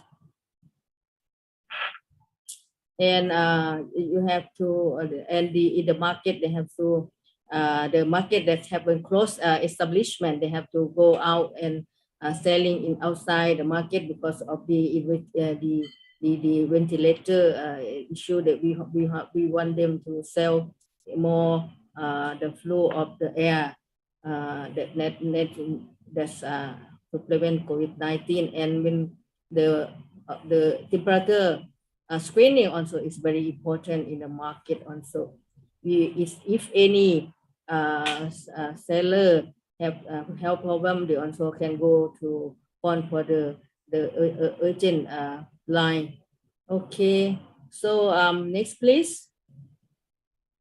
So and also when they finish their activity in the market, they have to come back and they have to sanitize by themselves before they get into the house, and also put the same sanitizer by alcohol. So those things that we disseminate and also we display in the market, and they need to implement. So that is the form hygiene department. So that is the overall of the fresh market activity on food safety and the prevention from the COVID-19 during the pandemic as well as right now. So I think that we also need to thank you. Around the world. Thank you. Sorry for this. Sorry for this. Thank you because of the time limitation. Okay, so thank you, Ms. Vieng Sai from Laos, to share information and situation in Laos. Thank you for giving us the information in the poster and then the SOP system. Okay, because of the time limitation, the honorable guests, please keep concern about time constraint. Please do presentation for about 5 minutes. Okay, then let's move to the next aspect, which is related to communication. We would like Mr. Surifuddin Salapi to share the communication system, communication information to us about the food safety in fresh market. Right, thank you, Dr. Kenny. I just want to do a check. Can you hear me? Yeah, I can hear you. Okay, all right, thank you. All right, so good afternoon, respected fellow panelists, as well, ladies and gentlemen. In the context of Singapore, when we talk about food safety principle consideration, when we talk about food safety, there are 3 principal considerations that we look into. Number 1 is basically talking about farm to fork system approach. Secondly is on the science-based, risk assessment. And lastly, on the joint food safety responsibilities. So the third point is the one that I'm going to focus on. It involves the partnership between the government, the industry, as well as the consumers. Yeah. And when we talk about communication, basically there are key risk communication channels that we normally do. And this does not change very much in terms of strategy, policy, or approach, whether it is during COVID or before COVID. So it's just that a matter of some level of emphasis or tweaking of so-called angles or process when during the COVID period itself. So some of the key risk communication channels, which is commonly used in public comms, will be number one, the mainstream media. Secondly, on the social media. Thirdly, is on the agencies, Singapore Food Agency's website. And lastly, is actually on the direct industry outreach, right? Meaning to say that we have dialogue session or even sharing session with the different stakeholders. So when it comes to the mainstream media, we provide prompt updates on food safety related issues to the public if there's a need for food recalls or there's a certain concern of cross-contamination and so on. And this is actually done in different languages because in the context of Singapore, we are a multiracial country, and most of these operators or vendors operating within the wet markets are basically quite old folks, yeah, and may not be very conversant in the English language. So we use the official languages of in Singapore, which is basically English, Mandarin, Malay, as well as Tamil, as part of the communication so-called plan. In the communication, we also update on the so-called actual operation done by the Singapore Food Agency. So this covers areas like inspection done by our inspectors on the ground, the testing of samples done by our scientists or the lab, and also enforcement taken for any food safety lapses. And also included in the update are also things like the consumer advisories, and these are basically to mitigate a potential risk. When it comes to social media, as we know that this is a hotbed, it's a platform whereby a lot of myth, so-called topics which go viral, as well as fake news. So what our public communication department or corporate comms department did is actually to lead with interesting so-called topics as well as visuals.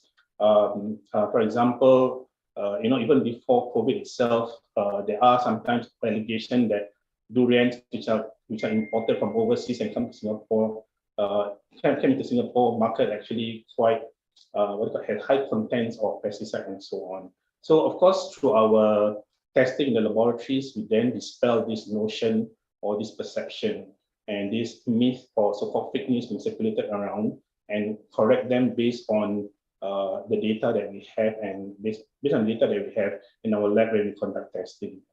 And also within the Singapore Food Agency's website, there's also, we call it as a risk at a glance to basically share with the consumers to create awareness. So we have online repositories on how consumers can actually conduct food safety info as well as tips. And for those people doing business in the wet market itself, it's basically to touch on latest guidelines as well as good practices.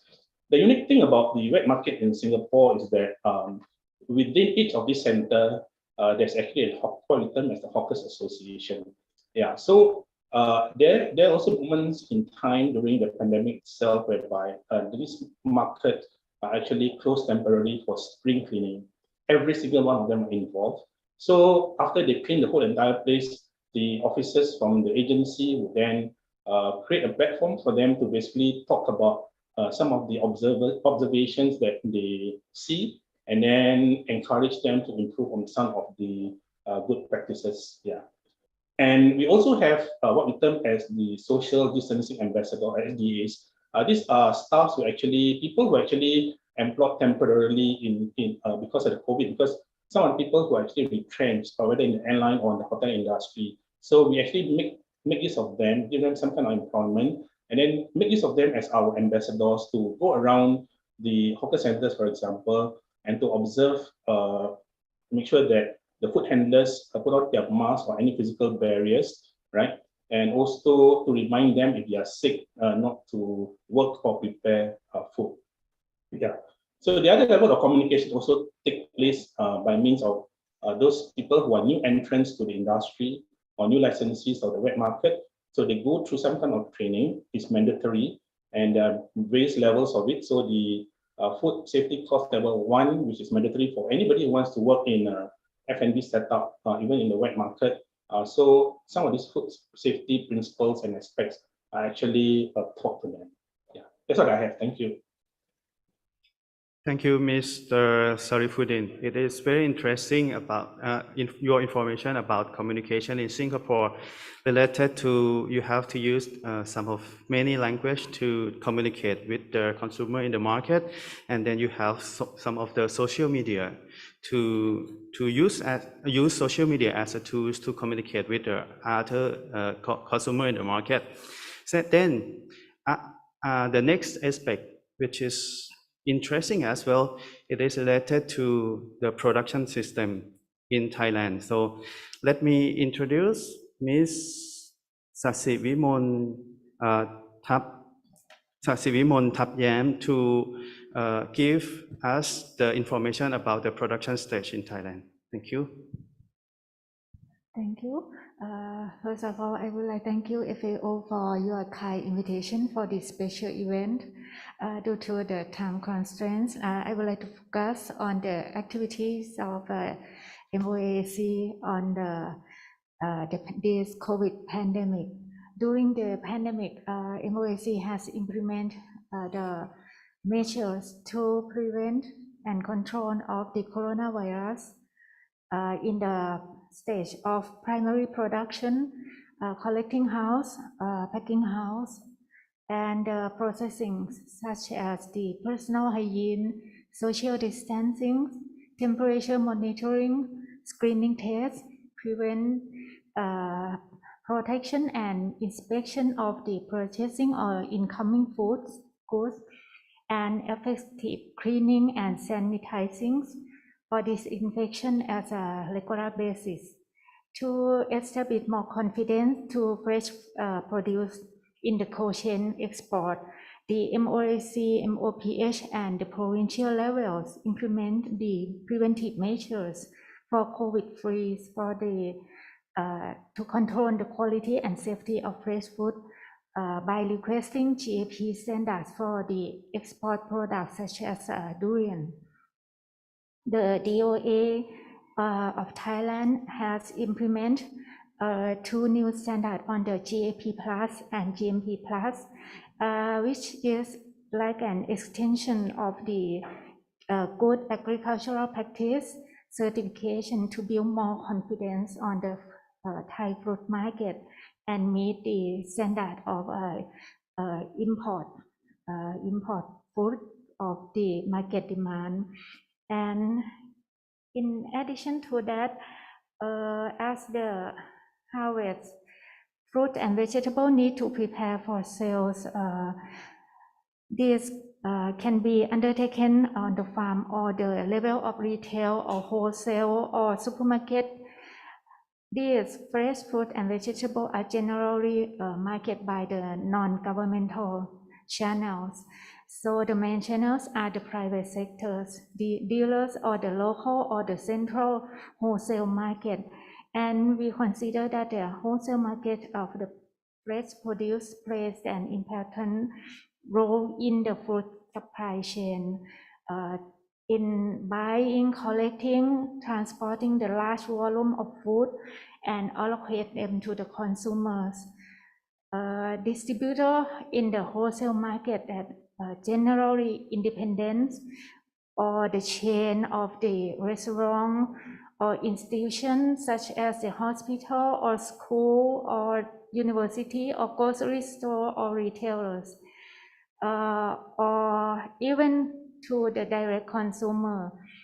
So the main advantage of the function to the wholesale market are the quality of the food products, the price control on better budgeting, increase in competing at the consumer market or fast promotion of the product to the consumers, and including to create new jobs to Thai people. Therefore, fresh produce at the wholesale distributions consider like an intermediate step and the gateway to the supply chain between farmers and consumers. ACFS has launched the standard programs for the management system of the agricultural wholesale market to promote the quality and safety of agricultural produce in the wholesale market. On 16th of September this year, ACFS has a hybrid workshop to draft the TAS standard on the this management system to discuss about the concept and the scope of the draft standard. We try to focus to fruit and vegetables or crops as suggested by the representative of the wholesale market. And we hope by the end of this month, we can discuss more in technical details to refine this draft from the workshop. The main challenge that we face during the workshop is the supply of the certified products or produce that coming to the market. They also suggest us to use the supply audit certification, which is the second party audit, to increase the volume of safe products or produce that coming to the wholesale market. And the another challenge is on the testability, the feasibility or practical testability to the produce that coming to the wholesale market. Thank you. Thank you, Ms. Sasivimon, for sharing the idea related to production. So in the panel, we get information about personal hygiene, export product to other countries from Thailand, GMP, GMP plus, and then of course the supply chain is very important here. Then we're gonna move next to the next honorable speaker for today. Please welcome Mr. Badussaman Abdul Lahim to share the idea with us about food safety in fresh food market. Please.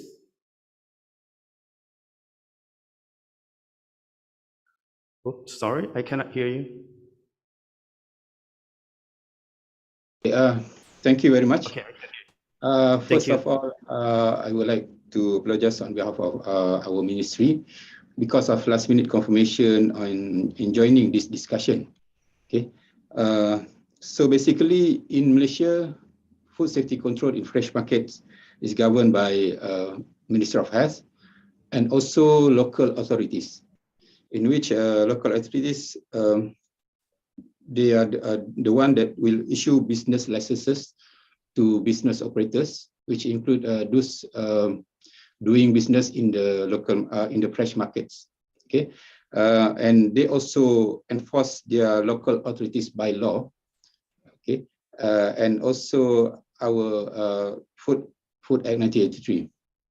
Okay, on our side, Ministry of Health, we govern the safety of food sold in fresh market under Food Act 1983. Especially under the Food Regulation 1985 and also the Food Hygiene Regulations 2009. Okay, basically Food Regulations 95 outline various standards of food and commodities, which include the standards for use of food additives, and then pesticide residues, MRLs, drug residue, veterinary drug residue, and other contaminants as well. Okay, so meanwhile under Food Hygiene Regulations 2009, it outlines the requirements for food businesses to comply in terms of facilities such as their location, the infrastructure in their facilities, such as the walls, the toilets, etc. Okay, and also requirements for the food handlers to attend food handlers training and to undergo medical examination, and also to get the anti-typhoid vaccination. Okay, so the Food Hygiene Regulations 2009 also outline on how to handle the food safely, and also there's requirements in terms of food storage, okay, food transportation, etc. Okay, so basically when we talk about fresh market, we have two types of fresh market available. The first type is a fresh market that is operate in permanent building. Okay, so normally the permanent building is built by the local authorities, which have facilities such as the water supply, okay, and then they have this proper drainage, and they have the toilets, etc. Meanwhile, we have the other type of fresh market, which is operate in temporary building, or actually an open space. Okay, and for example, the night markets. Okay, so the night markets, they operate in temporary building or in open space. Okay, so in terms of monitoring, okay, we monitor the foods sold, and also in terms of the hygiene of the environment, and also the handling of the foods. Okay, so every now and then we will monitor the pesticides residues in food, in vegetables and fruits sold in the fresh markets, and then at night markets, where most of the stalls sell ready-to-eat foods. Okay, we will monitor the hygiene status of the foods, the RTE foods, and then we will take samples to analyze the microbial status of the foods. Okay, and for innovation, I would like to bring your to the food safety, World Food Safety Day 2020, in which the themes is safe food in market. Okay, so based on that, our senior directors has initiate a clean and safe market competition in 2021. So this competition is to encourage food operators in fresh market to practice food safety requirements in their daily operations. So basically, that's what we have done in all this while in the fresh market. Thank you. Thank you, Mr. Badasaman, for sharing idea about how to handle food in fresh market, how to storage, and what are the types of the fresh market. Then right now it is the precious time for us to ask questions to the honorable speaker. If you have any questions, please write the questions, and then we're gonna ask the honorable speaker. Okay, because of we run out of time, so let's move to the last stage, which is the closing remark from Dr. Sida Ramapuli. Please give us the closing remark. Thank you.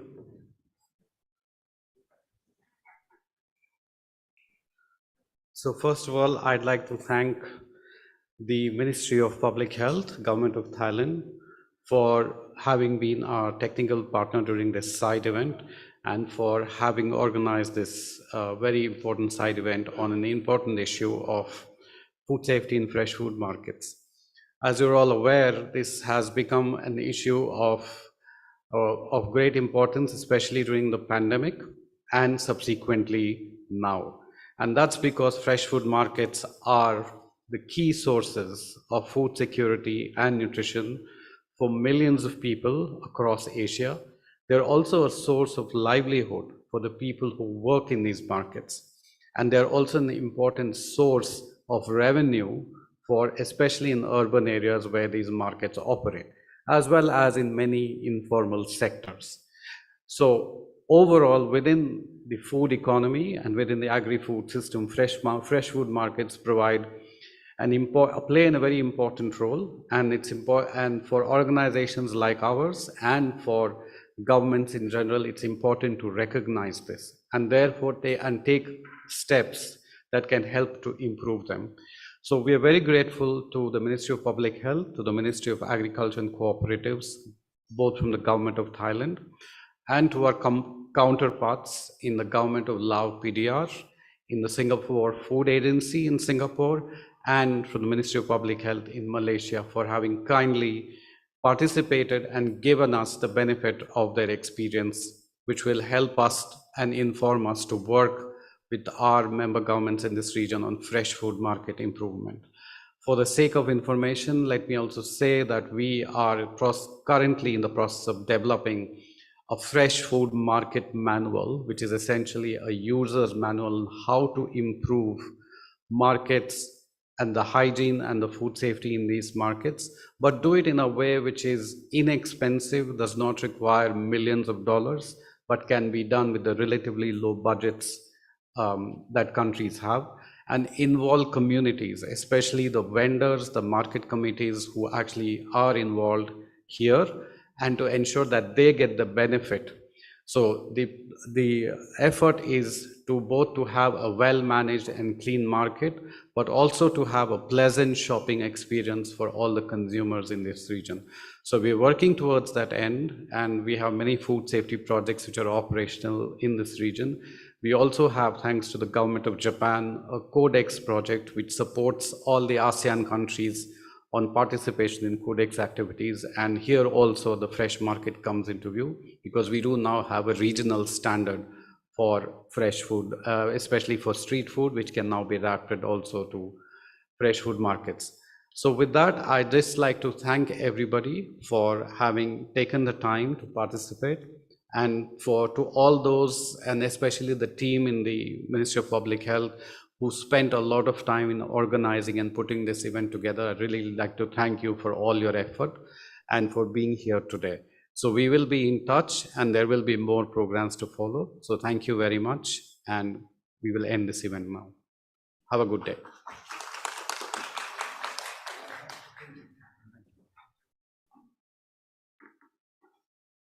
Thank you. Thank you very much.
Good afternoon, ladies and gentlemen. Thank you all for coming back. We took a little more time to restart after lunch because some of the side events were going on, but now they're all getting over, so they'll all be here soon. But we'll get plenary 8 of this symposium started, and this is on the role of the UN Food Systems Coordination Hub, which is now based in Rome, and this session will therefore be facilitated by Stefanos Fotiou, who is the director of the hub, as well as the director of the division of the SDGs in FAO headquarters. So without any further delay, I turn it over to Stefanos. Thank you very much, Sridhar, and good afternoon after an excellent lunch and excellent side events. And I would like just to start by really commending FAO Regional Office and UGJ, because it's one of the most interactive symposiums have been. I mean, the last 3 days, people are taking the floor, they're asking questions, and I think this is very good. And it's not only good because it's a symposium that really runs very nice, but because it shows the interest of the countries in the area of the agri-food systems transformation. So I'll not go through a long introduction, but you know that after the UN Food Systems Summit, a UN Food System Coordination Hub has been established, is hosted by FAO in Rome on behalf of the UN system. And the idea behind this hub is that all the UN agency funds programs that have a relation to the food systems, and I can say that it's all UN agency funds programs, will come together to support the countries to implement their pathways. So for the UN Food System Coordination Hub, our main clients is the countries, is the national food system conveners and their teams that they have put the pathways together. And we want to combine an offer from all the UN system by using existing regional and national platforms. So not replicating the platforms, but using, for example, the regional offices of the DCO, the regional offices of FAO and the RBAs, the UN resident coordinators and the UN country teams to provide this support. So the way we have decided this session today is a kind of dialogue between countries and the UN system. So what we're going to do is we have 3 representatives from countries here, from Bangladesh, from Cambodia, and from Nauru, and 3 good colleagues from the UN system, and we'll try to have a first round of dialogue between them, and then we'll open it to the floor for additional questions. So let me start by welcoming our first panelist, Mr. Saiduzzaman Faruqi, which is the Director General and Additional Secretary of the Food Planning and Monitoring Unit in the Ministry of Food of Bangladesh. Quite important to see we have a Ministry of Food in Bangladesh. Mr. Faruqi, Bangladesh has a very ambitious pathway for food system transformations. So what are the main follow-up action of Bangladesh on implementing your food system transformation pathway? If you could take 3 to 5 minutes to let us know how you design the follow-up and how you go from planning to implementation. Use this. Thank you. Thank you so much, respected moderator, Honorable Chair, co-panelist, and the distinguished participants, distinguished the experts from different countries, and the experts who are connected online and who are listening this session. On behalf of Bangladesh, the people of Bangladesh and the government of Bangladesh, I would like to thank you and say very good afternoon to you all.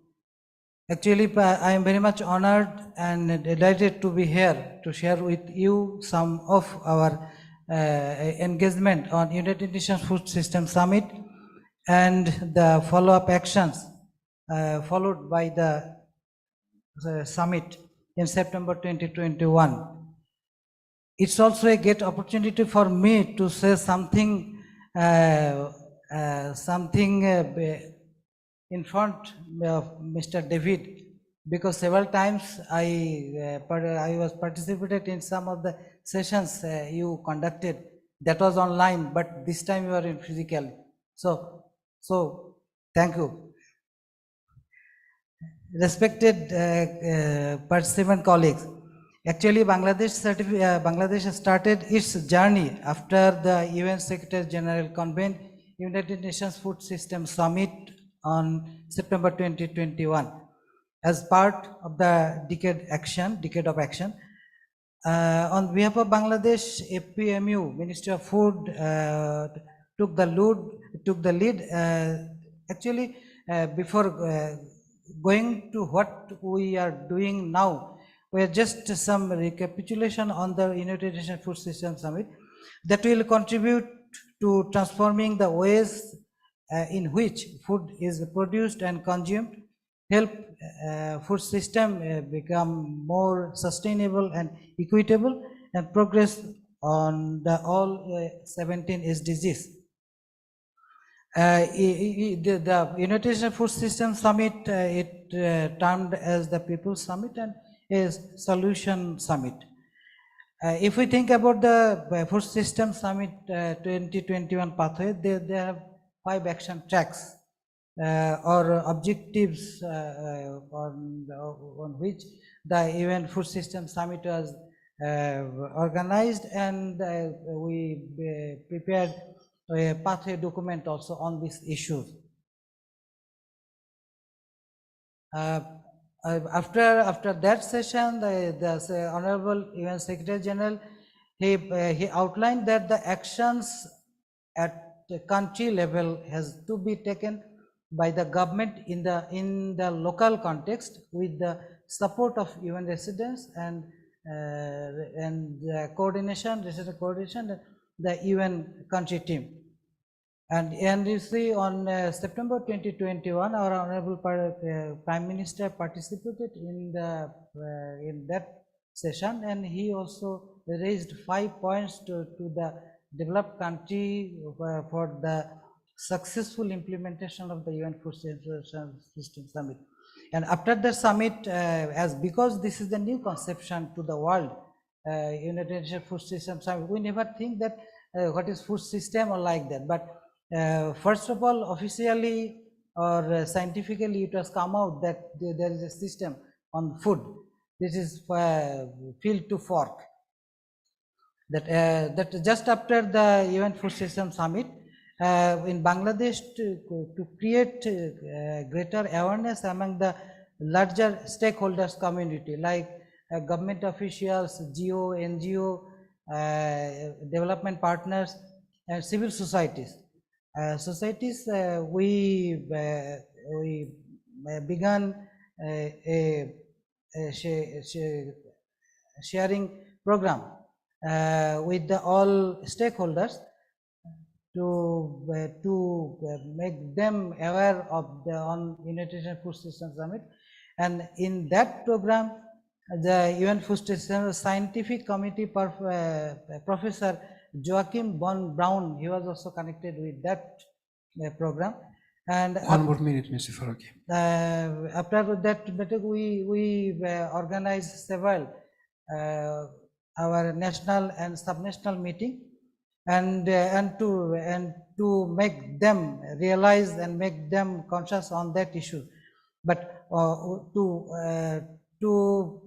fulfill that UN food system, we need some of the. I feel we are facing some of the challenges that we need the cooperation from that from the UN. That is the research, investment, and advanced technology sharing, increased funding for achieving sustainable development goal, ensure safe food distribution of committed disbursement of committed fund, establishment of a coordination hub, and as well as establishment of a dashboard system.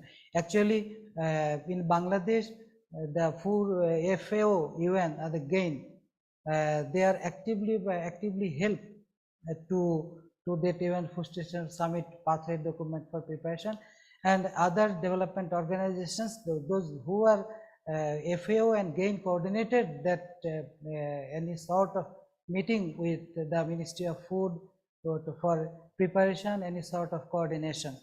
So this is our in a nutshell in the recent activities after the UN Food System Summit. But as I mentioned, some of our challenges or our future plan.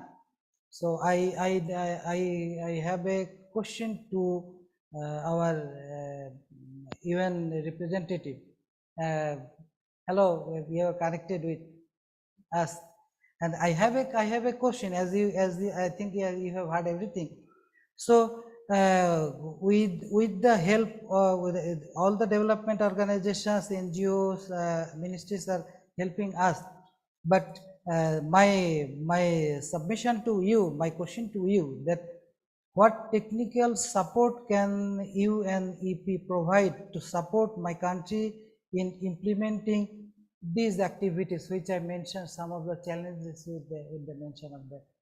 So with this, I would like to thank FAO AP for giving me the floor to say something on UN Food System Summit pathway, and thank you audience, both physically and virtually, those who are hearing. So thank you for your patience hearing. Thank you very much, Mr. David, also. Thank you, our panelists and thank you, chair. Mr. Faruqi. Thank you. Bye. That's an over to you. Thank you very much, Mr. Chair, and thank you for the opportunity to contribute to today's session, Plenary 8, supporting countries through the UN Food System Coordination Hub at the Asia Pacific Regional Symposium on Agri-Food Systems Transformation. I would like to thank Mr. Faruqi, Director General, the Ministry of Food, Bangladesh, for the question. What technical support can UNEP provide to support Bangladesh in implementing these activities? The UN Food Systems Summit really represented a turning point in how food systems were being addressed by countries and businesses alike, with 130 plus countries conducting food system dialogues and 100 plus committing to new and transformational pathways. Through its convening power and expertise, the UN system can catalyze productive and impactful engagement with governments and food system stakeholders to drive food systems transformation at the global, at the regional, and at the national level. UNEP played a key role in the run-up and follow-up to the UN Food Systems Summit. UNEP served as co-chair of the UN Food Systems Task Force, and we contributed to the strategic direction of the Coordination Hub. And we also looked to actively mobilize and work with UN system level support to support national pathways for food system transformation in a coordinated way. Currently, UNEP serves as co-convener of the UN Secretary General's Global Crisis Response Group on Food. And we are aware that business as usual is no longer an option, and the world must create resilience and sustainability in critical commodity value chains while increasing stakeholders' ownership of outcomes in the food systems. When we look at resilience of food systems, we talk about the importance of tackling what we call the triple planetary crises. This is the crisis of climate change, loss of nature, and pollution. And here, food and agriculture are major contributors to these crises, but they can also be a large part of the solution. So it is imperative that food systems are transformed. We look at agriculture and commodity systems restore and regenerate rather than degrade land, soils, and biodiversity. We think of supply chains and consumption patterns that are waste-free and driven by healthy and sustainable diets, including through the One Health approach. Governments, food, agribusiness, financial institutions create enabling conditions for a just transition of our food system. There is scientific consensus that transforming food systems offer one of the single strongest opportunities to change course and realize the vision of the 2030 Agenda. But if I speak for a few minutes on UNEP's engagement at the country level, we work with the country team on the environmental dimension of the sustainable food systems, and we do this by working on sustainable land and agricultural finance through the UNEP Finance Initiative, Partnership for Action on Green Economy, and the Just Rural Transition. These are initiatives that have tools and resources available to support country-level planning and engagement with sustainable finance. We've also worked and supported a number of blended finance facilities or investment vehicles, such as Agri3 Fund and the Restoration Seed Capital Facility, which supports and promotes investments in deforestation-free commodity production and restoration of degraded land. Sustainable agriculture and food production also is part of our country-level project portfolios in partnership with the Sustainable Rice Platform, the Climate and Clean Air Coalition, and the TEEB Agrifood Program. When you talk about these initiatives, they support, like the Sustainable Rice Platform, support sustainable and climate-friendly rice and livestock cultivation. And I do know that the Climate and Clean Air Coalition is working in Bangladesh on sustainable rice. Sustainable Rice Platform also launched the world's first sustainability standard for rice together with impact indicators linked to the Sustainable Development Goals. The TEEB Agrifood Program is also implemented in countries in Asia, and it provides an evaluation framework that countries can use to examine the interlinkages of food production with environment, health, and livelihoods. The aim is to make these interlinkages more visible and part of decision-making process. And we also have initiatives with the support of the Global Environmental Facility that look at transformation of food systems and sustainable management of production landscapes. Sustainable consumption and circularity, including healthy diets, food waste through initiatives like One Planet Network, One Health, and the Cool Coalition. Here, these programs provide frameworks. There are case studies countries can use to strengthen policies for sustainable consumption and circularity.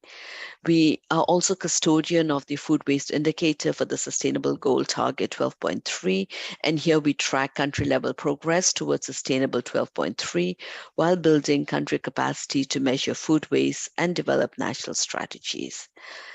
UNEP also works with country teams in supporting the preparation of national food systems, for example, the National Food System Action Plan in Laos as a follow-up to the UN Food Systems Summit. We continue to work closely with UN agencies and FAO in development as well as in implementing action plans with focus on the environmental dimension of food systems. I really hope we can continue to work together to bring sustainable food systems to the Asia-Pacific region. And my appreciation to all colleagues present for the very inspiring discussions. And I look forward to taking the lessons and findings learned together today. And UNEP stands ready to partner and work with you at the country level. Thank you. Thank you. Thank you very much, Dechen. Thank you for the concrete tools, products, and services that you have put in forward. I would like to make a comment on the work you do on finance, and I'm taking your word that you have available resources for countries to continue up this work. And this is something that we would like to include as the UN Food System Coordination Hub, or what we call the UN Food System Solution Library that we would like to put together. So I'm going to the next to our next guest, His Excellency Dr. Soksilo, Secretary General of the Council of Agriculture and Rural Development from Cambodia. Cambodia also had a lot of involvement in the Food System Summit, your pathway. What are some main challenges and bottlenecks that you might face right now in implementing your food system transformation pathways, Dr. Silo? Thank you, Stefano, and good afternoon, Excellency, ladies and gentlemen, in both person and virtual meeting. I would like to take this opportunity to thank FAO for inviting me to this important symposium. I would like also to inform you that Cambodia does not expect a critical food shortage as a country is a net food export. However, ongoing shock in the food, energy, and finance system pose new threat to food system for sustainable development as local and global food prices, fuel, fertilizer, and feed price increase. This price rising are compounding the challenges for economic recovery from COVID-19 and vulnerability to climate shock and working against the productivity for agriculture over recent year. As the market price push nutrition dense food further out of reach for poor household, healthy diet practice expected to decline further. than has occurred during the COVID-19 pandemic.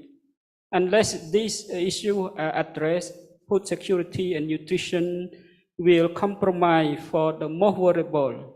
For this reason, the social assistance linked with food security and nutrition are the key figure for national strategy. The UN Food System Coordination could help Cambodia to ensure funding and investment plan to support sustainable food transformation in place, and also advocate on the food system approach that provide continuous political and social momentum for change, and connect AMED with the supportive partner, including through regional and global coalition for action. For Cambodia, we need to continue with awareness raising and developing understanding of food system, and encouraging intersectoral and multi-stakeholder coordination. The Council for Agriculture and Rural Development has a key role in coordination effort and knowledge management, and must continuing engage with the relevant ministry and institution in pursuing the food system change. Productivity, sustainability, food access, and value-added food safety and healthy diet are the key challenge for Cambodia for moving forward. And regarding to the challenge that we face, first, we lack of resource, that we need more private investor, domestic commitment and resources, and development partner support for game-changing action for food system transformation. Funding for the Global Action Plan for Child Vesting is missing. We need to invest more. The Royal Government of Cambodia have made a massive investment in social assistance under its cash transfer program and for financing agriculture, development and health sector, but we still need more investment to implement our national pathway. Second, the empowerment of consumer, youth, women and vulnerable. We need to continue with effort to ensure these stakeholders have better understanding and greater voice and have a place in a decision-making table. Limit capacity, especially at the subnational level. We need to invest to the subnational level through education, training to make to support the food system transformation at the subnational level. So we also have regarding to the climate change, we also need to look at intervention on the agrological transformation and sustainable intensification to cope with food loss and food waste in ensuring the food security and nutrition, enhance adaptive capacity building to climate change, and need for further intervention. We also need to improve the food safety and quality. We have a complete review of the national food control system, and now we need more investment. We need to promote consumer awareness and for the private sector to make the investment and take their responsibility. This is a critical support for domestic and export market.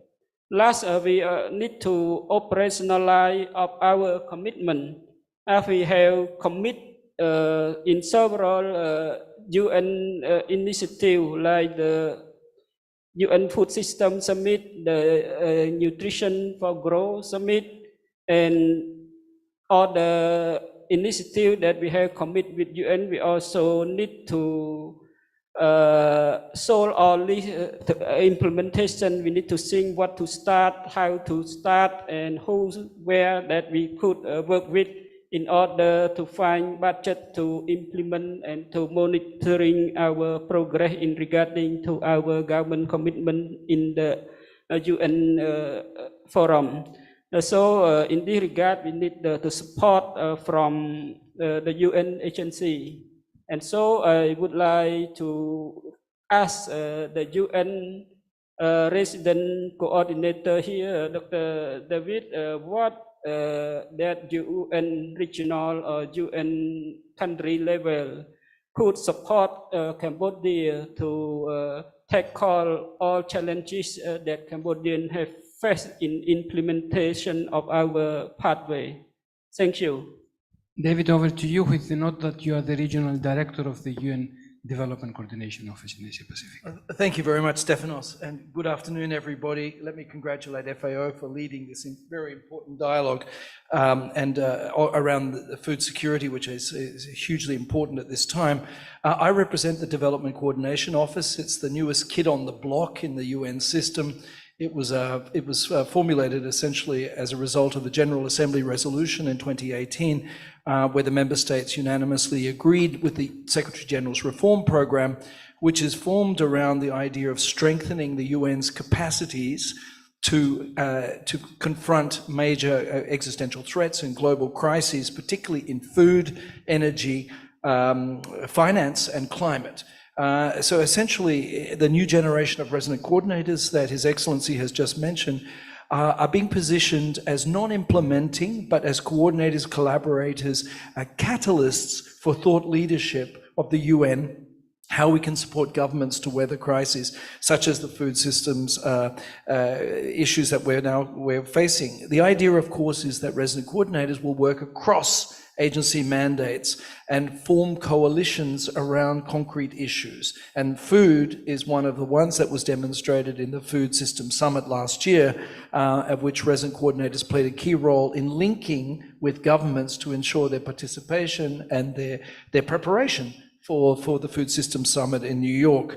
So the logic framework, of course, for DCO is to sort of try and avoid system fragmentation, try and work on synergies where agency mandates can in fact work together. I'll address your question very quickly in three levels. Firstly is the country level, which you've asked. We're now working very much as a resident coordinator and leadership around the formulation of what's called the Common Country Analysis and Assessment, followed by the cooperation frameworks which are signed with each government. Within that, we believe that nutritional and analyses are absolutely a critical part of a country's programming to understand the situation of the country in this and how it can affect the root causes and barriers to SDG achievement. So this analysis is undertaken under the leadership of resident coordinators. I'm sitting next to one, a resident coordinator in Samoa. But it's very important for us to be able to front load with our partners, FAO, UNEP, IFAD, WFP, UNICEF, and many others, to ensure that they can work together in joint programming and analysis to ensure that the country program, which is the roadmap for our development within Cambodia, is focused on government priorities, but this one is clearly a priority to ensure food security. So leveraging agency mandates for a common output and purpose is the key logic behind it. Second level would be the regional level. Here in Bangkok, we work, Stefanos, very closely with, of course, the FAO regional office, but many other regional directors to ensure that we also import the best practices and knowledge leadership from within the region to be able to filter back to host governments on the food system. So we're a connector, a collaborator here. We have a thing called the Regional Collaborative Platform, which is currently functioning here. We have 4 issues-based coalitions, resilience, climate, human rights and gender, and the post-COVID recovery. But this is a dynamic process. And next year, I fully suspect that the issue of food security and food crisis, food systems will in fact probably be elevated to the level more of a direct issues based. So we can form a coalition of willing partners to support the membership of Asia Pacific around these key areas. And the third level is the global, which is very much the Global Crisis Response Group, which is chaired by the Deputy Secretary General. Dr. David Nabarro is here. He's very much intimately involved in the working group on food. But one of the issues that could in fact be very much, I think, a part of it would be to create a network global within resident coordinators' offices to assist governments identify the early warning factors, the crisis signals that may be coming of pending food crises. And goodness me, if we had known this perhaps a little bit more in a coordinated fashion, we may not be facing what we're facing the Horn of Africa right at the moment. I was listening to Jan Egeland talk about, I've been warning about this for months, but it's something that's coming down the line. So at the global level, we would like the DCO to decentralize a little bit from the Global Crisis Response Group and ensure that there is a knowledge bank and network of resident coordinators around the world who can assist on not only strengthening food systems, but also on the early warning factors. So we like to think we're not an implementer. We don't actually deliver anything. That's FAO's job, that's UNEP's job, that's the other agencies. But we like to think of ourselves as a service to governments to help with more coherent responses around these critical global crises. Thank you very much. Thank you very much, David, and thank you for bringing also the regional dimension. I think we need to think more, to have more brainstorming. I was in this part of the world when the issue-based coalitions were put together. I don't know if there's an appetite for another one, but I think we have other regional mechanisms that we can also use to bring the UN agencies and the countries around the issues of food security and, of course, the food system transformations. So we had South Asia, Southeast Asia. Let's go to the beautiful Pacific. And I would like to invite now Ms. Marisa Derin-Cook, which is the Director of Agriculture and the National Convener in Nauru, to share with us your thoughts about the follow-up. So, 1 year from now, the Secretary General would put together the food system stock-taking moment. And this will be a place for the countries to come up and show how they have moved the needle of food system transformations. So what is the kind of progress that would you like your country to present there and be proud of? Thank you for the question, Stefanos. We are very fortunate that we have until 2030. It would be impossible to achieve everything in 1 year, and we can only do so much. As you are aware, Nauru is not 90% import independency, so there would be many challenges that Nauru would encounter. Hence, activities should be realistic, practical, manageable, and achievable. Mind you, there are many proposed game changers that Nauru need to meet, and we can only do our best with the help of the community, government, and Almighty God. I am happy to say that Nauru is also already doing activities with regards to food systems transformation, and there's some more that we have not started, but would endeavor to work with our stakeholders. Moreover, the DEMA, Department of Environmental Management and Agriculture, would not be able to do the work by themselves and would need the community, government, and the relevant actors to ensure that Nauru meets the deadlines of the Nauru National System Pathway. For those listeners, Nauru's vision for sustainable food system for Nauru 2030, quote, by 2030, all Nauruans will have reliable access to food for nutritional adequacy that contribute to optimal health, improved quality of life, education and training, and sustainable economic growth and development. Food systems will function to boost domestic food production, promotes resilience and equitable livelihood, and harness institutional capacities across sectors for improved governance. In order to check progress and success, there would be 3 mutually reinforcing interventions, areas that Nauru would focus on. 1, intensification and diversification of domestic food supply through an efficient and climate-resilient food system that supports livelihoods. Example, Demme breadfruit staple food farm increase livestock such as pigs, chickens, and even kitchen gardens, replanting of local food trees, naming few. 2, Nauru will take a system approach to ensure food is produced in a manner that sustains livelihoods, protects the environment, and mitigate against climate change. Work with the relevant external and internal partners, example, FAO, SPC, Taiwan Technical Mission, DIMA, rehabilitation, naming few.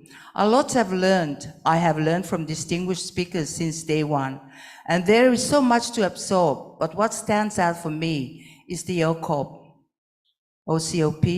one country, one product. So it would be wonderful to initiate a one product, one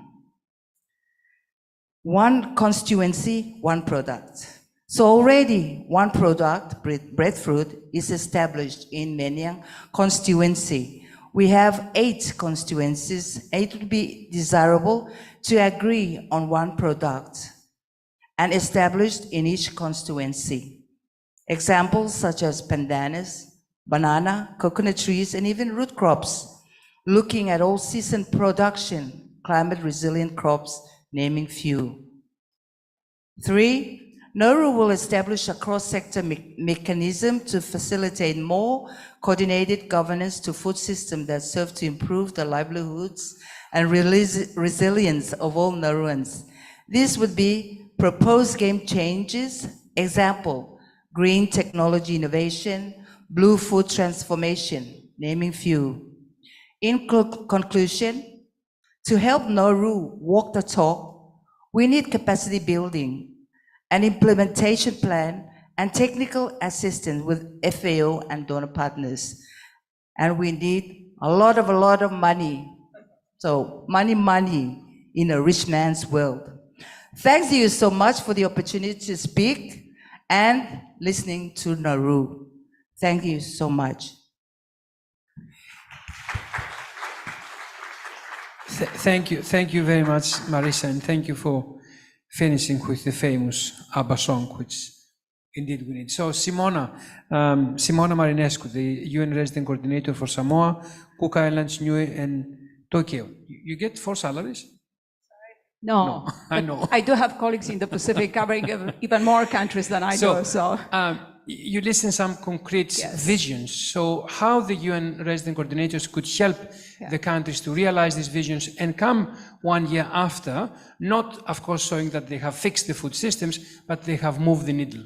Thank you very much, Stefanos, and allow me to join you in appreciating the quality of this meeting that FAO, the regional office, organized over the last 3 days. We hope we can take this enthusiasm and all those great ideas into actual implementation at the country level, and that's where my answer to Marisa comes in. So first of all, a big thank you for allowing the Pacific to take the stage. We had a great session yesterday, and you could see again today how much interest is in this topic. And the Pacific countries were among the first to embark on the food transformation process, with the pathways being developed with support from FAO and all of the other UN organizations relevant to the process, but also with great assistance from 4SD and from Dr. David Navarro. So again, a big thank you.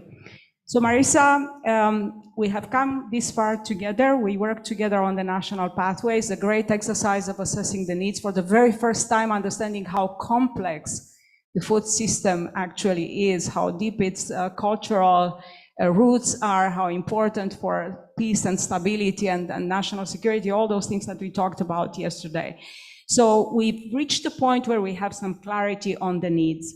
So I can provide assurance that the United Nations, through all of the UN organizations present in the Pacific, will continue the process with you through implementation. While this is a global agenda, to make it work, it needs to be contextualized. So that's where the resident coordinator, together with the UN agencies, are playing an important role in taking this global vision to the country level and make it work in Nauru, in Tokelau, in Samoa, and in all of the other countries across the region. So a big promise here that the United Nations will stay the course. We have just developed our new cooperation framework, a 5-year vision for the region, but we will work with you on a country implementation plan in which all of those needs that you have very well presented yesterday will be reflected. Just as the UN needs a lot, the government itself, the country entities would need a lot of coordination. The same applies to the United Nations. We have great expertise across UN agencies. We are privileged to have in the Pacific a very strong presence of the FAO, but we also have WFP, IFAD. I'm privileged also as RC in Samoa to have a presence of a regional office of the United Nations Environment Program. So those assets would need to be of help to you in a coherent manner. We discussed yesterday how important education is to the transformation of the food system. So the presence of UNICEF and UNESCO would be extremely important to ensure that we change behaviors through the education system. Social protection floors that we do not have in the Pacific, another area in which we could support, and again, those are other UN agencies among the 29 UN organizations present in the Pacific. So giving you access to the expertise of the United Nations, to the knowledge, to the platforms. We discussed the one country, one priority product platform, but also the Global Seed Solution platform that FAO put together, and we launched it a few months back. So there are also assets of the United Nations that are present at the regional level. David spoke about that, and we would like to make that of use to you. Very importantly, while this is a UN-led process, we need all of the actors in the Pacific to help. You mentioned some of the crop agencies. We have just come up with a plan to work together for the next 5 years, but also bilateral donors, also multilateral development banks. So that's where the UN is playing an important role in ensuring that there is coherence of all those actors. But allow me to also say that this is a transformation that will go through multiple planning cycles. We discussed how important it is to institutionalize the national convener, to create a structure like Vanuatu did that is a standing entity supporting the transformation of the food system. So we would like to work with the government in that regard. Very importantly, you mentioned the need for financing. The need for financing is great, and small island states are obviously deep into the debt crisis and under growing debt distress. What the United Nations does under the coordination of the RC is helping countries to come up with an integrated national financing framework to identify the financing needs across all of the transformations that you want to achieve.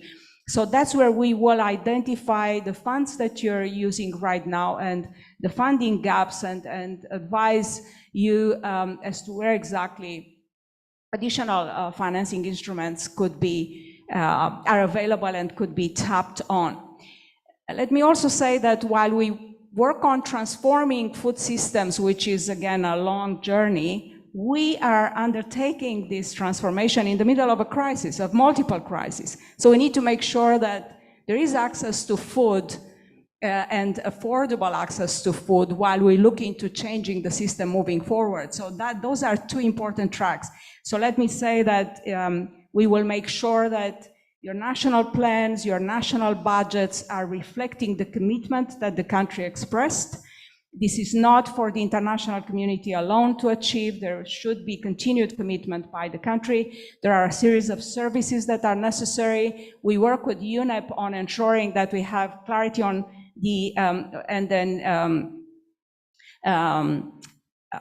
ecosystem services and inventory of the natural capital that you have and the ecosystem services that the natural capital offers, the economic valuation to find out which opportunities are for private sector to come in. We aim to put the private sector coalition into this process.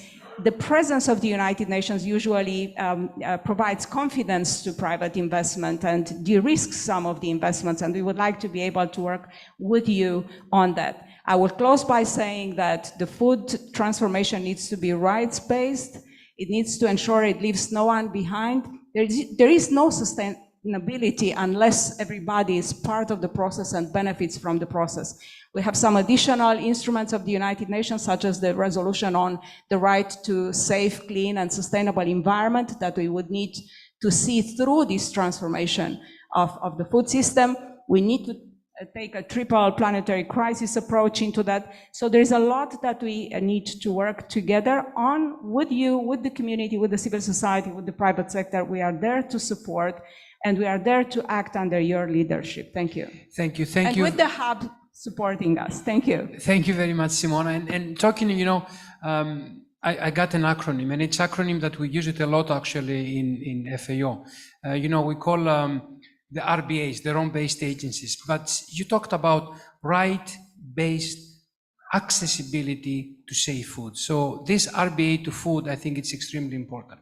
So we have some minutes to give it to the floor. Before I give it to the floor for some questions, I would like to ask for a person that he has been fundamental on putting the dialogues together and the pathways, David Nabarro. So David, you have listened the countries, and actually you're listening the countries the last 2 years, and you have listened the agencies. Do you think that what we have today as an offer from the UN system is enough? And if not, do we need more, and what kind of offer we need? Take this.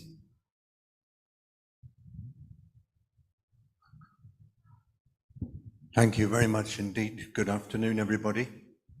Well, first of all, greetings to the panel, and thank you for the chance to comment. 145 countries undertook detailed multi-stakeholder dialogues to work out the food systems they need to achieve the SDGs by 2030. They produced pathways. There are 117 of these pathways. And so the first thing to say is that these pathways are really powerful. They set out national priorities. And in most cases, they truly are people-centered, and they put the right to food at the center. So I think that does really address your point, Stefanos. People-centered and rights-based. Second, they've asked for coherent support on priorities. We heard Soxilo announce his priorities. We heard of the priorities from Bangladesh set out by the convener of Bangladesh. We've heard the priorities for Nauru. And imagine we've got those now clearly from more than 100 and, as I say, 17 countries. So that really is helpful to the UN system. Thirdly, countries are trying to establish national institutions to help them lead transformation for food security. That's harder because that means bringing different ministries together. But it's happening.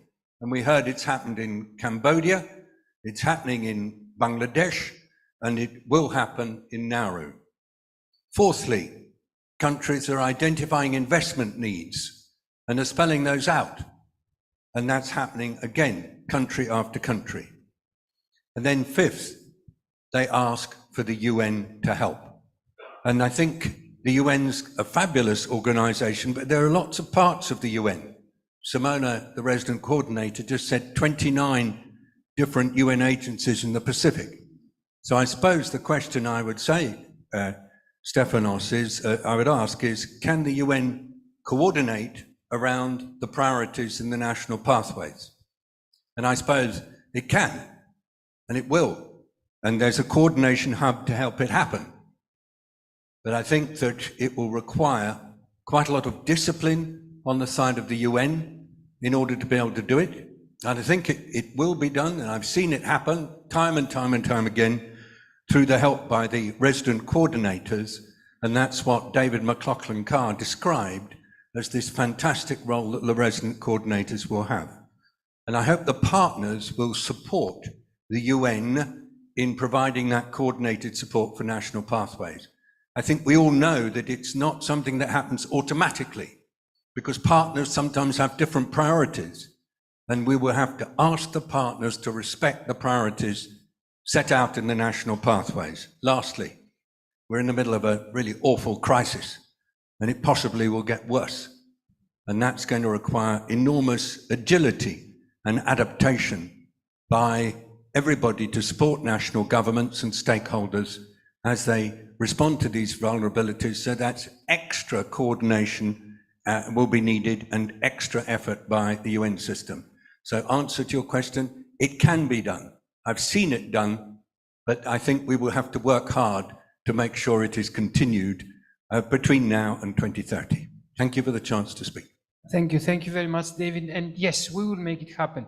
And just one comment from my side on this. We had, the UN Food System Coordination Hub is oversight by a group of principals. It's the Dr. Chu, the Director General of FAO, Mr. Bisley from WFP, the new IFAD President, the DCO Director, Inger Andersen from UNEP, and of course the Deputy Secretary General. And one thing they have said to the hub is that your entry point at the country level is a triangle that comprises the food system convener, the UN resident coordinator, and the UN focal point for food, which is the FAO-R in the country. So we always start with these three people, the FAO-R, the UNRC, and the convener. And these people, we trust them, and we know that they bring to the table all the stakeholders that they need to be there. And this is the way that we will continue without new structures, but by using the existing structures. And I take very much well the note that we do need to bring all this expertise together.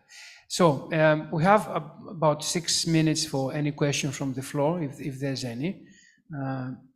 Yes, I see 2 questions, the lady back there, and then the gentleman on my left and the gentleman on my right. And if you can tell us to who you address your question, it will be helpful. Thank you very much. I have to thank all you and the panel for all this very nice intention and commitment. And I want to ask about, I think any of the panelists who can answer this, but with the multiple crises that the country is facing, the priority is very much competitive. What it takes to make sure that the food systems transformation, which I agree is going to be a long term before we see significant change. When that takes time and a lot of investment, the question is, how do you convince those who are going to invest to keep on with that commitment? And when the country needs help, how do you survive that with all the next year economic recession is going to come in? So a lot of countries will struggle with what to do. And so what do you think it will take to see, is it possible to see some differences, significant changes from the food system transformation at the ground level that would convince the world that this is worth an investment? Thank you. Clear. So who would like to take this $1 billion question? Because it is the $1 billion question. How you keep prioritizing your food system transformations in the middle of the havoc? Simona.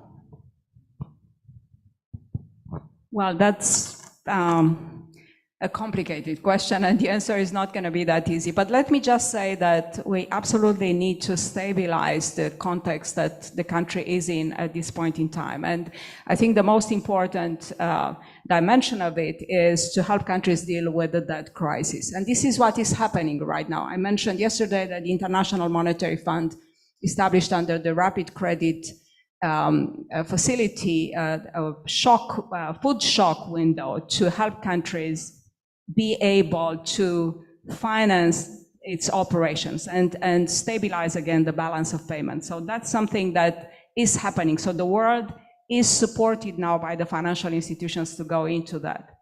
Of course, the second step into that is the energy crisis, less so in the region where I am present, as the Pacific is blessed with great weather, but a big challenge for the rest of the world. And we just saw that OPEC decided to cut the supply of fuel in the market, which is deepening the crisis. So that requires a lot of political diplomacy, if you wish, to get out of the crisis. And in the middle of a war, it's very difficult to tackle that. So I don't have an immediate answer on the energy. But on the food prices issues, the inflation that needs to be dealt with would not be solved unless more local production is supported. So we do have a strong argument to say that for countries to navigate through this very difficult time of high food prices, supporting local production, reducing reliance on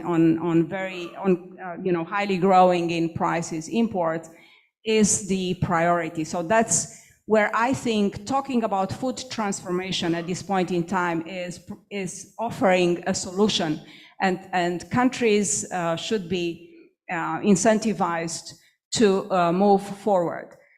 Without access to affordable food, there is no stability, there is no peace, there is no context to advance sustainable development. So there is a necessity that also drives interest of countries and of private investors as well. Thank you. Great point, and I think this, I mean, if you focus on local production, it's not only that you solve your problem today, but probably you are ready to face another problem that it could come either because of a crisis, of a conflict, or because of climate and biodiversity that we know they're suffering.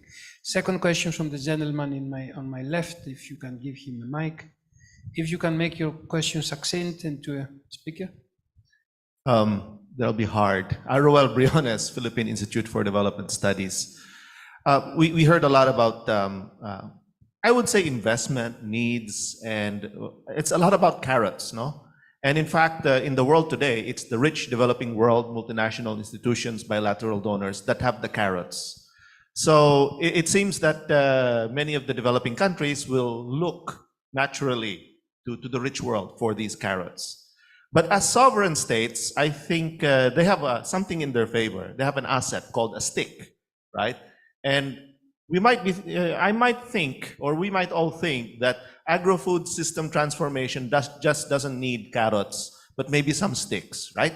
Stick against carbon-intensive agriculture or unsustainable production systems, sticks against unhealthy diet consumption or pushing or advertising unhealthy and unsafe foods and so on. So I'm wondering whether there could be some combination, some synergy between the carrots coming from both the developed and developing countries and some guarantee from sovereign nations that they will apply the policies that will sort of do the hard political choices maybe of, at achieving agri-food system transformation. Clear question. So let me turn to the country. So Dr. Sok, what could be, probably you are talking about regulatory framework, fiscal frameworks, standardization that can help with system. How you could combine the incentives and the regulations? I will try to answer. Actually, I informed you earlier that the government of Cambodia has strongly committed to invest in agriculture, production, health sector, and provide more funding to social assistance. This to help the people survival. That is the commitment from the government already, but it is still not enough to implement our greedy action plan to ensure healthy diet for all. Therefore, we still need further support from the development partner, especially from the developed country, that they could provide further support to the developing country to implement the action plan to make the people more healthy. So this is our intention to do. We have commit and we have invest and we can do what we have to do already, but we still need more support. Thank you.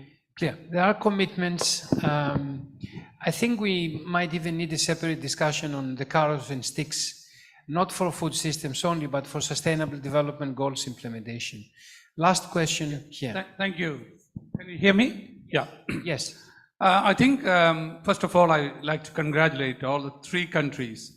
Take an example, Bangladesh. Since independence, it's in fact a food-rich country.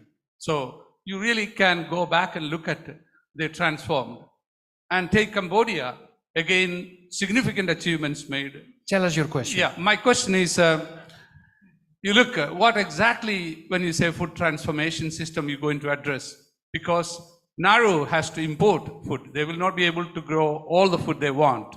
So I'm not very clear what aspect of the food transformation you want to achieve. Good. So let's start from Nauru. What is food system transformations for you? What's an important element of food system transformation? Food system transformation, as from my perspective, is food available for the people, for our future generation. There should be food there that is they can consume and won't need to depend, don't depend on imports. That's how I see the food system transformation. Thank you. Mr. Faruqi, what's the most important thing for food system transformation in Bangladesh? Thank you.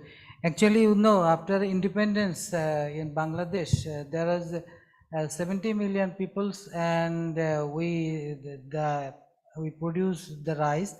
And in 2019, we multiplied it to 3 times more. And that is why, in our perspective, we are self-sufficient food. Now we are considering about the diversified food. That is, we are mainly a carbohydrate dependent nation. We became the carbohydrate dependent nation. And if we consider about the nutrition and nutrition security, in that case, we will have to transform ourselves to carbohydrate, from carbohydrate to other foods which are not rich in carbohydrate but rich in other nutrients. And that is why in some part of Bangladesh the some sort of nutrient deficient diseases are occurring in some eastern part, if you consider the northern part. So this type of transformation, we are thinking about that. And our agriculture ministry, they are also trying to produce the foods. They are producing rice with micronutrients. They called fortified rice, and to some extent, government is in a government safety net program. Government also provides some rice with full of 8 nutrients and like that. Thank you. And I think if we answer 117 or 145 conveners, we'll have 145 different answers. And I think it's good to see the diversity of what the food system means. And I think, Lynette, you got an answer here when Mr. Faruqi says that we are focusing on more nutritious food, not only big production. Very briefly, to the last question that we received. Obviously, Nauru will continue to be dependent on some imports. What we want to achieve is to ensure that imports are healthy. We need to change the choices that people make in the Pacific, considering the high incidence of non-communicable diseases. Fine. And stop bringing processing food on the boat. We can have much better food coming from countries supplying food to the Pacific. Thank you. The more and more this session evolving, the more it goes to healthy diets, nutrition as a fundamental element of food system transformation. You owe me a coffee, Lynette. So I have a red screen in front of you and says time up, press del to reset, escape to exit. We have to exit. So I'm not going to summarize because I think the best summary has been done by all the panelists, and I'm asking all the floor to give a big round of applause to all of them. Also to Dechen from joining online. Thank you very much, Dechen. I would say just one word that in FAO, through the Office of Sustainable Development Goals, through the leadership we take in the UN Food System Coordination Hub, we try to do exactly the thing that these countries are asking. Put the different assets of the UN system together and provide the best support to the country. So I thank you very much for the session, and back to Sridhar to continue the symposium. Thank you.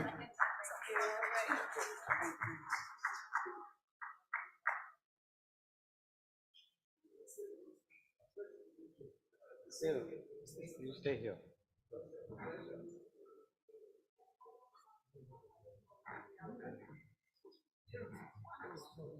I hope I will be able to do it again. Just the basic plan.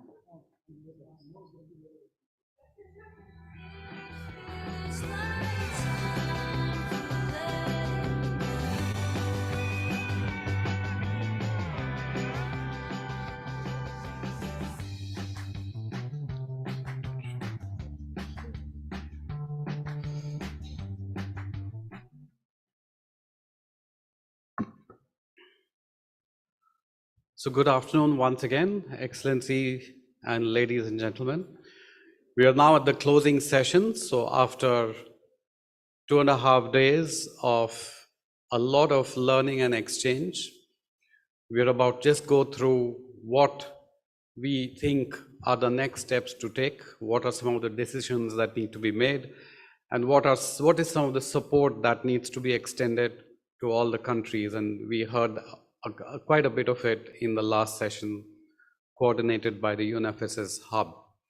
So for this closing session, we'll first start with a summary of some of the key takeaways, which will be given by Stefanos. We'll then have remarks by Herda Warburg, the Assistant Secretary General of the United Nations, who's joining us live from Geneva. Apart from being the Assistant Secretary General, she leads the Scaling Up Nutrition movement and has been a champion of nutrition and food systems to all those of us who know. And finally, we'll have Mr. Jongjin Kim to deliver the closing remarks and close the symposium. So we'll start off with having Stefanos to brief us about the key takeaways. And as a nutrition officer myself, I'm very happy to hear about healthy diets being discussed very heavily. So over to you. Thank you, Sridhar. And this is indeed my takeaways. It's not necessarily the summary of the symposium. I remember when I was doing my PhD about 27 years ago, my professor used to tell me that you go in a symposium, you go in a place, you listen a lot of things. Next day, you will remember about 70% of what you listened. 3 months after, maybe 20%. And if you're a good listener, 1 year after, you will probably remember 5 to 6 things. So I try to summarize 5, 6 points that I would like to take back when I will be talking to my colleagues and try to see how we will best support the countries. One message I'm getting is that the countries have done the planning. So strategic planning, operational planning, setting of priorities has been done. What is this planning? I mean, the goals, we don't need new goals, we have the Sustainable Development Goals. The strategization has done mostly with the pathways. And this symposium, I think, helped very much to see what is some emerging priorities in the countries. And I think this is a big added value of the symposium. So, strategy and planning complete, we need to accelerate action to implement the food system transformations. And for this, we just listen, we need a number of things. We need institutions, we need incentives, we need innovation, we need investments, the money that we hear. And this actually, when it comes, I would say, to the last part, which is the investment, we need to do a combination of new money that they will be earmarked to food system transformation, but also the repurposing of money that right now is probably spent not in the right way. So why not look at the bad subsidies and make them good incentives?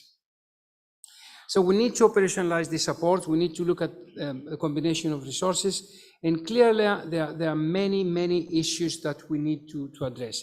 And we need to make them act in synergy. And that's a big challenge. I would like to highlight one issue, which is women and the participation of women. I think there's a lot of talk about the role of women, empowerment, much less sometimes on the structural barriers and the norms that they don't allow women to participate. And I must say that we have seen, I would say, a lot of good evolution on inclusion of women, but I'm not sure if we can see evolution on breaking down the barriers that they don't allow women participation in decision making. I think the healthy diets is coming up as a big narrative here. And I think that there is an understanding that productivity alone is not going to solve our food problem. Another key issue is inclusiveness, high level of understanding, and numerous call for inclusive collaboration, multi-stakeholder collaboration for development, and all the pathways needs to be seen and needs to be implemented and addressed in a collaborative way. And of course, to do this, we need more transparency, and we need to include people that they are suffering the most. So I was in a side event of indigenous people, and I say, when we design anything from climate action plans to food system plans, we need to put in the table the people that they are suffering the consequences of climate change, the ones that they are suffering the consequences of food emergency. We have said then inclusion, involvement, and interpretation are very essential approaches. There's many innovations on policy, on practice that they were discussing, and I think we take them forward. So let me closing by saying that FAO is having a very central role on supporting countries to implement these pathways. So on one side, I'm quite new to FAO. I'm only 13 months in FAO. I'm serving the UN system from UNEP, from ESCAP, and last year I had the privilege to be selected by our Director General for the post of the Office of Sustainable Development Goals. But I see that FAO has a lot of technical expertise in all areas that they are related to food systems, from productivity to the management of natural resources, nutrition, and of course economic issues. In addition, now we have, I would say, a second responsibility, because as the host of the UN Food System Coordination Hub, we want to include all the stakeholders, all the expertise, academia, science, indigenous people, women, youth, producers, and the private sector to make the change happening. And on this change, the regional level coordination will be really paramount, and I will be looking forward to strengthen the collaboration between the FAO RAP and not only the Office of Sustainable Development Goals, but all the UN system that is supporting the UN Coordination Hub.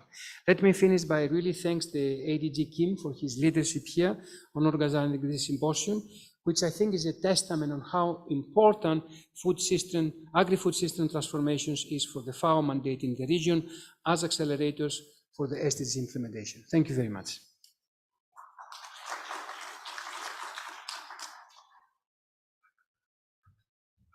Thank you, Stefanos. We are now joined by Herda Werberg from Geneva, and I request her to give her remarks. Over to you, Herda. Thank you very much, Mr. Moderator. And it was a pleasure to listen in, and I would like to congratulate all participants, but also all organizers for this excellent 3 days conference with such a sharp focus. As a coordinator of the Scaling Up Nutrition movement, I've heard and seen many of our active members, and that's not strange because nutrition and healthy diet is an important part, and our multi-stakeholders at country level have taken part in the food systems dialogues at country level and in the development of the pathways, an important role. So it's good to see Dr. Soxy Low. I've seen Emorn, I've seen many other members, and that is great. What is mostly appealing to me, also as a former Minister of Agriculture, Nature and Food Quality and a farmer's daughter, is the dedication to make food systems at a country level part of the solution and a gateway to implement all sustainable development goals. And I would like to congratulate all participating countries and players with you taking the lead, because I've heard a lot of concrete things. Now, here are my reflections, if you don't mind. The multi-stakeholder and the multi-sectoral approach at the country level needs to emphasize the country ownership and the country leadership. The UN has an important role to play, and the UN has taken the initiative of food systems for food systems summits and action, but it's the country and the people, the communities and the farmers who need to own the solutions and who need to be able to drive things forward. So this is my first observation and conclusion also here. Country ownership, and every country is doing it in its own way. Countries have done their homework, and that makes me very proud, because very often you can see global coalitions and actors running around with solutions to be implemented. But this is the way to make progress. It's also the experience of the Scaling Up Nutrition movement. Country ownership, country leadership, bringing sectors and stakeholders together and make them work together requires more time, because you need to sit around the table, you need to understand each other's language, and you need to start to agree upon this. But the homework is done. And now I think it is important to support countries in the implementation of their pathways. Please, partners and collaborators, sectors and stakeholders, make sure that the data are correct and can be used, that there is a clear baseline against which progress can be measured. Dealing with this, there is also the need to not only provide investment, but do the costing. What does it cost, and how do we build a bankable investment case? Because very often we see that if there is a bankable investment case with a clear baseline and with clear objectives and ways of operation, it is still not too difficult to find funding for it. But business cases need to be investable. Then at the same time, don't go for the whole systemic investment case, because that might be too complicated. And as was said by one of the participants in the previous session, yes, food systems are complicated, but for that reason, they haven't been touched for years. And for that reason, now it is important to make them a priority to save lives of people and to also save our planet and get decent jobs for next and current generation. But my point is that every country knows which part of the food system they will and can prioritize. So don't wait for the whole investment case, but start somewhere to provide low-hanging fruit. And this is something that appeals, of course, to agriculture and food people, but that is creating the atmosphere of, yes, we can do it, while at the same time we're working on capacity strengthening, on education, on awareness raising, etc., because that can happen and has to happen at the same time. But don't wait, and let us make sure that next year, when there is a stocktake, that the first fruits and the first progress can be measured and can be showcased to inspire many more countries and actors to be there. Then I would like to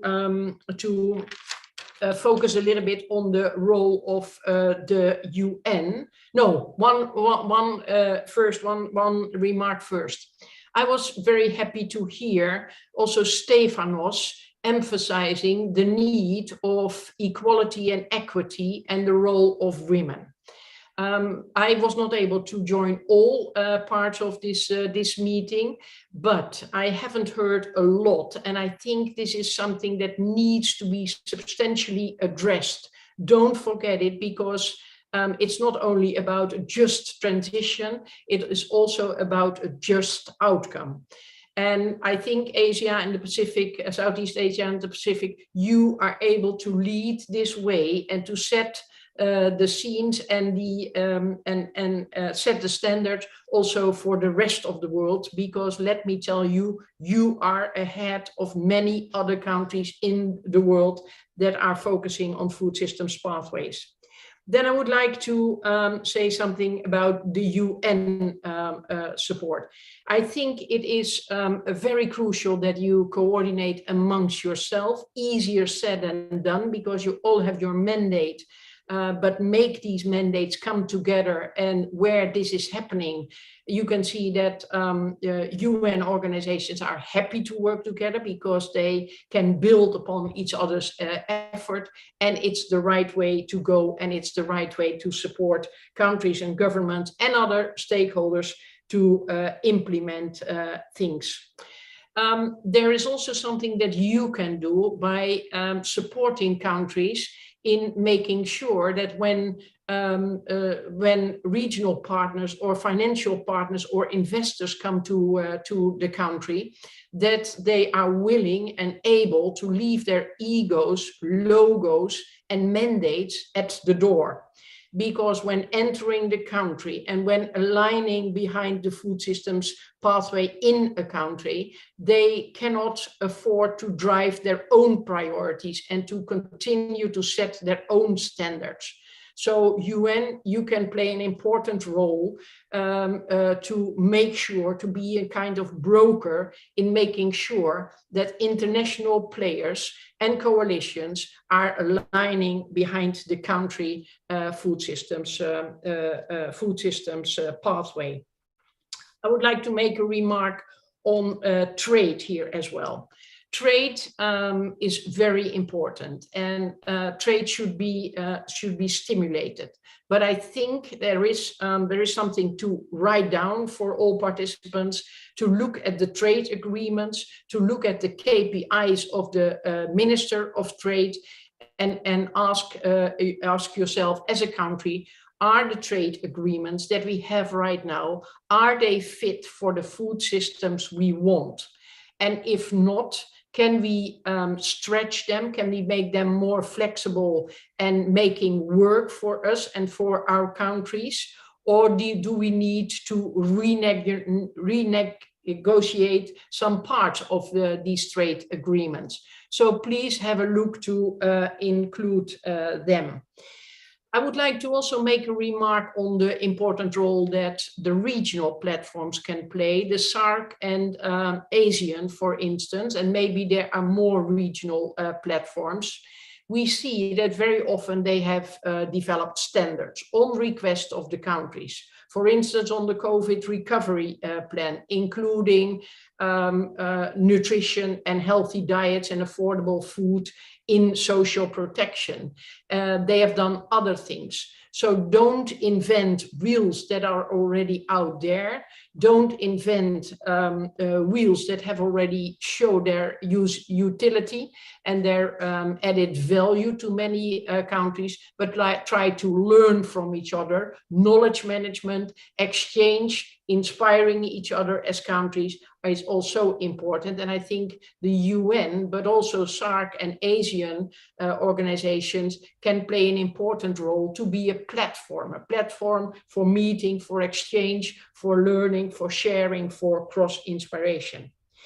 I'd like to also say something about the financial institutions. I've heard the contributions of a Japanese participant who was talking about an agreement with the Asian Development Bank on nutrition sensitive, my words, I think he used a different word, but he was talking about nutrition, climate, livelihood sensitive programming and financing. And I would be curious to see that format rolled out and shared with more regional development banks, and maybe also being used by the World Bank. Because these kind of way of programming and these way of financing is inclusive, is taking into account the people, the healthy diets, but also the planetary needs that are there. And my suggestion would be, with the autumn meetings around the corner, the autumn meetings of the World Bank around the corner, it will be very much about the food and nutrition crisis in food and nutrition. And I'm extremely happy to hear that emphasized, to have heard that emphasized time and again. It's not only about food, it's about food and nutrition.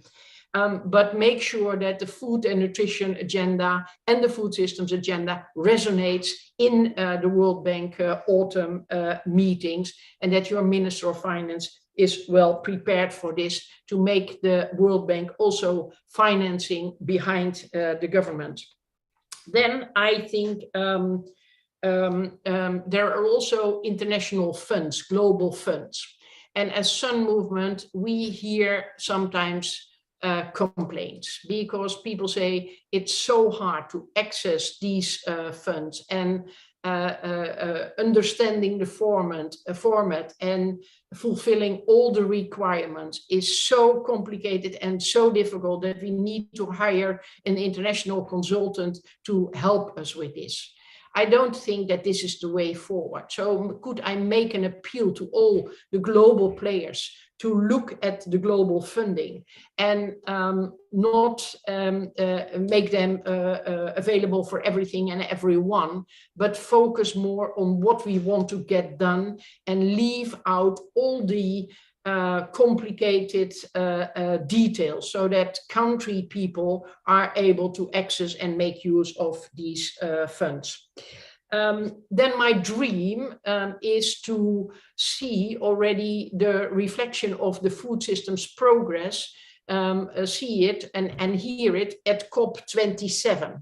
And I hope that COP27 will have as an outcome that climate investments will be prioritized to be invested in food systems. Almost every country has an overlap between the climate national determined contributions and the food systems and the healthy diets. I know it for sure from Cambodia, I've seen it from Bangladesh, but I know it from so many other countries. There is an overlap, and it would be brilliant if an outcome of COP27 could be that climate investment are prioritized for being invested in the food systems, creating these win-wins, healthy products, more biodiversity, climate action, but also decent incomes and a good start of a good follow-up of the transition of the national food systems. Finally, and I was happy that this was brought to the table, the healthy food imports is such an important thing, and the whole food world need to be incentivized, or we need to be able to use sticks there to become part of the solution, because we cannot continue to make sure that our farmers and food producers, small and medium-sized enterprises are doing their utmost, and that big companies just continue to use their labeling to pretend that they are part of the solution, while at the same time using terrible tricks to get people and young children as young as possible addicted to sugar, salt and fat and all the other things that are devastating and are hurting our health, are killing our health, by the way. So let's make this, as Sun Movement, we are taking this on board, the food labeling, the using the taxes for incentives for those companies who are behaving, and also using the taxes, but then making sure that the tax revenues for the naughty companies who don't want to comply, that they are looped back to new investments in nutritious and climate resilient food systems. So this needs to be brought to the table, global table, but let me make this appeal to the global players to make work of this. And let me tell you that in Latin America, there are already appealing examples of countries who are making this happening. Let me mention two, Chile and Mexico. It's not an easy chart, but I think we can learn already a lot from them and take it from there to make food companies, big food companies, also part of the solution for the food systems we want, leaving no one behind. Thank you very much for this event. It was very inspiring, and I was honored to give my closing remarks. Thanks.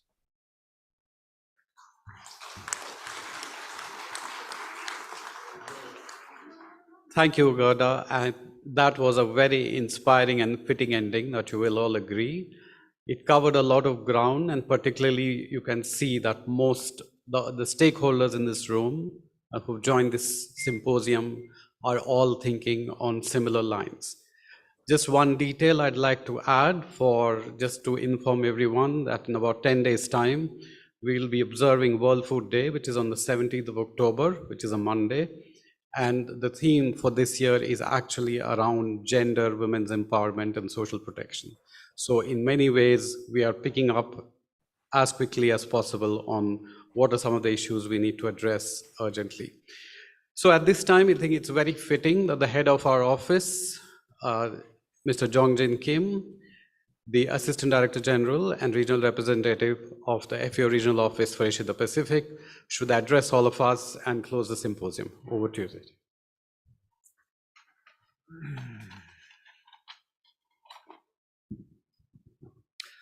Good afternoon, Honorable Minister, distinguished speakers, delegations, ladies and gentlemen. We have had a remarkable 3 days, 2.5 days. On the first day of the ministerial roundtables, we heard as many as 12 ministers speak strongly in favor of reshaping and reimagining agri-food systems.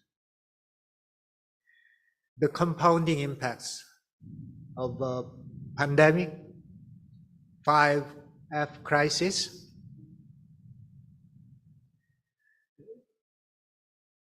actually they have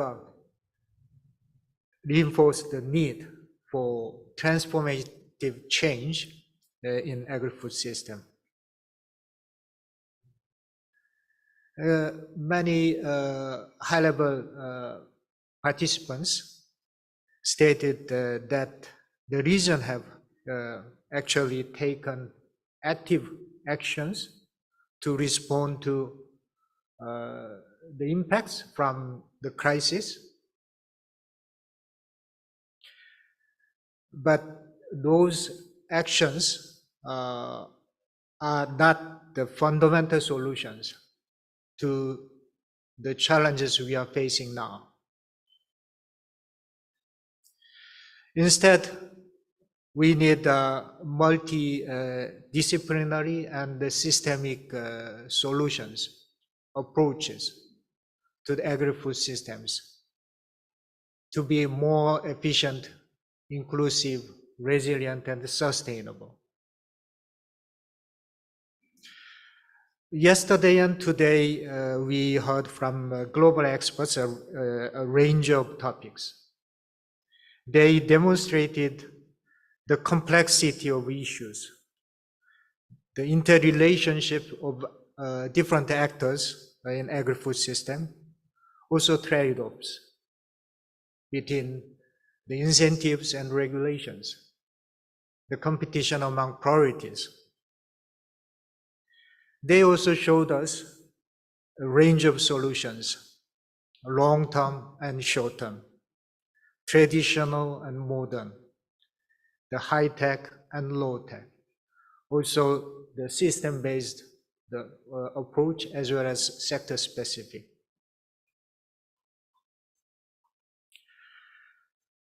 We believe those solutions will definitely contribute to the pathway of member states to lead to the better production, better nutrition, better environment, and better life, leaving no one behind. I'm very positive after these 3 days that we can accelerate agri-food system transformation. And we are all open to collaboration and building coalition that can deliver results by working together.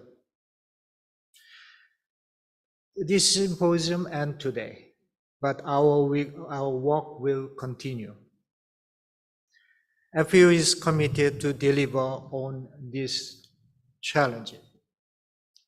We are already working with our member states to assist on making their national pathways more robust and effective. We are making available the tools, the instruments for transformational changes. We will also continue to strengthen our partnerships with the civil societies, private sector, academia, and the development partners.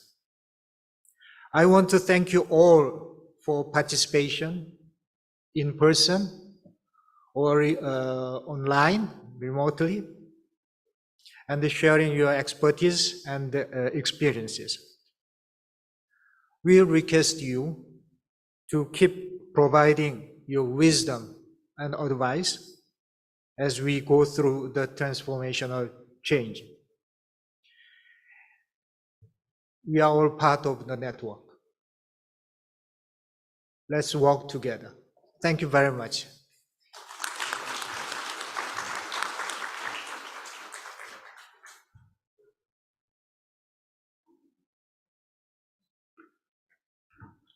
Thank you, Mr. Kim. So, Excellency, ladies and gentlemen, I know we finished with some thundering, earth-shaking sounds just now. So let's see that as a sign that, we are making progress, things are happening, but I also hope that you're all able to go out and enjoy the city today before you start all of you going back. So, but thank you and safe travels to everybody.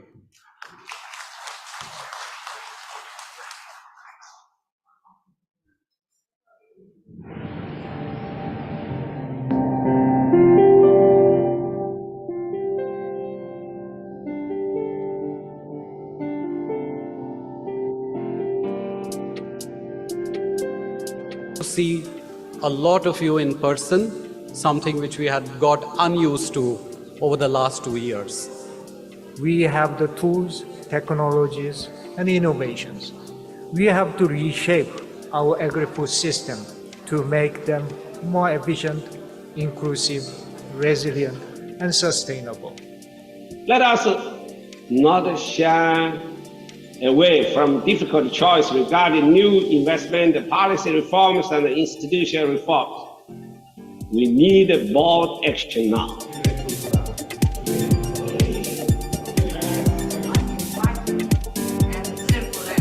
How can we make sure we think about food systems as solutions, not just problems?